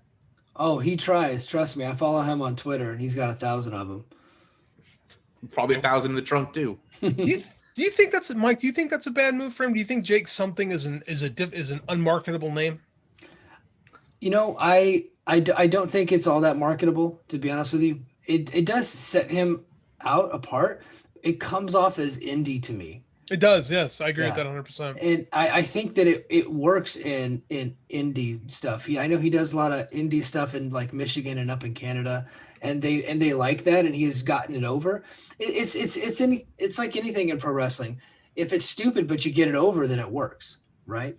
And he likes the name Jake something. He's always wanted to be that name. They tried like hell to not let him have that name for a long time, and he finally got his way. And now they're not really fully getting behind him when it looked like they were going to at the beginning of the transition over from cousin Jake to Jake something. I think that if he wanted to be a main event level talent, he'd have a better name. But if he gets over, he gets over. Well, I mean, a better name. I mean, he's had some rough names, and I mean, what a hill to die on. Like a Jake something. I know it's your indie name and whatever, but like, let them copyright a name for you. Tons of guys have done it before. Mm-hmm. He wouldn't be the last guy to ever let that happen. If you want to live up to a potential, I think you got to change your name. Like, there's a guy in this promotion named Crazy Steve. Like, come on, like you can't be on that level. Yeah. The cool thing about Impact and how they're able to bring talent in is because if they give you a name, they just let you keep it, right? EC3 was able to keep his name. That's part of how they recruit talent. So it's like, okay, guys, come up with a little something better than something. I don't know. But anyway, Myers won. Sami Callihan was next. He took on Matt Cardona. And he actually defeated Matt Cardona, and I really liked this match. And I am not a Matt Cardona fan. I have never really been all that impressed with him ever. And tonight, I actually thought he looked really good with Sami Callihan. And Sami Callihan kind of brought him into his world of garbage wrestling. And I thought Matt Cardona came out fine, although he took the L in this. I don't think it's going to hurt him all that much, and it shouldn't have any bearing on his match at Rebellion with Brian Myers. This is the most enjoyable I've seen Matt Cardona in a while. Yeah. He seems to be having fun in Impact. Yeah, like he's loving his little stay there. I mean, some guys may have taken it as demotion, considering he did debut in big fashion in AEW, and now he's in Impact. But he's having fun. He, as you said, had a pretty good match with Sami Callihan. I was gonna say Sammy Hagar for some reason, but that'd been fun. That'd been the wrong Sammy. But Sami Callihan, and I mean, a match that obviously Impact liked a lot because it went, I think, not one but two commercial breaks. So I mean, that's how you know they thought well of the match to give it that much time. And obviously they're continuing to build up Sami Callihan, but and as you said, it probably doesn't have any bearing on the match that Brian Myers will have at the pay-per-view. No, not at all. And then after the match, Callahan called out Trey Miguel, and they set up a last man standing match for Rebellion. I have liked the Trey Miguel and Sami Callihan feud, and so I'm actually looking really forward to the last man standing match. I think they added a great match to Rebellion that's going to be on that undercard, because a lot of people are going to be buying that pay-per-view just for Omega and Swan with the build of that. And if they watch from the beginning, they actually might get to see some really good wrestling. And I think Callahan and Trey Miguel would be a big part of that. And maybe it'll bring some eyeballs back to the promotion. So I think that's a smart move there. And then they cut away to Juice Robinson and Dave Finlay from Japan. They cut a promo on the Good Brothers building their match at the Rebellion pay-per-view. If there was the most anticipated match is Omega and Swan, I would say the second most anticipated match is the rematch between the Good Brothers and Finn Juice. Jason, did you get a chance to watch their first match at Sacrifice?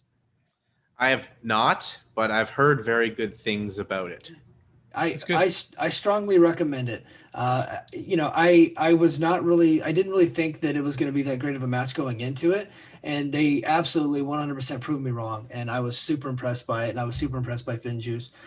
I mean, they're a strong tag team from New Japan, but I felt like they were a lower level tag team in New Japan, even though they held the titles there. I just didn't think that they were that great, but then they proved me wrong. They came in Impact, and I thought they looked awesome. So I think that's going to be a great match that I'm really looking forward to. And it should be the co-main event of that show. And then next, we had the press conference between Rich Swann and Kenny Omega. Now, they only showed like probably like 10 minutes of it. There's a full 42-minute press conference that's on YouTube right now. And it's I didn't know that. It's also really? and it's also on the Impact Plus app. They did a full 42 minutes. I haven't seen it yet. I have it up behind me on my TV here. I when I found out about it, somebody sent me a message and shot it to me, and I was like, really? So I checked it. Yeah, it's a full 42 minutes. They do the whole thing. And apparently Rich Swann kind of goes ham on Kenny Omega a little bit. We didn't actually get to see that on the TV show. So hopefully they push that out there a little bit. But I thought the press conference was a home run. I thought it was great. Bringing in Andreas Hill was a nice touch. I know he's not like a huge name in the wrestling world, but in combat sports and in sports in general, he does a lot of stuff with boxing and MMA, and he's part of the Sporting News, and he's part of DAZN. I thought that was a cool touch. And then Jason, you'll appreciate this. They brought in Gareth Davies. Right? Gareth Davies from the UK. He is a big MMA reporter out of the UK, and for a fact that was Ant Evans bringing him in. Ant Evans is a bit of good get for Impact to hook all these deals up. So I thought it was a home run. I'm interested to hear what you guys got to say.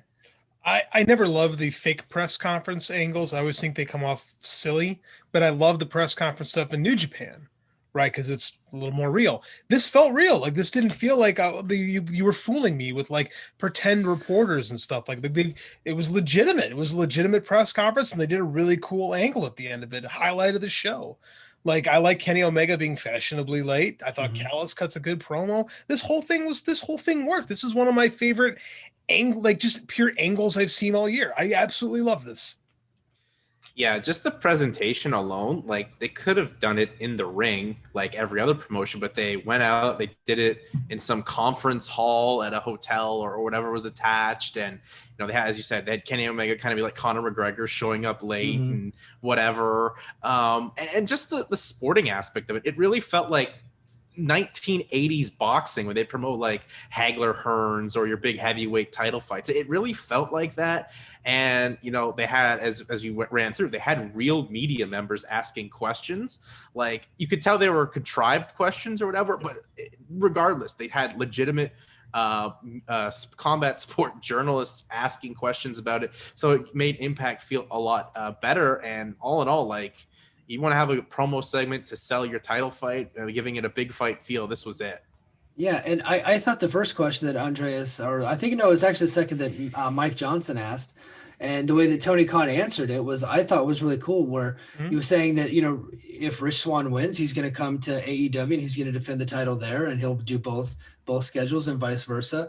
And that he said that he's going to have an AEW referee, which he later revealed was going to be Aubrey Edwards, is going to be the referee for the match. And that he said that whenever there's been an AEW referee, there hasn't been a non-finish like you would see. And I thought that was, it was kind of cool, him promoting his brand, but also kind of taking a shot at the history of TNA.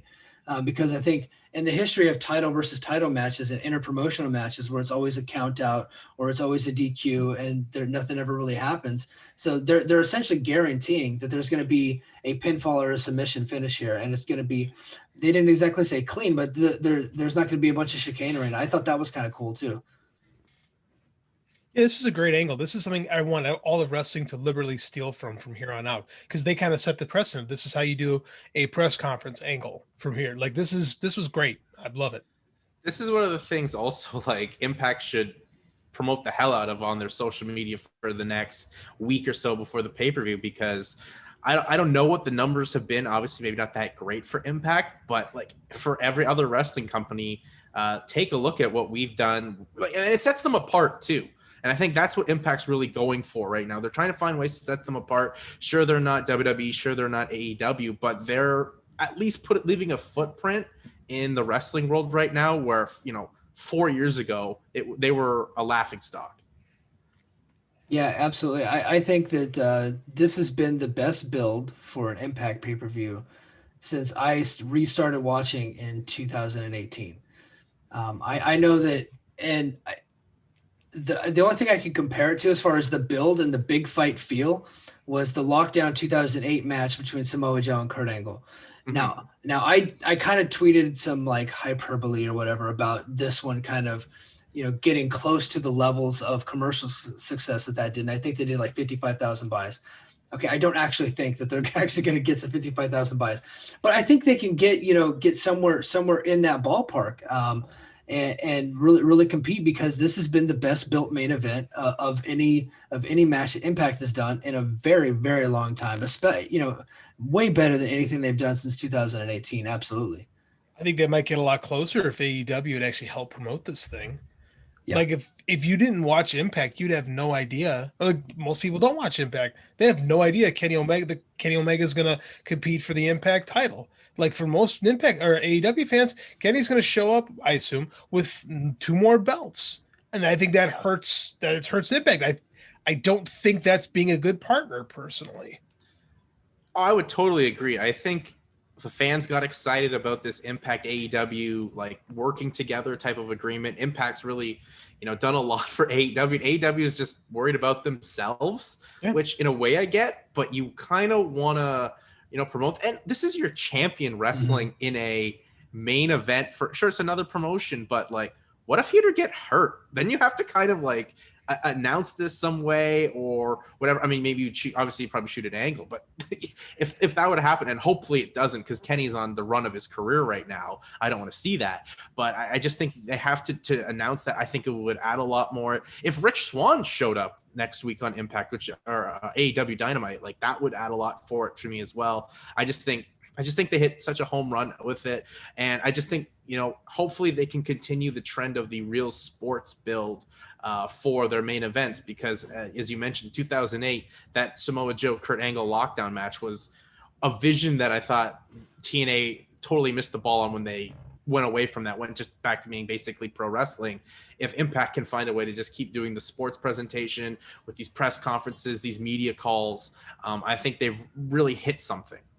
Yeah. Rich Swann better be on Dynamite next week. I really hope he is. They better. I don't think he's going to be. I don't think he is either. Yeah. I don't understand the point of this working agreement. Also, there is no agreement. Like, you got Don Callis is on the show every week, AEW show every week. Like, hey, why don't you promote your company for 5 minutes? It's so weird. Yeah, no, the agreement is you get to use Kenny Omega and we get to use Don Callis and the Good Brothers. That's the agreement. There's no promotional agreement. They're not going to talk about Impact. They haven't been. They initially, when it happened, they did promote that, Kenny Omega was going to be there. And then ever since then, they rarely ever talk about it. And since the Good Brothers have lost their Impact tag team titles, they don't even announce them as being Impact talent. They just quit doing it. And I get it. They're in the power position. They don't have to. But, back I compared this more to, when ECW was getting help from WWE back in the day, back in 1997. And then you would see like a WrestlePalooza commercial on Raw, right? That didn't hurt WWF to do that, and it only helped ECW. I think that if you make this match bigger, right, and your champion's in it, then your champion then looks bigger. If he is a bigger draw, then people are going to be more drawn to him, right, and more eyeballs are going to go over. At least ECW had that one episode where they invaded Raw. Yeah. Right. Like we haven't even gotten that. No. Impact needs to come out and just like look strong as a promotion in this. They're like, okay, whatever, do whatever you want. Like AEW's got all these ads, these paid ads, and Tony Khan's tape made his shots, and Tony Schiavone like made that one line in like one early ones. It was like, I worked for Impact and I then quit the business for 10 years. Like, how does that help? It was a great line, but how does that help? How does that help Impact? Like, doesn't Impact want to continue to gain something? And I guess it just goes to the old adages, as excited we were for these two promotions to kind of, have a handshake agreement and work together. This never works in wrestling. It's always going to be, we're just going to find our way to keep doing our own thing. And we're just going to forget like this never happens. Yeah, totally, man. Well, hey, I think that's gonna do it for us this week. I know I kept you guys up way too late, and I know that I'm even tired, and it's 11, 12 p.m. where I'm at, and I'm sure that you guys are way more tired than I am. But hey, Jason, man, this was fun having you on. It's kind of cool to see you watching Impact again, and we'd love to have you on again sometime. I'm definitely gonna check out the pay-per-view because I'm first of all happy Impact moved it from the Saturday because that would have been a promotional disaster, especially with the UFC 261. This would have been the same night with the first event for them with fans back. So I'm definitely gonna check out the pay-per-view just on that build alone. That go home was phenomenal. I hope everyone finds a way to check it out. And I think this is one of the wins where Impact tweets a lot of the stuff from the show out on their social media. So definitely give it a look because this is a segment that I think a lot of people need to see, and especially how to cut a promo. Yeah. Well, that it was awesome having you here, Jason. And Oh, JD, thank great, you. yeah, great as always, man. Man. JD, what's your Twitter handle again? I'm at JD_Oliva. And then what's going on High Tension this week? You guys had a totally different show, and it's free. We had the week I decided to rail on GCW television production or lack thereof. Justin decides to make the show free, so I thought, oh, that's great. The week I am really over the top, he decides to throw it to everybody. Yeah, we talked about video production and the lack thereof in indie wrestling. We took it to America and in Japan. We used the examples of All Japan having a great roster, they're having this fantastic champion carnival, and the shows look like high school shows. They look like just high school video production. And then we talked about GCW Bloodsport specifically and how god awful GCW video production is. And then we got into this deep discussion about why KSW is just amazing with video production. I've fallen in love with a promotion that I don't even know what anybody's saying. Like, it's great. I don't know any of these fighters. I don't know anything, but as a video guy, I look at this show and I'm like, oh my God, this is art. This is fighting art. Well, then JD's excited for next Saturday. KSW has a show Saturday afternoon before the UFC. Mm-hmm. Yeah, Justin has mentioned that about maybe we might be doing something for the YouTube page. So we'll see what happens. Yeah, we'll see what happens. So, hey, Jason, what's your Twitter handle and what's going on with your podcast? With it's Josh Hill, right, from Bellator? Yes, the now number 7 ranked Bellator bantamweight who has a fight coming up in a few weeks, May 7th against Rafion Stotts. So yeah, we just took it to the YouTube page, but going live, streaming out there. So every Tuesday at around 9 Eastern, if you want to hop on anyone, it's just Jason and the gentleman. Hop on there. We talk about everything that's going down in the world of mixed martial arts. And my other YouTube channel, I got an interview up with Sean Wheelock, former voice of Bellator, and will be on the Triller broadcast as the rules expert. And to keep it to this Impact theme, Sean Wheelock did call a match for Impact once. Oh, really? What was that? It was like when towards the end of Impact on Spike, and they were promoting with Bellator, so they brought Sean Wheelock on to call a match with, I think, Taz and Mike Tenay was there as well. So yeah, but so that's what's going on with me. And once again, this was fun to be a part of, fun to talk Impact. I give this 4 happy Tenays out of 5. All right. We love the happy Tenays, man. Oh, and I'm at Get Up Mike. Follow me on Twitter. Follow me at Combat Republic if you want to. That's also cool. It's kind of cool having 2 different Twitter handles, but it gets a little schizophrenic at times because I forget which one I'm using. And sometimes I'll tweet a picture of my daughter on my fight one that I use, and so that gets a little weird. I have to delete my tweets. But yeah, I'm at Get Up Mike, and follow me there. And make sure you listen to the rest of the shows here. Hello, everybody. Hello. All right, everybody, and we're back. I apologize. We had some technical difficulties. We just had to switch platforms. We were on using a new technology that we're not quite familiar with, so that kind of went out on us a little bit. So we're back on Zoom, and we're going to go kick right back into it. So we were just talking about Kimberly and Chris Bay. They were injured at the last set of tapings, or injured before the last set of tapings, so they've been gone for a little over a month, just in case anybody was wondering why they weren't here. And they are expected back this coming up weekend at the next set of tapings. I don't know that they'll be at Rebellion, but they'll be back for the next set of tapings. And Chris Bay in particular, he was actually supposed to be booked on Rebellion, but he was removed from the card. He was going to be taking on Ace Austin for the X Division title. He was removed from the card, and he was replaced by TJP and Josh Alexander. And so now they're doing the 3-way match at Rebellion. But it's going to be cool to see Chris Bay back in action here pretty soon. Some more news. We have some more knockouts. They are coming outside of Wild and Ellering, and outside of the recent WWE releases that have been that just happened. This news broke just before those releases happened that they're bringing in even more knockouts. So hey, we just lost Nevaeh, right? And we lost some other knockouts. We've lost some other talents recently. So they're actually going to be bringing in some more knockouts. I don't know who they are, but there even more reinforcements are coming. One name that I keep seeing popping up, and this is through no sources or anything like that, but she has made her intentions clear, is Killer Kelly, man. Killer Kelly, it really does want to come in. She had a cup of coffee and Impact before. I think she would be a great addition. What do you think of Killer Kelly? Yeah, she's good talent. She's got a different vibe to her. Fan. I like it. We've been saying it for the last 4 weeks, man. They need more people in this division, and I'm happy to hear it. I'm happy to hear that we've got hopefully it's some fresh talent. Hopefully it's some people we're not terribly familiar with too. Yeah, no, I totally agree, man. I think that'd be great. And so we talked about Mauro Ranallo last week. Mauro Ranallo is going to be calling the main event of Rebellion this coming up Sunday night. He's a huge get for Impact. And so, the questions were asked, hey, are they, is this a one-time deal? Well, that's kind of up in the air right now. They're just doing more of a feeling out process, I would say. Mauro is dipping his toe back into pro wrestling, but I do know that the interest is there. They are interested in bringing him back on more of a regular basis. Good. He was fantastic in all those Impact promotional packages this week. Like that's some of Mauro at his best when he's like doing the documentary narrator thing. Like I like that from Mauro even more than his play-by-play, to be honest with you. Like that's just me, and I'm a documentary nut. I got my degree in documentary, so I love documentary.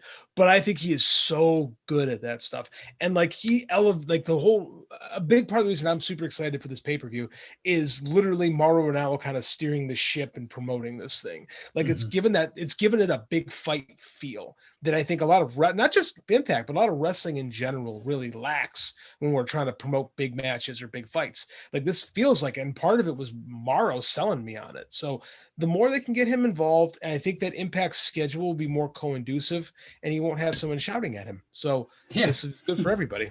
Yeah, man. He's not going to face a lot of the issues that he faced in WWE. WWE right now, morale is kind of a garbage fire, I guess you would say. Garbage being the nice term for it. yeah. So I think that if Mauro was an Impact and he kind of worked there, it's more part-time with Impact, and I think they'll work with his schedule a lot better. So I think it'd be really cool to bring him Mauro. I'm a big fan of his, man. And like you said, he did really great on the This Is Impact documentary that came out on Tuesday night. Good. It was so good. So you got a chance to watch that whole thing, huh? I did. I watched it last night while I was working, and a lot of the time I was just listening, right? Yeah. And Mauro's voice just carried me through it. And like I said, I was excited for the pay-per-view. I was at like a 10 when that thing was done. I was really excited to watch this pay-per-view. Yeah, man. No, same here. That was the This Is Impact documentary. That's one of the best things they've ever done. Like I can't remember. I'm trying to think back because I know that Jason Hervey and Eric Bischoff, I'm not a big fan of some of the booking stuff that they did, but they did some really good documentary style kind of backstage stuff. And I'm trying to think back, and I'm like, I think this was even better than a lot of that stuff that they used to do. I agree. The Bischoff Hervey stuff had a very reality TV feel to it because that's their background.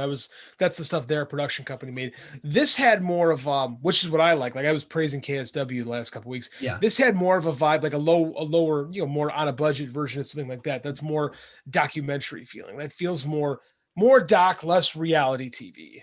Yeah. Right. Which the reality TV stuff worked in 2012, 2013 Impact because it was new to pro wrestling. It was different. I think that stuff has really taken a hold lately. So I like seeing something a little different. This was good. Yeah, no, and I totally agree with what you're saying about Mauro doing the voiceover stuff, man. I think I would listen to him like on the BBC show Planet Earth. I think, the old guy that they have doing it now is great, but I think Mauro would be great at that. I would just listen to him say anything. Mauro Ranallo talking about the plight of the blue whale. Like, yes, it would be fantastic. That was actually a really good impression. I came out much better than I thought it was going to. I might actually start doing this more frequently. That's so funny. So speaking of old school TNA, I know that we last week we might have probably said the letters TNA too much, but this week it's actually pretty relevant.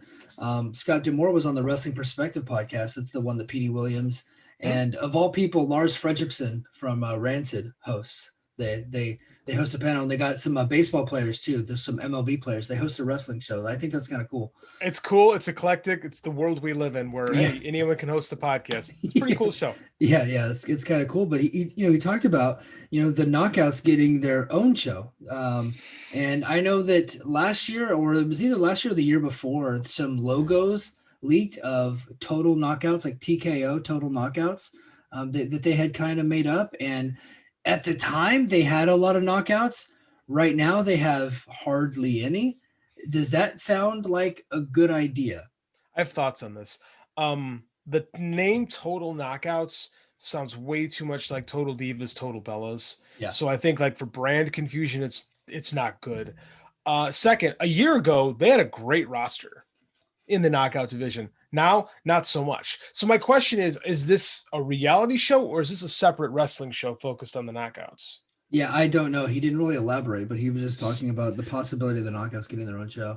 Like if it's a wrestling based show, I think that's interesting. It's something Justin and I have talked about on High Tension a little bit, would be giving women their own show. Because we had this debate once about whether like more often than not, women are not going to be in a main event position because of just the inherent, I don't want to say sexism, but the inherent confines of what pro wrestling is. Whereas if they had their own shows, like in Japan, like with Stardom and Tokyo Joshi Pro, they would be the drivers. So, I mean, like we had an interesting discussion on that. I don't know where I fall on the subject, to be honest with you, but I would love to see someone try. Yeah. Like, and I got like, I don't know, man. I would like to see it, to be honest with you. I thought AEW maybe should do it. I think WWE should have done it a while ago. But I think that if the Impact's going to jump on this, let's give it a whirl and see what happens. Well, and they, Access TV's kind of had a void because when Anthem purchased Access TV, they had this show called WOW, Women of Wrestling Superheroes, and they had Tessa Blanchard, and then a lot of the people that you see on NWA and AEW and Impact right now, they were all on that show, working as independent kind of talent, and it was a 1 hour show every week, and it was just all women. And I think that's one of the reasons why maybe they were trying to do some of that, but then the pandemic kind of got in the way and they didn't have as many people under contract. So, and I know that they did have some working arrangements with some of the local, there's like all women's independent groups. I think there's one called Shimmer. There's that one. That one's pretty popular, right? So, I don't know if it were more of a documentary or a reality-based show. I think that might get them some more steam as opposed to doing matches every week because they're going to burn through matches pretty quick. They will burn through matches pretty quick with their lack of roster, but if you start bringing in some independent talent in a squash position, it could work. Yeah. My one thing is like this is like really WWE territory. They've really kind of made this work and created a brand around Total Divas. How are you going to compete with that? Right? Yeah. This isn't wrestling. Like this is reality TV. This seems like a worse idea to me because it's just going to come off as an inferior product, right? Yeah. Like we talk about wrestling and wrestling, people love wrestling. So even if the production values aren't great, people are going to watch. I don't know if that's the case with reality TV. No, I probably would never watch it. God, no. I've never seen a single minute of Total Divas. Me neither. Like I've seen commercials, right? But I've never actually watched the show. And I'm in the same boat. And if it's a competition show, like Tough Enough, like that's intriguing to me, right? Like stuff like that, like where there's a competition. But if you're just like going around with their daily lives and their daily lives are fake and they're being forced into a house, I don't give a shit. No, I'm with you. Yeah. We host an Impact podcast. If this was the show, I would not watch it, and I would probably just read reports if we had to cover it and just parrot them. Yeah, no, we probably just wouldn't talk about it. That's even better. Okay. Yeah. Like honestly, the cool thing about this, us doing an Impact show on the Fight Game Media Network, we know for a fact Garrett doesn't watch Impact, so we could just say whatever we want. So we would just get away with like not talking about it. Bret Hart was on Impact last week. It was shocking. Yes, absolutely. Did you hear that, Garrett? No. Like one of these days, he's going to listen. He's going to yell at us. It's going to be I know. I'm looking forward to that day, actually. So it's Scott Demore. He did say something else, and I'm really interested in getting your take on this. You said that the TNA brand may come back. Now, I have some thoughts on this. My thinking is last year before the pandemic hit, they were set to go to WrestleCon at WrestleMania weekend and do a kind of a TNA reunion show and bring a bunch of old school TNA names back. And I thought that was cool, right? I thought that was just super awesome. Bring like TNA was ridiculous a lot of times, but you know what? I kind of you get removed from it for a long time and you kind of look back at those times with some rose colored glasses and some of the old stuff. They had a lot of good stuff.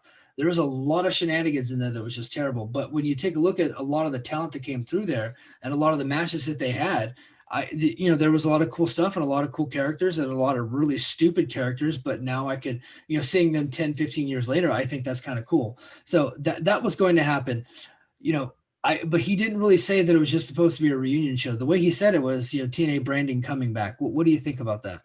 I have mixed feelings.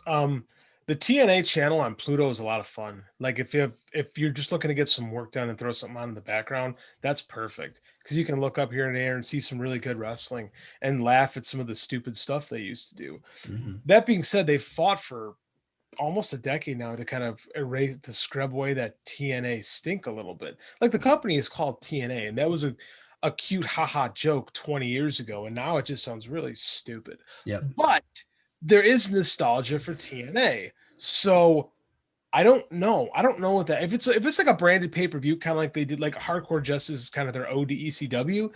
If that's kind of what they're talking about, like just say, I don't know, poorly booked pay-per-view once a year, like there could be some humor and fun to that. If it's one of their Impact Plus specials, I'm okay with it. Relaunching the brand is something I don't know. I don't know if that's a good move.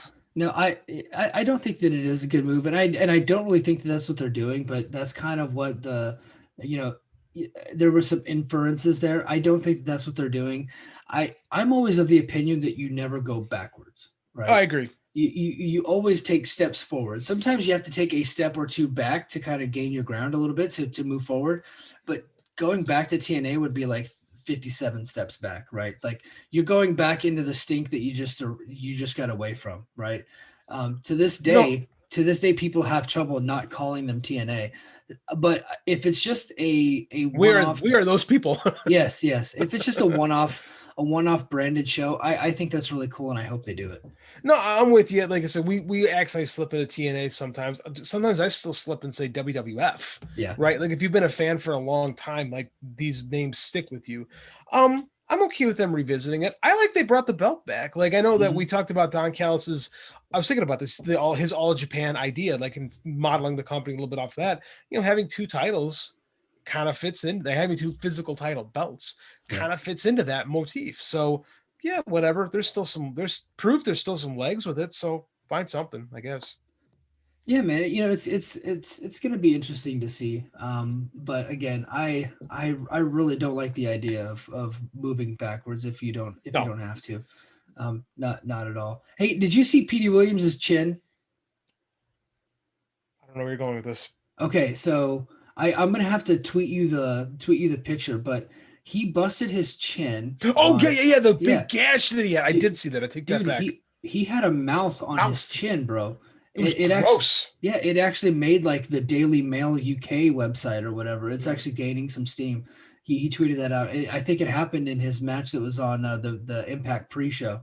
So I thought that was disgusting and gnarly.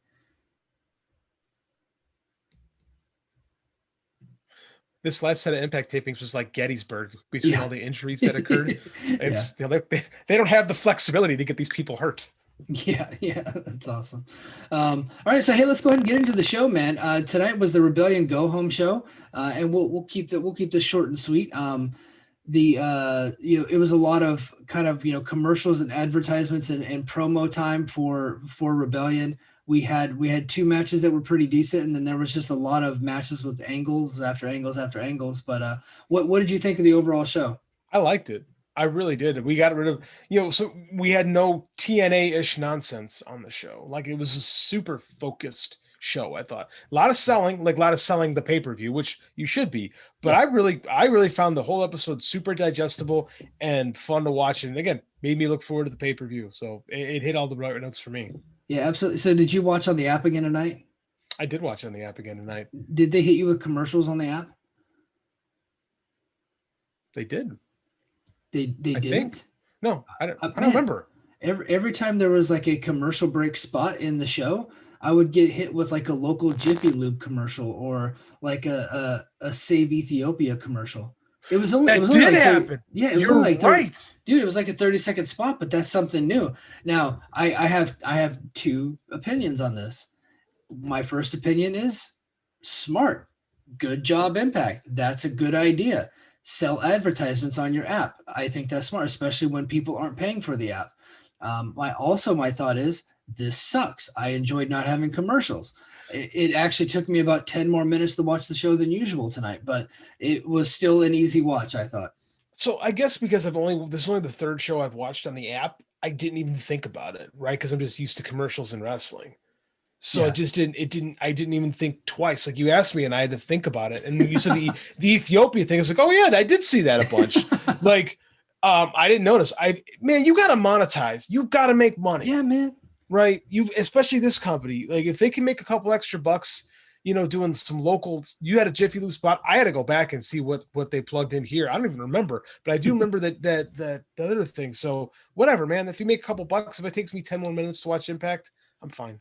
Yeah, man, go get your money. We need you guys to be profitable because the more popular you guys get, the more popular we get. As Exactly. Getting in on the ground floor of these Impact podcasts. So hey, we're gonna go ahead and start. The show started off with the Good Brothers, Carl Anderson and Doc Gallows. They took on Decay with Crazy Steve and Black Taurus.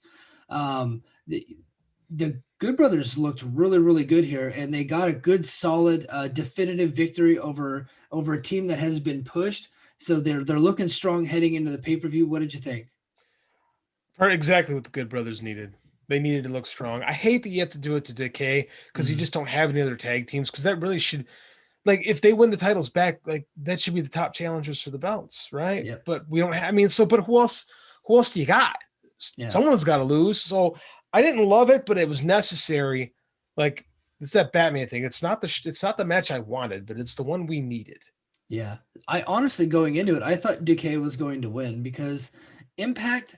So I think they think they're Gato sometimes, and see if you're following me on this. I'm very curious here. Okay, so what Gato likes to do with a lot of the stuff that he books is like he'll book champions in like 6-man tags, and then the champion will lose to somebody, who get pinned by somebody in that match, and then that sets up the next challenger, right? That's or true. he will do, or in the G1, or even in the super the New Japan Cup. I'm sorry, the champion will lose in that. And then it'll set up a match with the eventual winner of the tournament, right? And so Impact, they don't have squash guys. They don't have mid-level tag teams. They got the Good Brothers and Decay, and then they got Finjuice in Japan, and then they have Triple XL on the bottom losing every week. So I thought to set up a new challenger that the Good Brothers would actually lose tonight, which is not good booking, but I didn't think they had any other choice because I figured Good Brothers are winning. They're going to need a team to fight when they get the titles back, but they could have eliminated any and all competition that they would have gotten tonight. This is the problem with the roster being as shallow as it is, but I see where you're coming from. You are correct.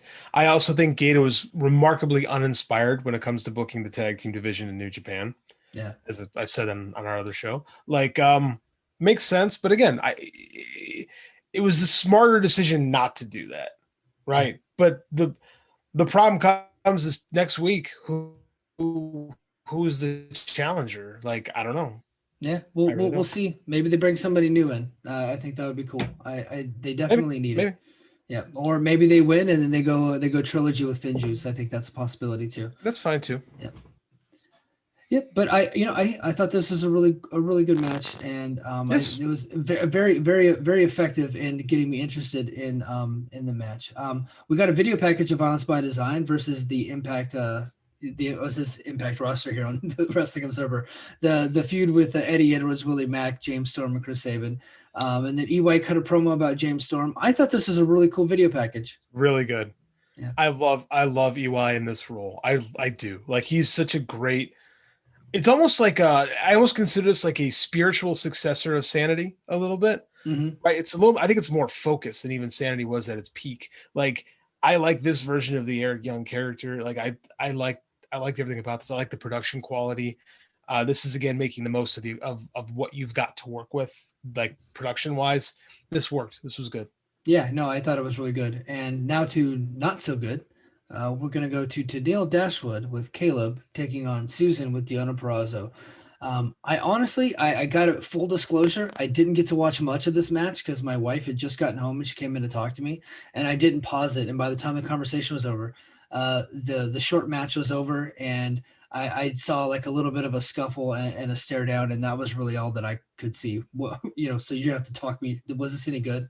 No, No, I didn't think so. I mean, honestly, I watched the match. I told you I was working while I had the show on, and this was a very easy match to like not pay attention to. Like, Tennille Dashwood used to be a really good wrestler, and it just seems to me like she just doesn't care. I mean, like, I hate being this guy, but like, it just seems like she's there kind of going through the motions a little bit, right? Yeah, And no, this that's Susan been my thing- criticism of her all Yeah. along. Yeah, and I hate being like, I hate saying that they're not working hard because it's so inappropriate for me to say to these guys that are in the ring. But I mean, like, it just doesn't feel. It just doesn't feel like she's got her heart in it. It just feels like she's just doing it. And I'm not a fan of Susan. Like, Sue Young does a lot of the cool stuff. Like, she does some stuff. I don't like the Three Faces of Foley thing. Like, this was my least favorite part of the show tonight. And I checked out, to be honest with you. I watched the show, but I wasn't really watching the show in the moment. So Yeah, the thought occurred to me to pause it and wait for the conversation to be over, but I honestly, I've just been so uninspired by this feud, and I don't really care about the match at Rebellion. They're gonna have to do something special to make me care. They're gonna have to add somebody, and I'm a guy that doesn't like 3-way or 4-way matches, but they're gonna have to add somebody interesting because first of all, it's heel versus heel, right? Hard.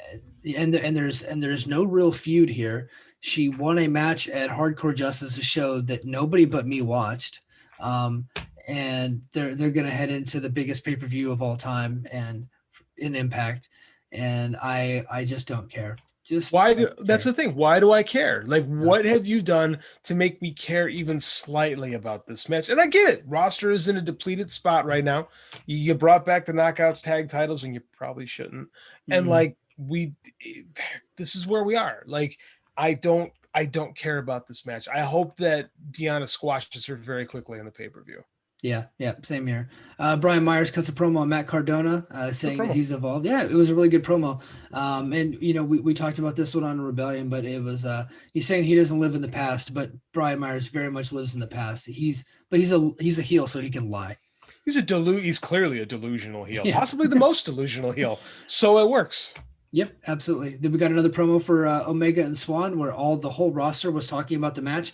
I thought this was awesome. Great. Yes. Yeah. Very, very effective. Just everybody kind of even out of character a little bit, and they're back in their guy. I thought it was really cool. Yeah, we talk about big fight feel, man. This added to it. Like, they have done, I'll be honest, I said this on Twitter and I'll say this here. I like Impact Kenny better than I like AEW Kenny. Whoa, what? You're gonna get in trouble. You're gonna get us in trouble with that. I know, but he comes off as a much more I don't want to use the term serious because then I sound like Jim Cornette, but he just the way the character comes off, like, there's none of the quote unquote character development stuff that's kind of bogged him down in AEW at times. He's just here to kick ass and steal this belt, right? Yeah. And he doesn't wrestle every week, right? Yeah, and he's doing mostly just promos, and they give him a lot of promo time, and I think it's cool. And Impact treats him as special. He's the biggest star on the show. Right. He's very clearly the biggest star on the show. So I think that's why the presentation of him on Impact works so well. He's territory Flair. Yeah. Right. When Flair would go to the territories and have a program, he didn't do a lot of wrestling, did mostly talking, talk your ass into the building. That's really what Kenny's doing here. And I'd like to see more of this in AEW and less of the Kenniness. Yeah, absolutely. So next we had Mahabali Shira with Rohit Raju, and unfortunately defeated Jake something. What are we doing? Dude. What are we doing? This is the one part of the show I'm like, what are we doing? Do we not this is like our prospect, right? Jake something could, stupid name aside, he could be something. And when he got pinned by Shira, I was like, did this really happen? Mm-hmm. Did I really watch this happen? Like, this is the one, and I hate, no, that's not true. I love critiquing booking. This is the one bit of the show where I'm just like, we've lost the plot. Like I said, I get the knockouts because you just don't have the talent. This is like, I feel like we're like derailing Jake something at this point. I don't get it. I'm almost lost. like, I kind of want to send him a DM like, dude, you got to get out of there. Because like they just don't see it in him. And I do. I'm like, I'd rather see you on AEW Dark right look now. at the man. Yeah. Look at the man. The man, look, and he's good. He Yeah. can go in the ring. Yes, he's got some weird indie-rific stuff, but you can work that. So does everybody who comes from the indies. Like, you can work that out of them. Like, I don't understand why they don't see value. Like, I really wish we had a good secondary title, because I think it'd be perfect on someone like him. Like, we have the X Division thing, but it's still a cruiserweight belt, basically. Like, like this is, I just don't get it. I don't understand. It's like, it makes me, you know what I rate this to? This reminds me very much of Shitaro Ishino in All Japan, where I throw my hands up in the air every week and I'm like, what don't you guys see in him that's a star? And I don't get it. Yeah, I mean, it's like, does he owe somebody money backstage? Like he was a pushed guy a month and a half ago, and then he's just been getting buried ever since. It's just, it's a sad thing to see, and I'm like at the point where I'm like, I'm kind of starting not to care anymore. And I think that's the point. Yeah, like, yeah. Shouldn't he be with the guys fighting Violent by Design? Isn't that his storyline cousin that turned on him? Like, isn't that the story? I don't know, man. Yeah, I don't know. He got cut out of that story, and then now he's losing to Shira of all people. That's what I'm saying. It's not like he lost to somebody pushed. He lost to Shira. Yeah. But I think that they want to push Shira. I don't know if you saw this, but Levi Margolin from gosh, I can't remember the website that he works for, but Levy's a cool guy. Yeah. And I think he's on the 2-Man Power Trip Network. He does a podcast for those guys. And he is very good with all the details in the upcoming television shows and things like that. And he has a lot of ratings analysis.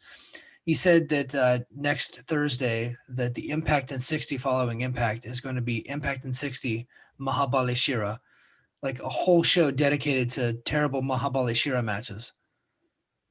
That is going to be the worst hour of professional wrestling television possibly ever recorded. I'm like, I know Impact still has a good following in India, but even they recognize that Shira is not good. No, he couldn't bust a grape with some of those punches that he was throwing. So yeah, I don't know, man. I don't get it. I don't get it. But you know what I do get? I get Trey Miguel. I think he's fantastic. And after this match, they cut to a Trey Miguel training montage at his Skull and Bones gym there in Ohio. And I thought this was just awesome. This was one of the best things on the show. I loved everything about this. I loved the promo. I loved the training montage. I liked it. We were very low this week on the silliness, right, of this promotion. Like, and this was stuff that I could just totally get into. Like, this is my favorite thing I think I've seen on a Trey Miguel, other than just, good matches. This was great. Yeah, man. Serious Trey Miguel is awesome. I like Serious Trey Miguel. Funny pot smoking Trey Miguel was kind of cool too, but I'll take this over silly Trey Miguel any day. I like this so much better than the Rascals, who themselves are now better in NXT than they were in Impact. Like, this is everyone, I think, won from this, Yeah, no, absolutely.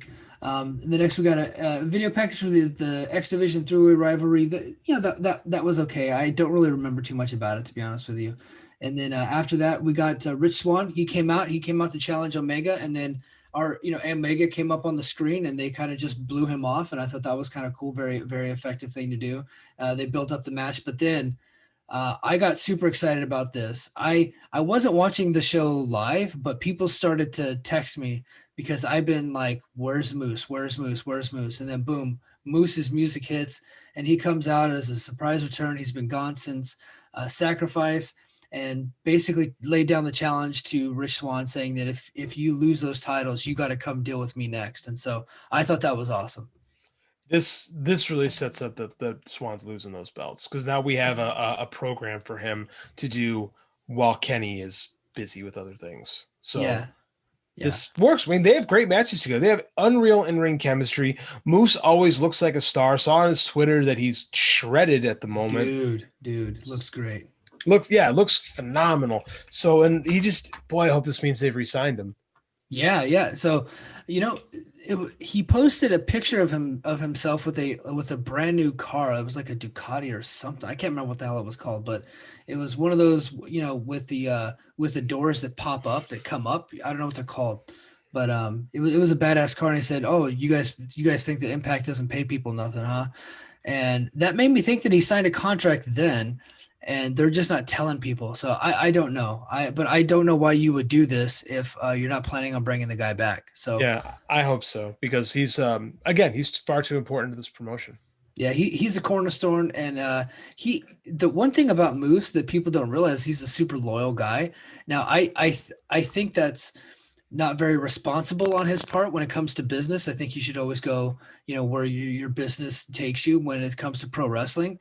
But hey, look, if he's happy there and they're paying him good money, and he gets the kind of the hours that he wants and the travel that he wants, and he's super comfortable with Scott Demore. Scott Demore broke him into the business. So hey, if he likes Impact, stick around Impact, man. Just hopefully they're paying the guy some money, because I think he's great. And I think he deserves it. And if Kenny Omega does win on Sunday, Moose is the obvious next challenger for him, in my Yeah. opinion. Gosh, he's been with them almost 5 years now. So Yeah. that's a long time in pro wrestling to be with one company. So yeah, clearly he's got loyalties to Impact and they should take care of him. Like I hope it's worked out. I hope everything is good. Mm-hmm. Yep, same here. So hey, we got a vignette for Taylor Wilde. So she's coming back. It says April. Well, we only have one more episode of Impact in the month of April, so I'm guessing she'll be back next week. I should have Um, said next week because that was a weird thing to say. yeah. It's like, come on, you're gonna make me look at the calendar to figure out when she's coming back. So, and then we get Jordan Gray. She took on Kira Hogan. She ended up winning by DQ. I hate these kind of finishes, but it's like, would it have hurt for Jordan Grace to get the victory here? And then they jump her, but they went ahead to the DQ. And then, surprise, surprise, coming out to save her was Rachel Ellering making her Impact debut. And I thought Rachel Ellering looked really good here. She's a She lot did. buffer. She's a lot buffer than I thought. She's her and Jordan Grace look like they're like a formidable tag team. Yes, I like this. I like the look of them together. I think it works. I think they could actually have something.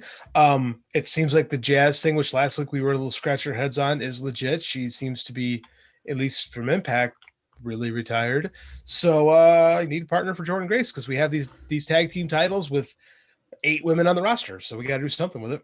Yeah, absolutely. And I think, I know that Jordan Grace's contract's coming up, but you could work out a deal to extend her for out a little bit longer. Yeah, I think that they need to go with this tag team for a little bit and get behind them. I think they look great together.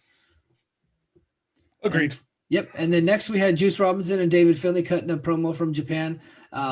They're not the greatest promos in the world, but I get a kick out of Juice Robinson. I think he's a good promo. And David Finlay doing serious David Finlay, I think is really good too. And I'm super excited for their match on Sunday.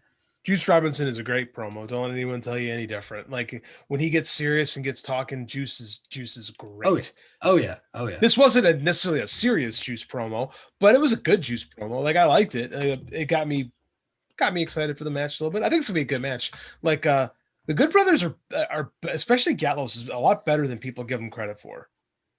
Yeah, absolutely. They've really impressed me in Impact, and then even in AEW, they've been doing a great job. And then in the main event, we had Eric Young and Eddie Edwards. Eric Young wrestled this match with a torn ACL, and I don't even know how that's possible. Stud, because he's a man. Yeah. I could not have done that. Not even a little bit.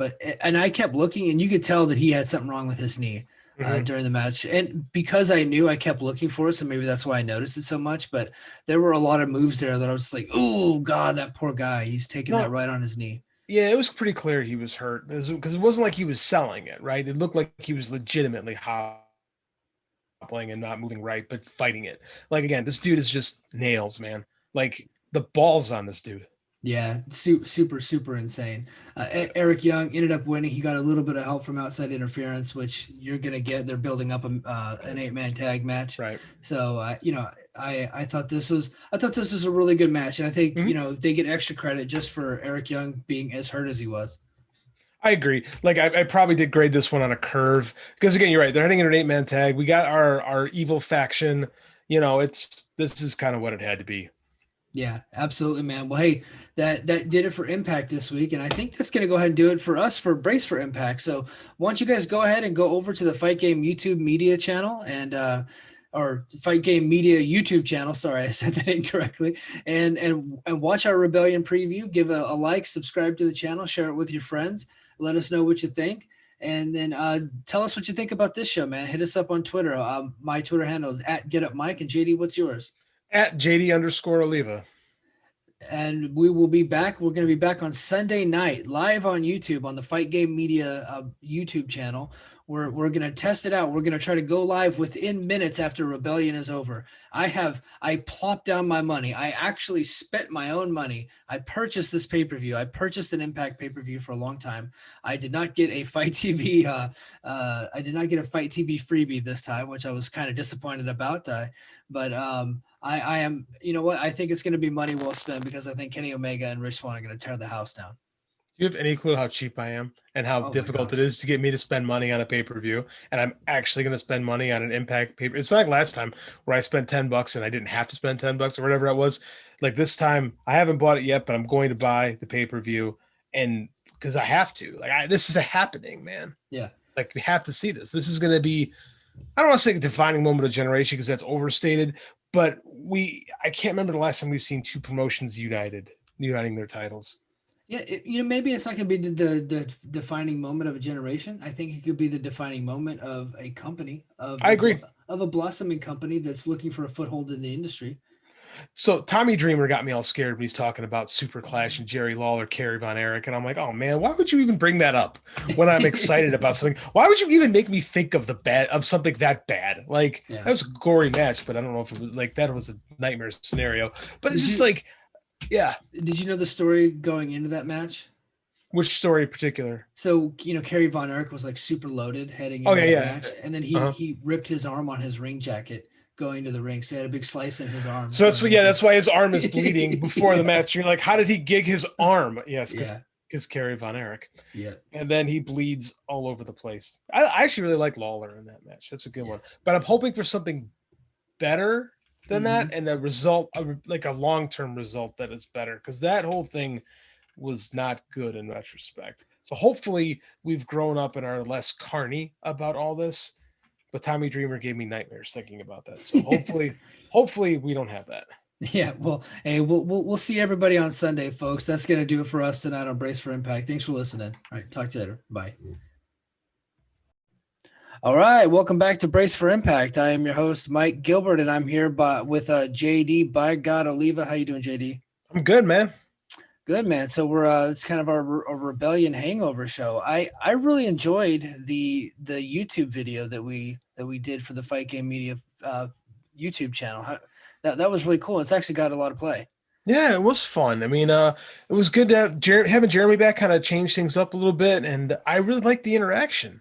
Like, I definitely want to do this again and keep it going. StreamYard has been good to Fight Game in the few times we've used it. Yeah, man. If I can get my internet connection to work well with it, maybe. So it's different. So when you're on a military base, you don't have like, what do you call those in the real world? Options. So it's like, so I basically live in a free house.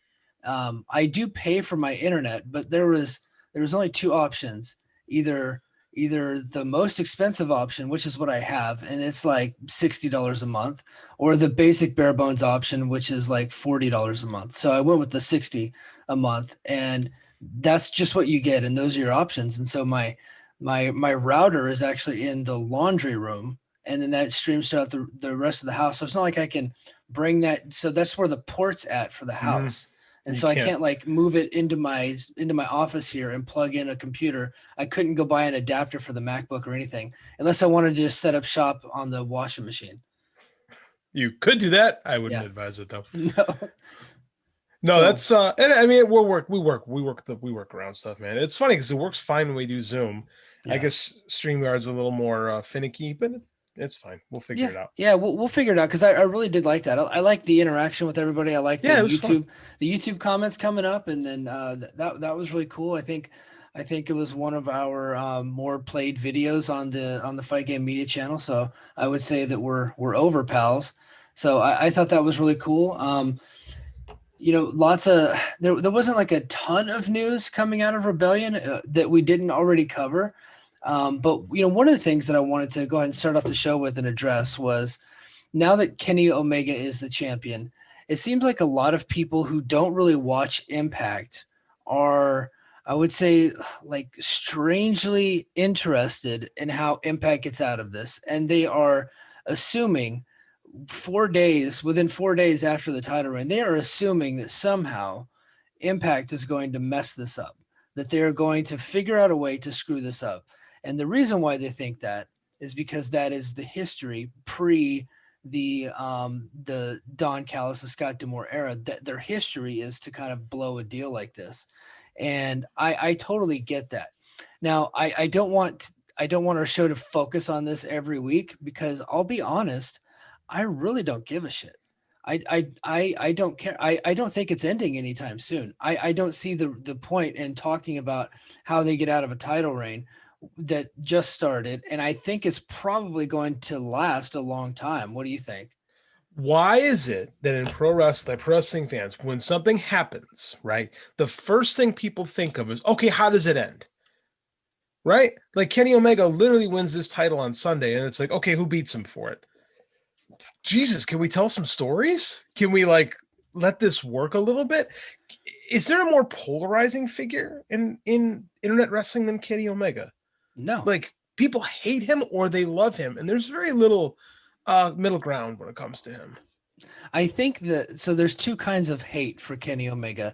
There is the bizarre Jim Cornette type hate that Kenny Omega once wrestled the blow up doll, and he did a lot of erotic stuff and DDT and things like that.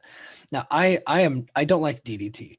I have never seen him wrestle a child or a blow up doll because I just won't watch it. It's just not for me. I don't like that.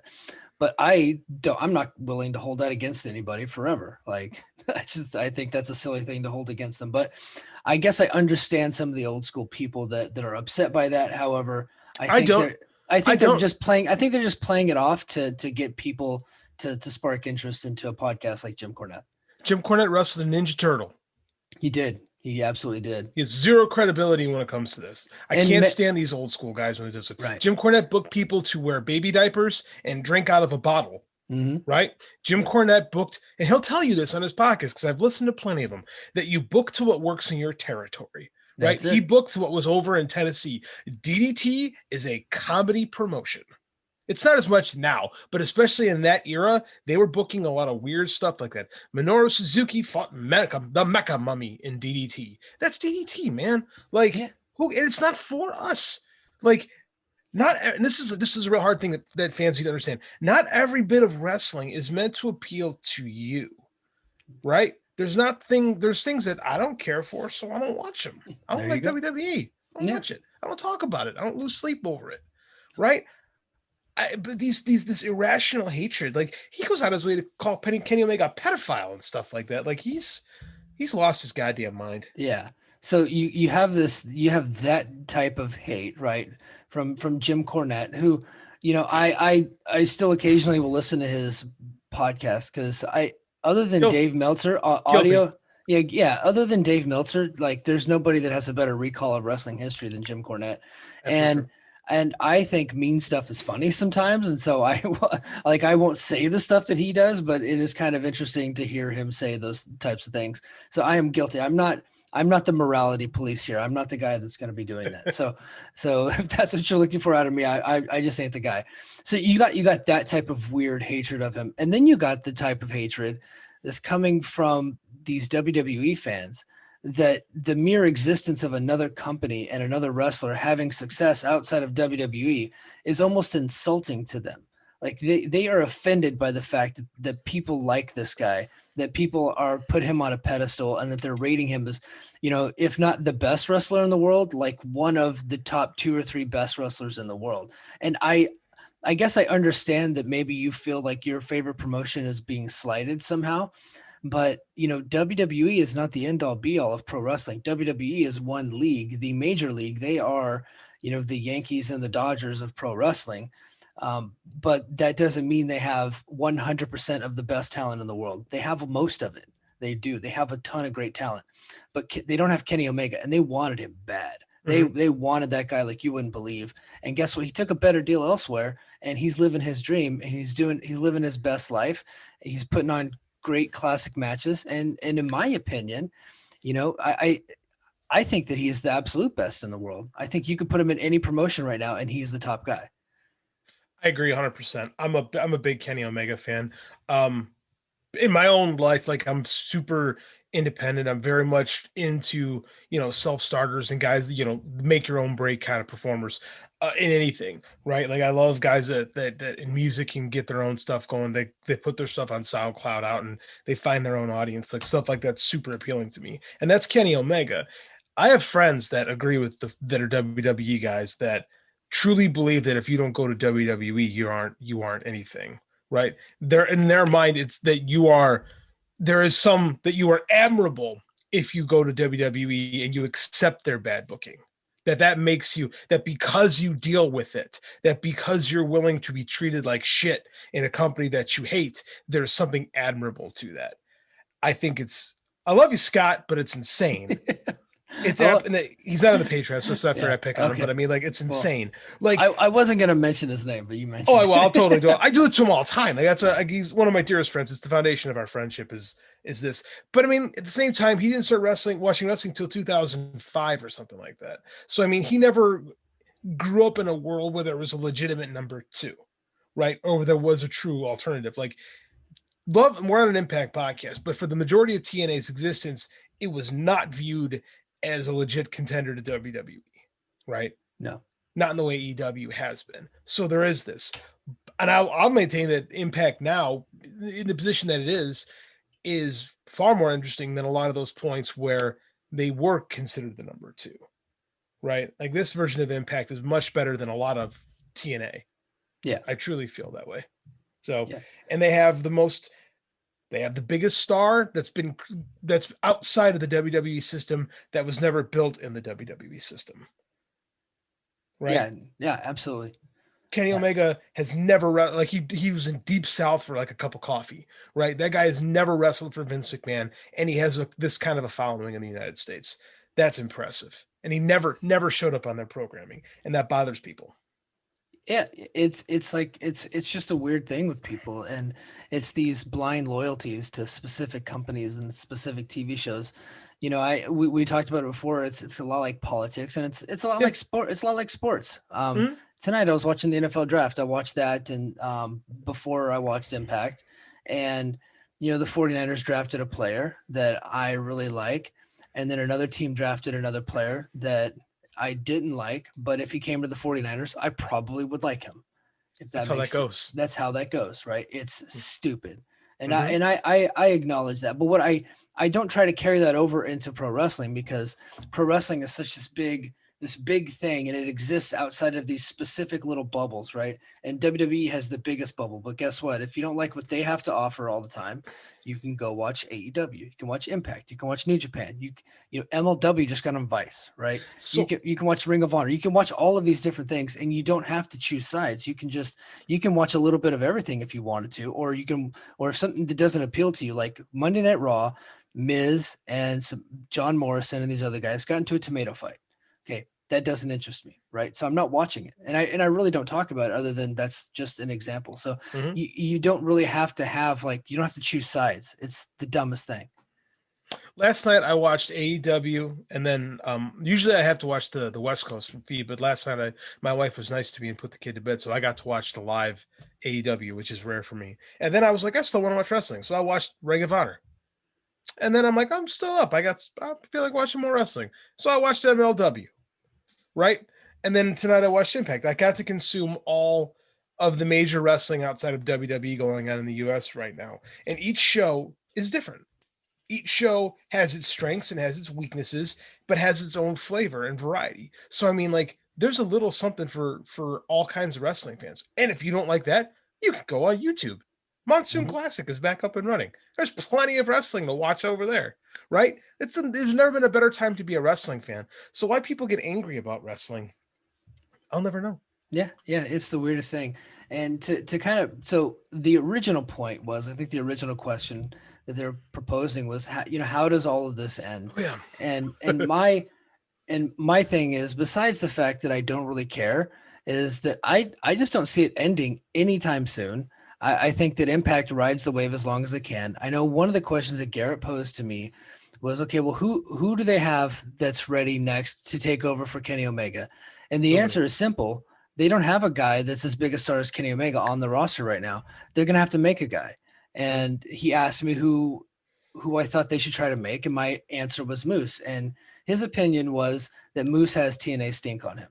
Now, I don't see it. However, if you're looking at it from outside of the Impact bubble, right? Maybe that's true. That's true for him. He probably hasn't watched Impact in 5 years, right?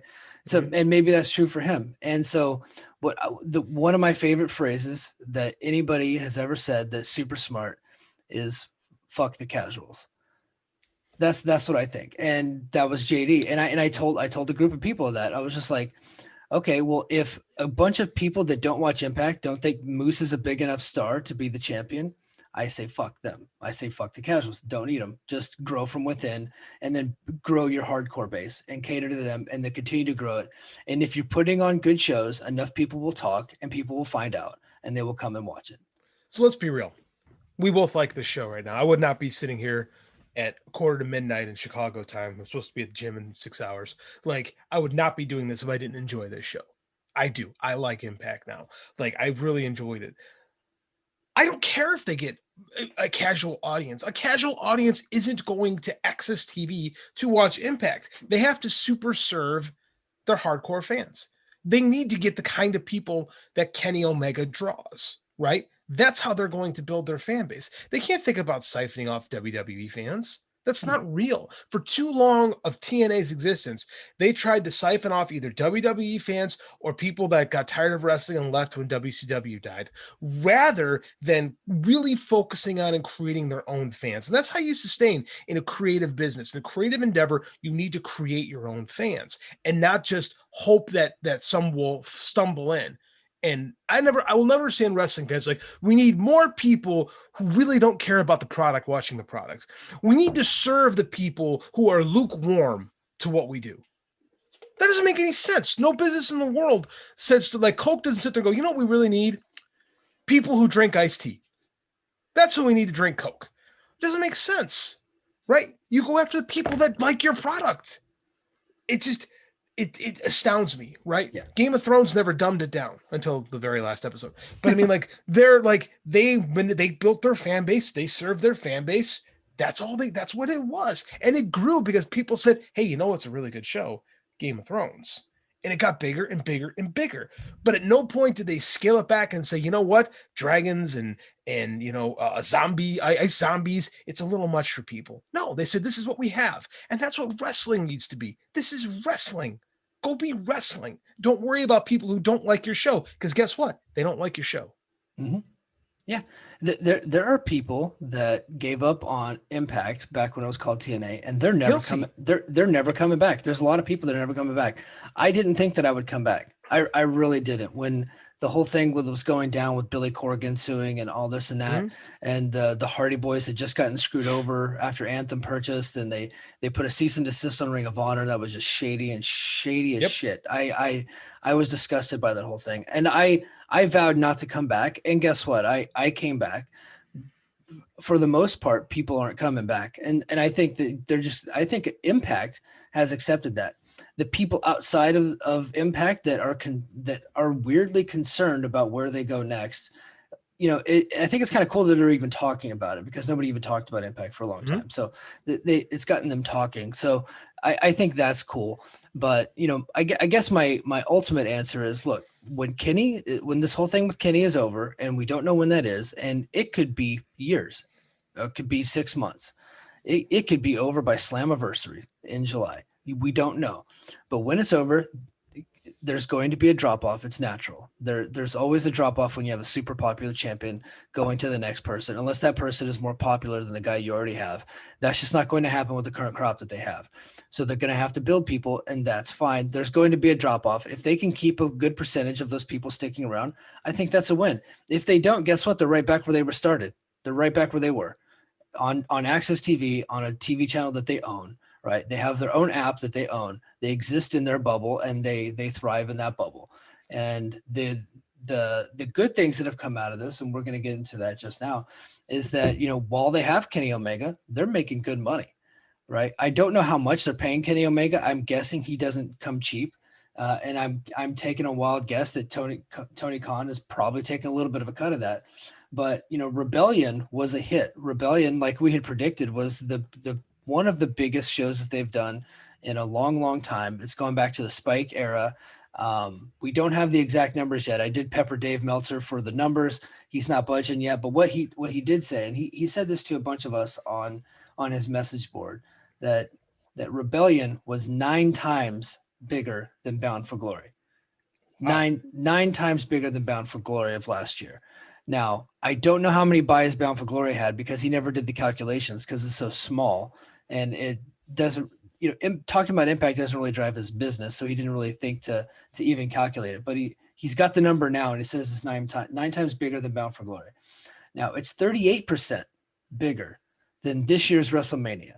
Now, WrestleMania is still on traditional pay-per-view, despite the fact that it's on Peacock. Most people will watch it on Peacock, but a lot of people, they will just buy WrestleMania just to buy WrestleMania because they don't want to watch it on the internet. So it was 38% bigger than WrestleMania. It is the 4th biggest wrestling pay-per-view since last August. So you're talking, you know, September is All Out. You know, you got November Full Gear. And then earlier this year, Revolution, right? So it's probably Revolution, All Out, Full Gear, like that'd be the 1, 2, 3, and then right there behind them is Rebellion. It is the 8th biggest overall pay-per-view since last August. Now, there's a caveat there that he didn't really expand upon. I don't think that counts UFC, because UFC is only on ESPN Plus. Right. So that's the only way you can get that. And then the one thing that he also said is that, you know, it destroyed Slammiversary.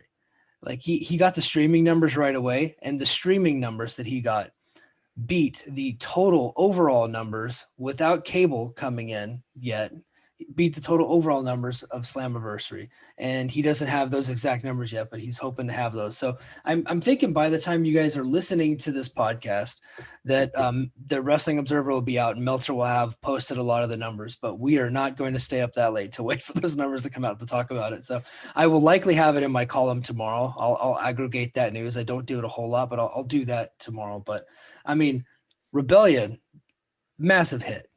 But Mike, what did they get? What did Impact get out of Kenny Omega? I just don't see it. Yeah. It's ridiculous. It's the dumbest conversation. There are still people that think that this is a one-sided thing, that AEW is just, you know, one-sided against Impact. And there were times before it was confirmed that Kenny was going to be at Rebellion that it kind of seemed that way. But I agree. No, yeah, it did, because, you know, we didn't see Kenny for a long time. The Good Brothers were on AEW every week, and so was Don Callis, but Kenny's back. And he's wrestled on TV a couple weeks ago. He did this monster paper. So I'm saying monster pay-per-view number. And what people need to understand is that success is relative, right? So it is a monster number for Impact, right? You're going to see this number, and it's not going to be close to what AEW does. It's just not going to. It doesn't have to be. It's not apples to apples, because Impact is a much smaller company on a much smaller station. Impact just last week, they had 135,000 viewers versus, you know, AEW last week had 1.2 million viewers. Okay, so they're not the same, right? So you can't compare the two.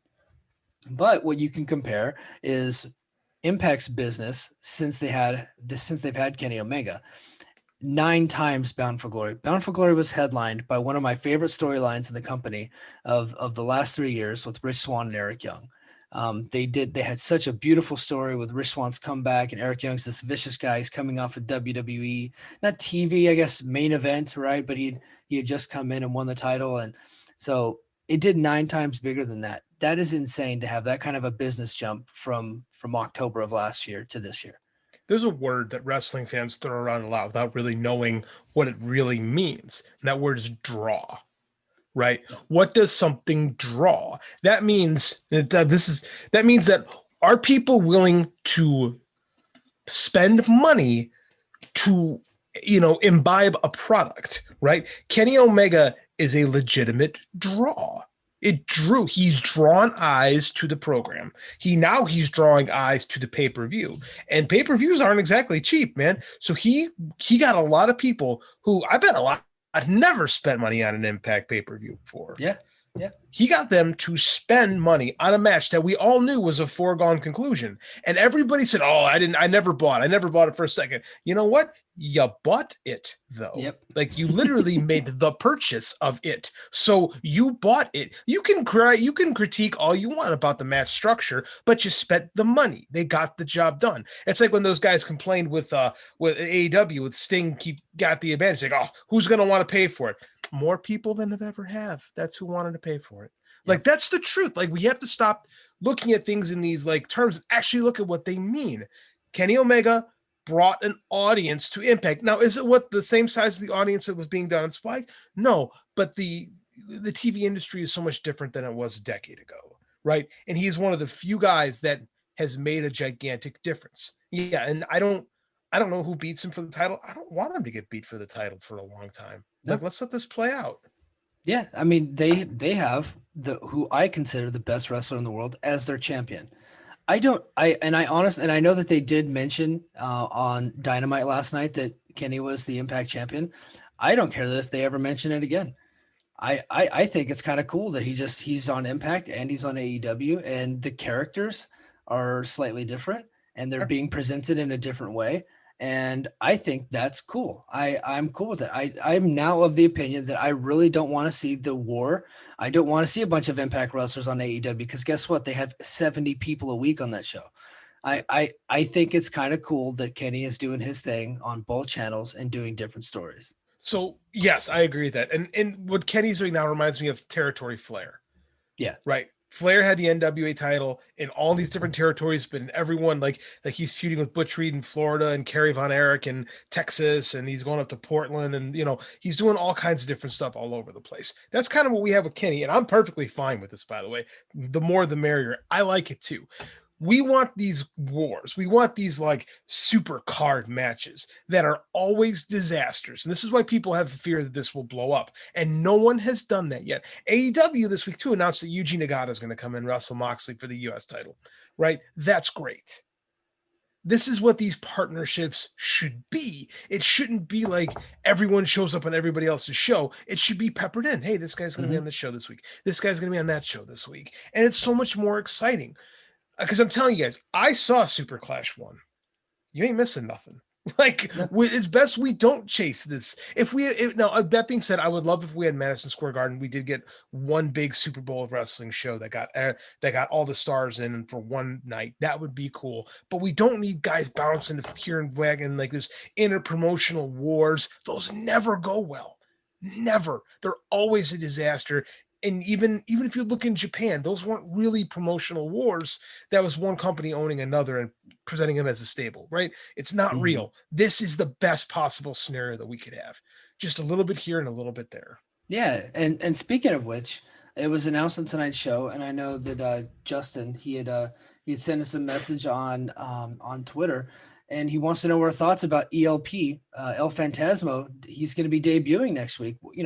He's a big star. What do you think about El Fantasmo? Love it. Yeah. Love it. He's such a smarmy dick. Like, he is one of the best heels, like legit heels in wrestling. The only shame is there's not going to be a crowd out there, because that dude, like, it's unfortunate in the culture we live in that he can't just be all that he could be. In the 1980s and 70s in the territories, that guy would have people trying to murder him.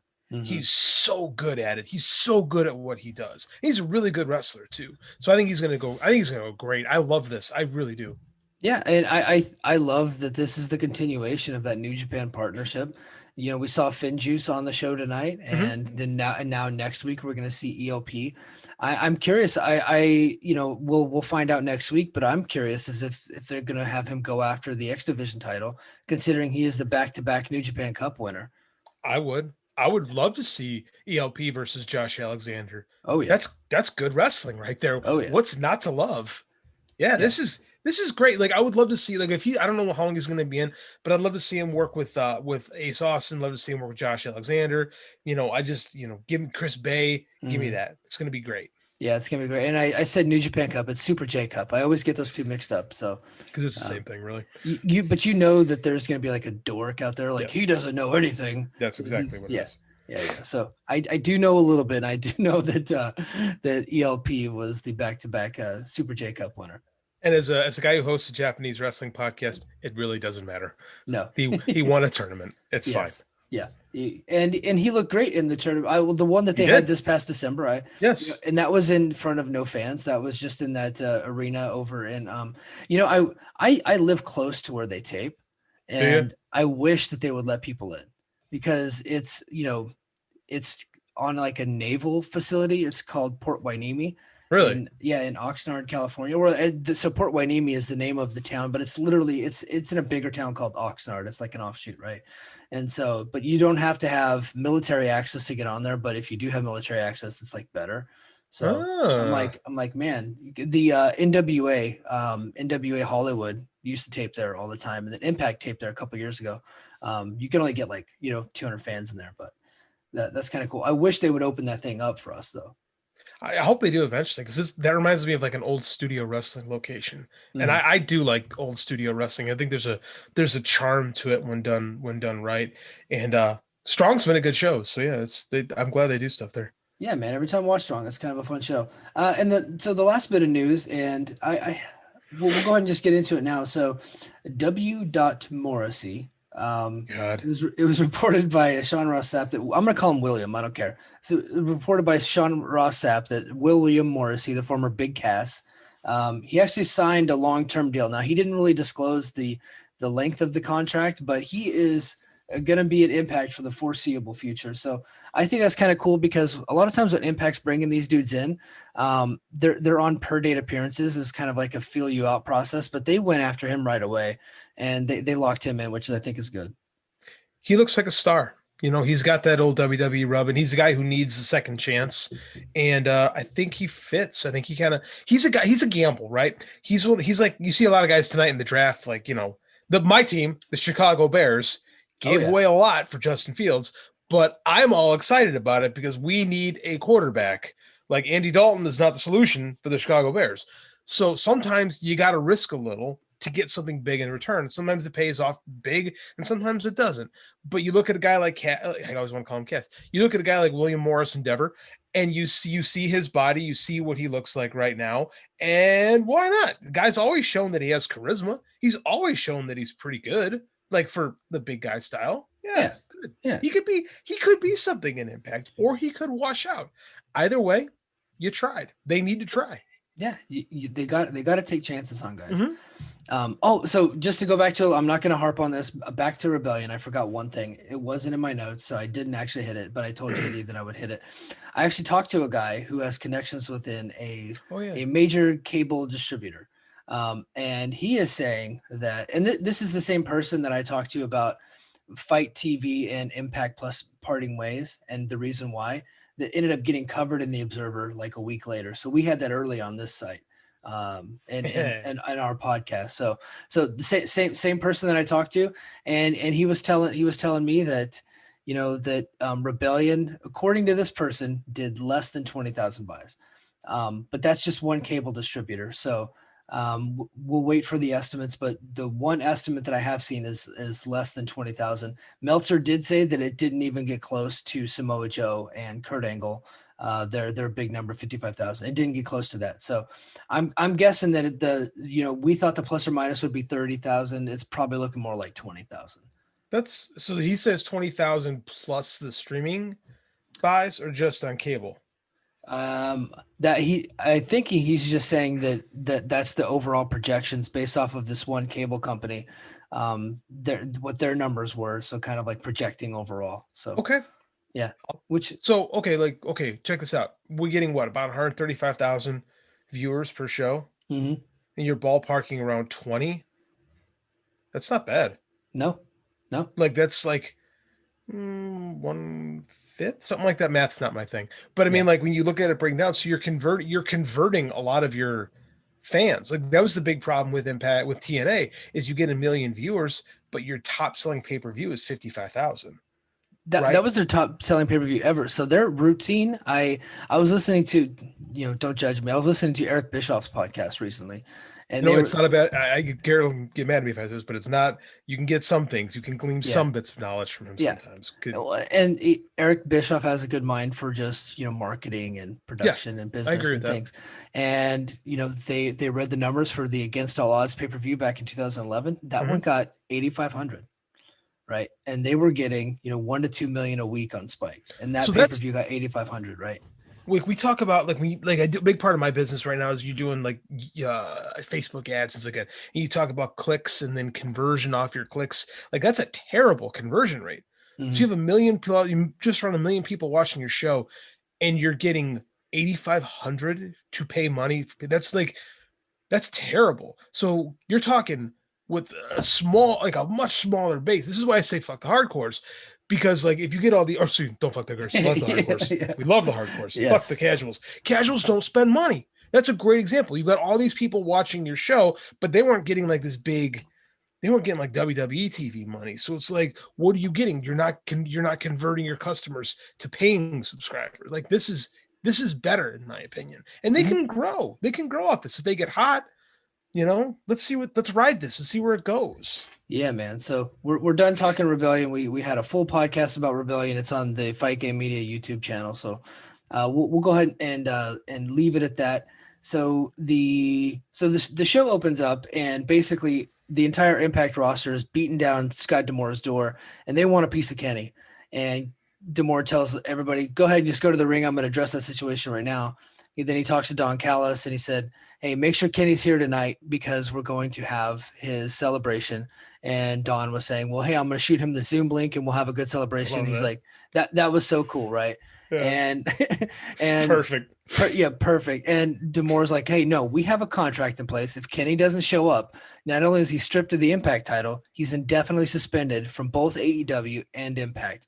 That was such an important moment for this whole story. And they teased that throughout the entire show that he was going to be stripped of that title and be suspended from AEW. I just like that way to open up the show with the cliffhanger that we all knew Kenny was coming, right? But they might have caught somebody that didn't know he was coming. And I just thought that was awesome. 2 reasons I really love this. One, I like wrestling when it's formatted a little bit more like real TV shows, like when there's a narrative thread that kind of binds an episode together. This thread of this episode that we kept revisiting is Kenny Omega going to get there in time? They had to have Johnny Swinger pick him up. It's genius stuff. Yes. Love the whole thing. 2, what the talk on the Fight Game Media Board was that Kenny would be a part-time champion and not around. And I said, why would you assume that when they bulk a month's worth of tapings that he wouldn't be around? And AEW also bulks their tapings. They do two every 2 weeks. So why do we have this assumption that Kenny isn't going to be around? Because Brock Lesnar wasn't, because that's what WWE does. So we base everything on what WWE has been doing. And to Impact's credit, they steered right into that tonight by teasing you with Kenny Omega not being there. And I thought that was so smart of them to see where the narrative would go, where the online narrative would go. Because there are Impact fans that are mad about this. It's this is smart booking for heat. This is the most old school thing you can possibly get. People are literally mad at who the champion is, and they're spending money for it. Yeah. It's perfect. And they did such a smart job booking the main thread that tied this show together. I thought it was great. Super smart booking. No, super, super smart. Just classic, perfect booking. So anyway, D'Amore gets out to the ring and he has everybody kind of surrounding the ring. And he said that Rich Swann is not going to get his automatic rematch, which I love because I think that's the dumbest clause in wrestling. It's a booking crutch. I have a theory. I think Rich Swann might actually be hurt because he looked like he was a little banged up in that match. But we will see where he goes from here. So what they're going to do is they're going to do a tournament where they're going to have qualifying matches for everybody to get into a 6-way match at Under Siege, and the winner of the 6-way match at Under Siege is going to go on. They didn't say when, I'm assuming it's going to be the following pay-per-view Against All Odds in June, but they could hold it off till Slammiversary. I don't know. They didn't really specify. But they set up a bunch of matches, and the first match was Chris Bay. He defeated Jake Something with a little bit of help from Rohit Raju. So again, Jake Something loses, but he lost with help from cheating, so I guess that's okay. And Chris Bay is returning after injury. So what did you think about the opening segment? What did you think about the first match? The first thing I thought was, wow, when they did the lumberjack thing around the match at the ring, I thought, wow, this is really a small roster. First thing that went through my mind, but it is. Chris Bay coming back is good. I thought it was funny. He said, we're going to give you, Jake, something the opportunity. I'm like, didn't he just lose to Shira last week? Mm-hmm. Like, he's like, you've been looking good. And I'm like, we just lost to Shira, whatever. I like Jake Something. This is more in the line of, wow, we got this big Jake Something guy who looks like he could be something. I'm gonna make sure he loses that real quick. Like, it's a good match. I like Chris Bay too. Chris Bay is great. But I was just, again, I'm more on the what are we doing with Jake Something train that I hope there's something planned down the line and they're not just kind of kicking him around until he's gone. Yeah. You know? Yeah. But it's super intrigued. sketch. Yeah. I'm intrigued. Chris Bay feet on the ropes too to get the fall. So some interesting stuff there. Yeah. And I thought Chris Bay looked good coming back, so I'm happy to see him back. And why doesn't Matt Stryker like point that out and say, hey, Chris Bay cheated, instead of saying, hey, congratulations to Chris Bay for winning that? Mm-hmm. Like, he freaking cheated. Like, he out and out cheated, and my babyface play-by-play guy can't say, hey, he cheated. I'm so like on my last nerve with Stryker after Rebellion that it's gonna keep annoying me. Yeah, and it's like he doesn't say anything like that, and then D'Lo Brown is super over the top with it. Like, oh my God, that's disgusting. That's the worst thing. Like, we'll get into it later with the Susan stuff, but yeah, it was. So they I thought at one point they were going to get into their groove and iron out some of the kinks, but I think they're devolving at this point. So I think so too. I think it's getting worse. Yeah, and I thought they started out pretty good. So. So we went backstage, Callis talked to Meg on the phone, says they got to show up. And then we go to Gia Miller, who's interviewing Taylor Wilde about having her first match. And then Tennille Dashwood, for whatever reason, interrupts her. And then next we go to W. Morrissey, and he takes on Sam Beal, who looks like the love child of Dr. D. Dave Schultz. Yes, he does. Yeah. He's got the super curly mullet. I need to do a side by side of those two. That way people know what I'm talking about. Cause I think that a lot of the kids today don't know who Dr. D is, but he looks a lot like him. So if you don't know who Dr. D is, make sure you catch his Dark Side of the Ring from last season. Cause that man is one of the most incredible stories in the history of this goofy ass business. Like, Dr. D is a thing. Oh yeah, he's super cool, man. So Morrissey cut a promo before the match. It sounded like he was trying to do a Scott Hall impression to me. Like he was trying to be Scott Hall and Kevin Nash at the same time. Did you catch that? No, I didn't. But now that you say it, I get where you're coming from with it. Yeah. I still don't think so. You got to keep in mind, this guy was an NXT PC project from the ground up. He's never really had to speak for himself. Like Enzo did all the talking for their group. So he's really, I'm going to grade him on a curve for a while, because this is really new territory. And he is when was his it's probably 2 years. Yeah. Two or more. Yeah. It's been a while. So, I mean, he's really coming back into this, and it was okay. It wasn't bad. It was perfectly serviceable for a promo, but I do think he has to find his own voice, and that does take time for some people. But like I said, he's a project. He could be something, or he could be, nothing. But I'm willing to give him time. Well, and I have high hopes for him. He's like you said, he's learning how to do promos, and he's learning how to do promos without a script, because Impact they don't have script writers. So they do more old school. Hey, you thought they turn him babyface after that? Doesn't look like it. No, I was hoping they would, because he's got a babyface story. He does. So maybe what they're doing is they're going to keep him heel and heat him up as a heel, and then turn him babyface, and then get into his story. But his story is so fresh in everybody's minds. I mean, did you listen to his Chris Van Vliet interview? I did. Yeah, dude, I almost started crying. That dude has a hell of a story, man. I'm so happy for him. When he figures out how to translate his real self into wrestling, because again, WWE doesn't really let you do that. So he's got to figure that out on his own. I think you could have something. Honestly, you would not surprise me if that's the guy who beats Kenny Omega down the line. Yeah, I mean, in a year, In a year. let him cut some promos. Keep doing the squash matches. Keep doing the squash matches. They should have been doing for Joe Doering this whole time. I guess they'll do them for Morrissey. So I'm still salty about Joe Doering, by the way. I'm still salty about the name W. Morrissey. Yeah. The Impact UK Twitter called him William, and they had it in the graphic. It was William. So there's a disconnect somewhere. There's a disconnect. So let's go with the UK guys. They're far smarter on this. W. Morrissey. One, it's hard to say. There's too many. There's too many vowels, and it doesn't like flow together. Like, like there's this thing in writing that like your first and last name should have like the same amount of syllables, so it's snappier. W. Morrissey. It's like it doesn't flow. It also sucks. Yes, so, it definitely sucks. All right, so he goes in and he squashes Sam Beal, which was perfect. Next, we got Jim Miller interviewing Kimberly, and basically Deonna Purrazzo said that Kimberly's on her own tonight, or she's not going to be there because she's taking on Taylor Wilde, and she doesn't care about Taylor Wilde.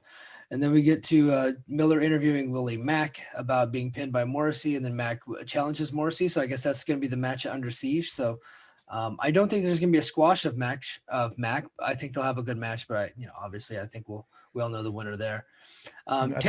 Willie's a good worker, so I think it's going to be a nice little test for the former cast to see where he's at. As far as having a good match goes, squashing is one thing. Actually, having competitive matches is something else. Yeah, and I think that Willie Mack can get a lot out of him. So I do too. I think that's why he's in there with Willie Mack. Yeah, absolutely. Next, we got Taylor Wilde back. First match in 10 years, which is insane to think about for somebody coming back after an entire decade, especially with as young as she is. She's not old. She doesn't look old. She's younger than us, She's right? Like 32. It's crazy to think about that. Still not punk rock. No, needs to stop. Needs to just no more mentioning punk rock. And she comes out in the red, white, and blue, and she's Canadian, which I thought was interesting. I got nothing for you on that one. That doesn't make a lick of sense. Also, wearing the red, white, and blue, also like she's got this sailor type outfit on, also not punk rock. No. There's a giant disconnect with the whole marketing campaign for Taylor Wilde and what she did, what she's actually come out with, and her new music, bro. Bad. Yeah. That's up there with, I know some of my All Japan friends will not like this, but it's as bad as Zeus's and his music. Oh my gosh. Zeus's All Japan music is awful. That's funny. So, but I thought that Wilde looked really good in the match. I mean, I was thinking, I was expecting her to be a lot more rusty, but no, she was, and she had some Ricky the Dragon Steamboat type deep arm drags. I thought those were cool. Yeah, I thought she looked great in this match. Shockingly good. Yeah. It's similar like Serena Deeb, who's away for so long and she gets back in there. You're like, oh, you're still really good. Mm-hmm. It's almost a shame. Wow, what could she have been doing for the last decade when women's wrestling really got a more prominence, right? And more acceptance in the mainstream. I'm glad she's back, but party's like, man, what did we miss out on?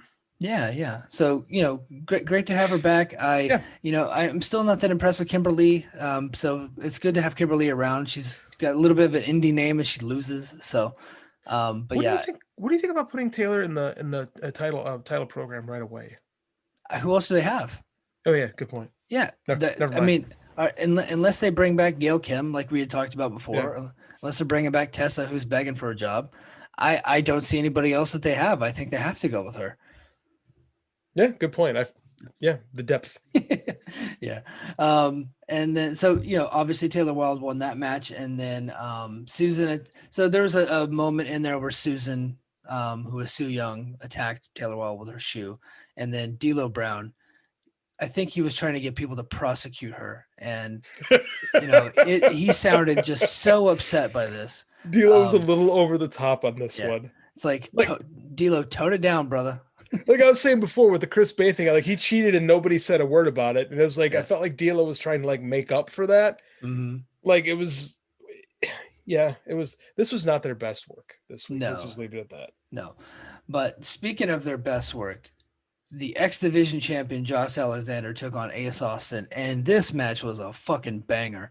Like this was an awesome, awesome match. I loved it. I loved it so much. The moment that it was over, I tweeted Parker Klein, who does this greatest matches of the month article that he does for Fight Game. And Impact usually gets slighted in those things, and I get it. I think he watches Impact out of a more of an obligation as opposed to an enjoyment. But I had to tweet him that, like, dude, you got to watch this match. I'm telling you, it's freaking awesome. And then you backed me up. Other people tweeted at him too. So I absolutely loved this match. Josh Alexander goes over strong. He is just, Alexander's on a roll, man. I think they got a new star in him. I agree. Hot take, I like this better than the pay-per-view match. Yes. I think I just like one-on-ones better than three-ways, but I thought their chemistry really clicked, and this was great. And I agree. Josh Alexander, he might be my favorite guy in the company, to be quite honest with you. I thoroughly enjoy his work. Yeah, man. He's got his promos are coming along nicely because Ethan Page did all the talking in their tag team. And they were a tag team for a lot longer than they were a tag team in Impact. That was their main thing on the Indies. And then on the Indies, you're not really doing a lot of promos, really. Right. So his promos are coming along nicely. He's got a lot of charisma. He's got kind of like, I know this is a taboo thing to say, but he's got kind of like a, Chris Benoit vibe to him a little bit in the ring. In the ring, he does. But I mean, at the same time, like Benoit, like had that intensity thing carried over, and like you never felt like he was human in a sense. Like Chris Benoit always seemed like this, like the Rabid Wolverine, this like robotic killing machine.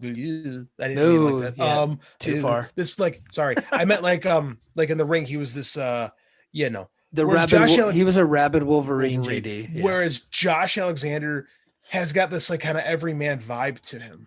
Yeah, right. Like I feel like you could go have a beer with him. Like he's like a construction worker in real life, and he just seems like a real dude that you could just go hang out with. But he has this intensity in the ring that's like, it's this interesting dichotomy where like it gives you this like almost like not like a superhero type thing, but like you seem like you see another side of this guy when he gets out there and he's in the ring, and I really like it, man. I think they got something with him. I really do.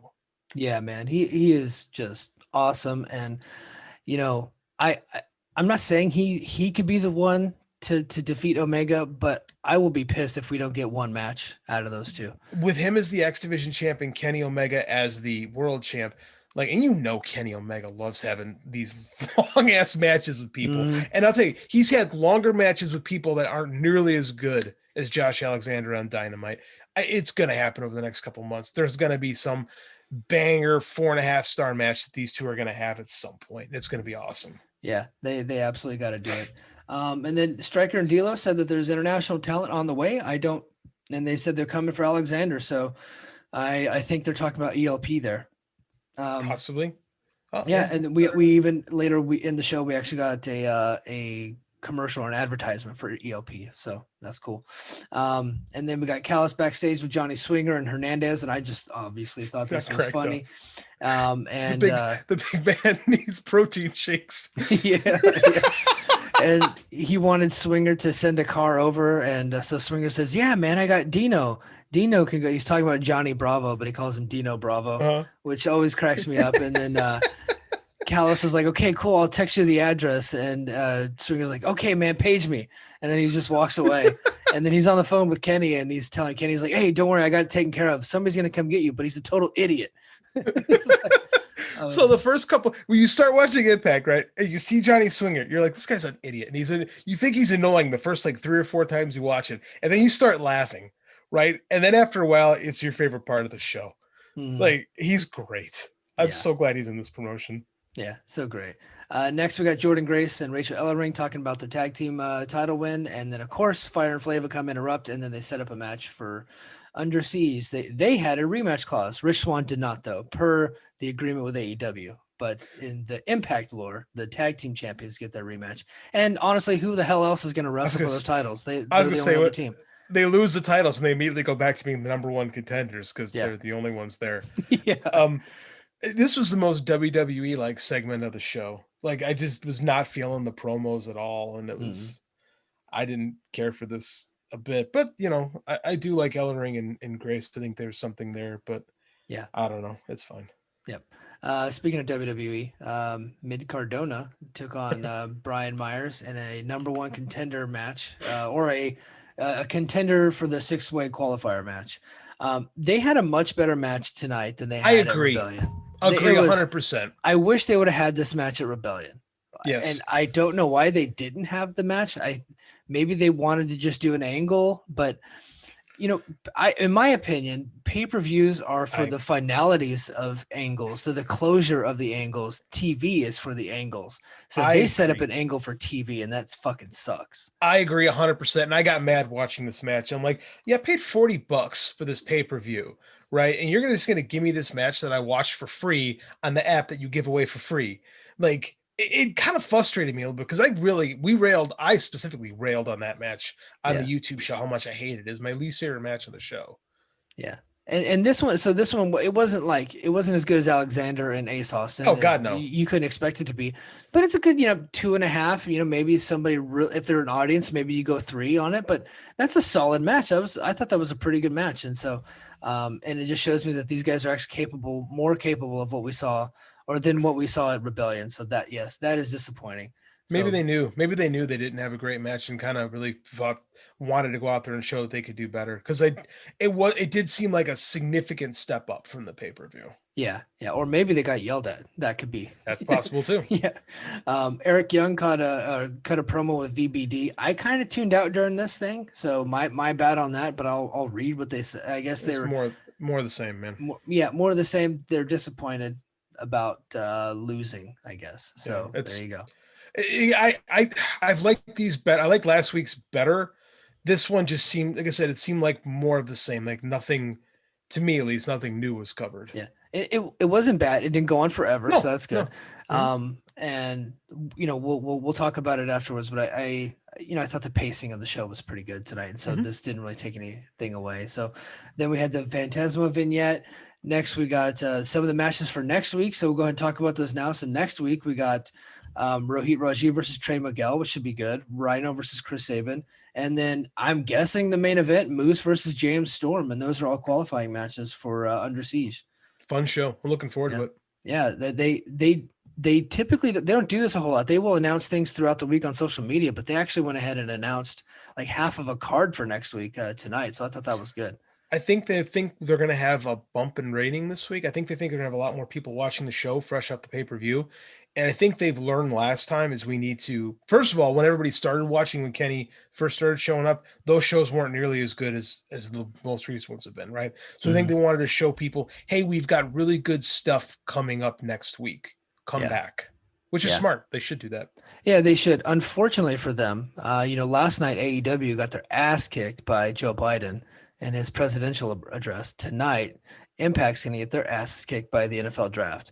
That's true. And I know this because I watched the NFL draft, and I watched him. Well, I typically watch Impact after the fact anyway, but I knew I wasn't the only one. So that the ratings are going to take a hit. I would kind of just throw out the ratings for this week. Well, I think, and I hate ratings talking to me. I think you really got to follow like the +3s and +7s to find out who's really invested in the product. And with Impact, there's so many ways to watch the show, between keeping up on the YouTube clips, between watching on the app, between Twitch. Like, it's harder to get a vibe on how many people are watching Impact. It really is. Yeah. And I heard that the Twitch ratings were up a little bit. They typically around 3 to 5, and tonight they were up over 6. So I think that's pretty good for them. So the main event of the show was Eddie Edwards and Sami Callihan 4 months after they had their last match ever against each other. Apparently, their barbed wire massacre match at Hard to Kill was, I don't think it was a stipulation, but it's being advertised that it was the last time they were going to wrestle. So when you only have 12 dudes in your promotion, it's impossible not to wrestle dudes again. Yeah, you should never have that as a stipulation. So, but they were having a decent match, as they always do. These guys always work well against each other. I know a lot of people are turned off by Sami Callihan. I don't feel that vibe. I am entertained by him. I think that it's okay to be unique and different and have your own kind of a vibe. And he is a disgusting little troll. And that's his character. He's really good at it. Yeah, he's really good at being a nauseating little. Bleh. Like I Yeah. liked him. I thought he was a bright spot in MLW before he screwed up and got himself fired. Like Yeah.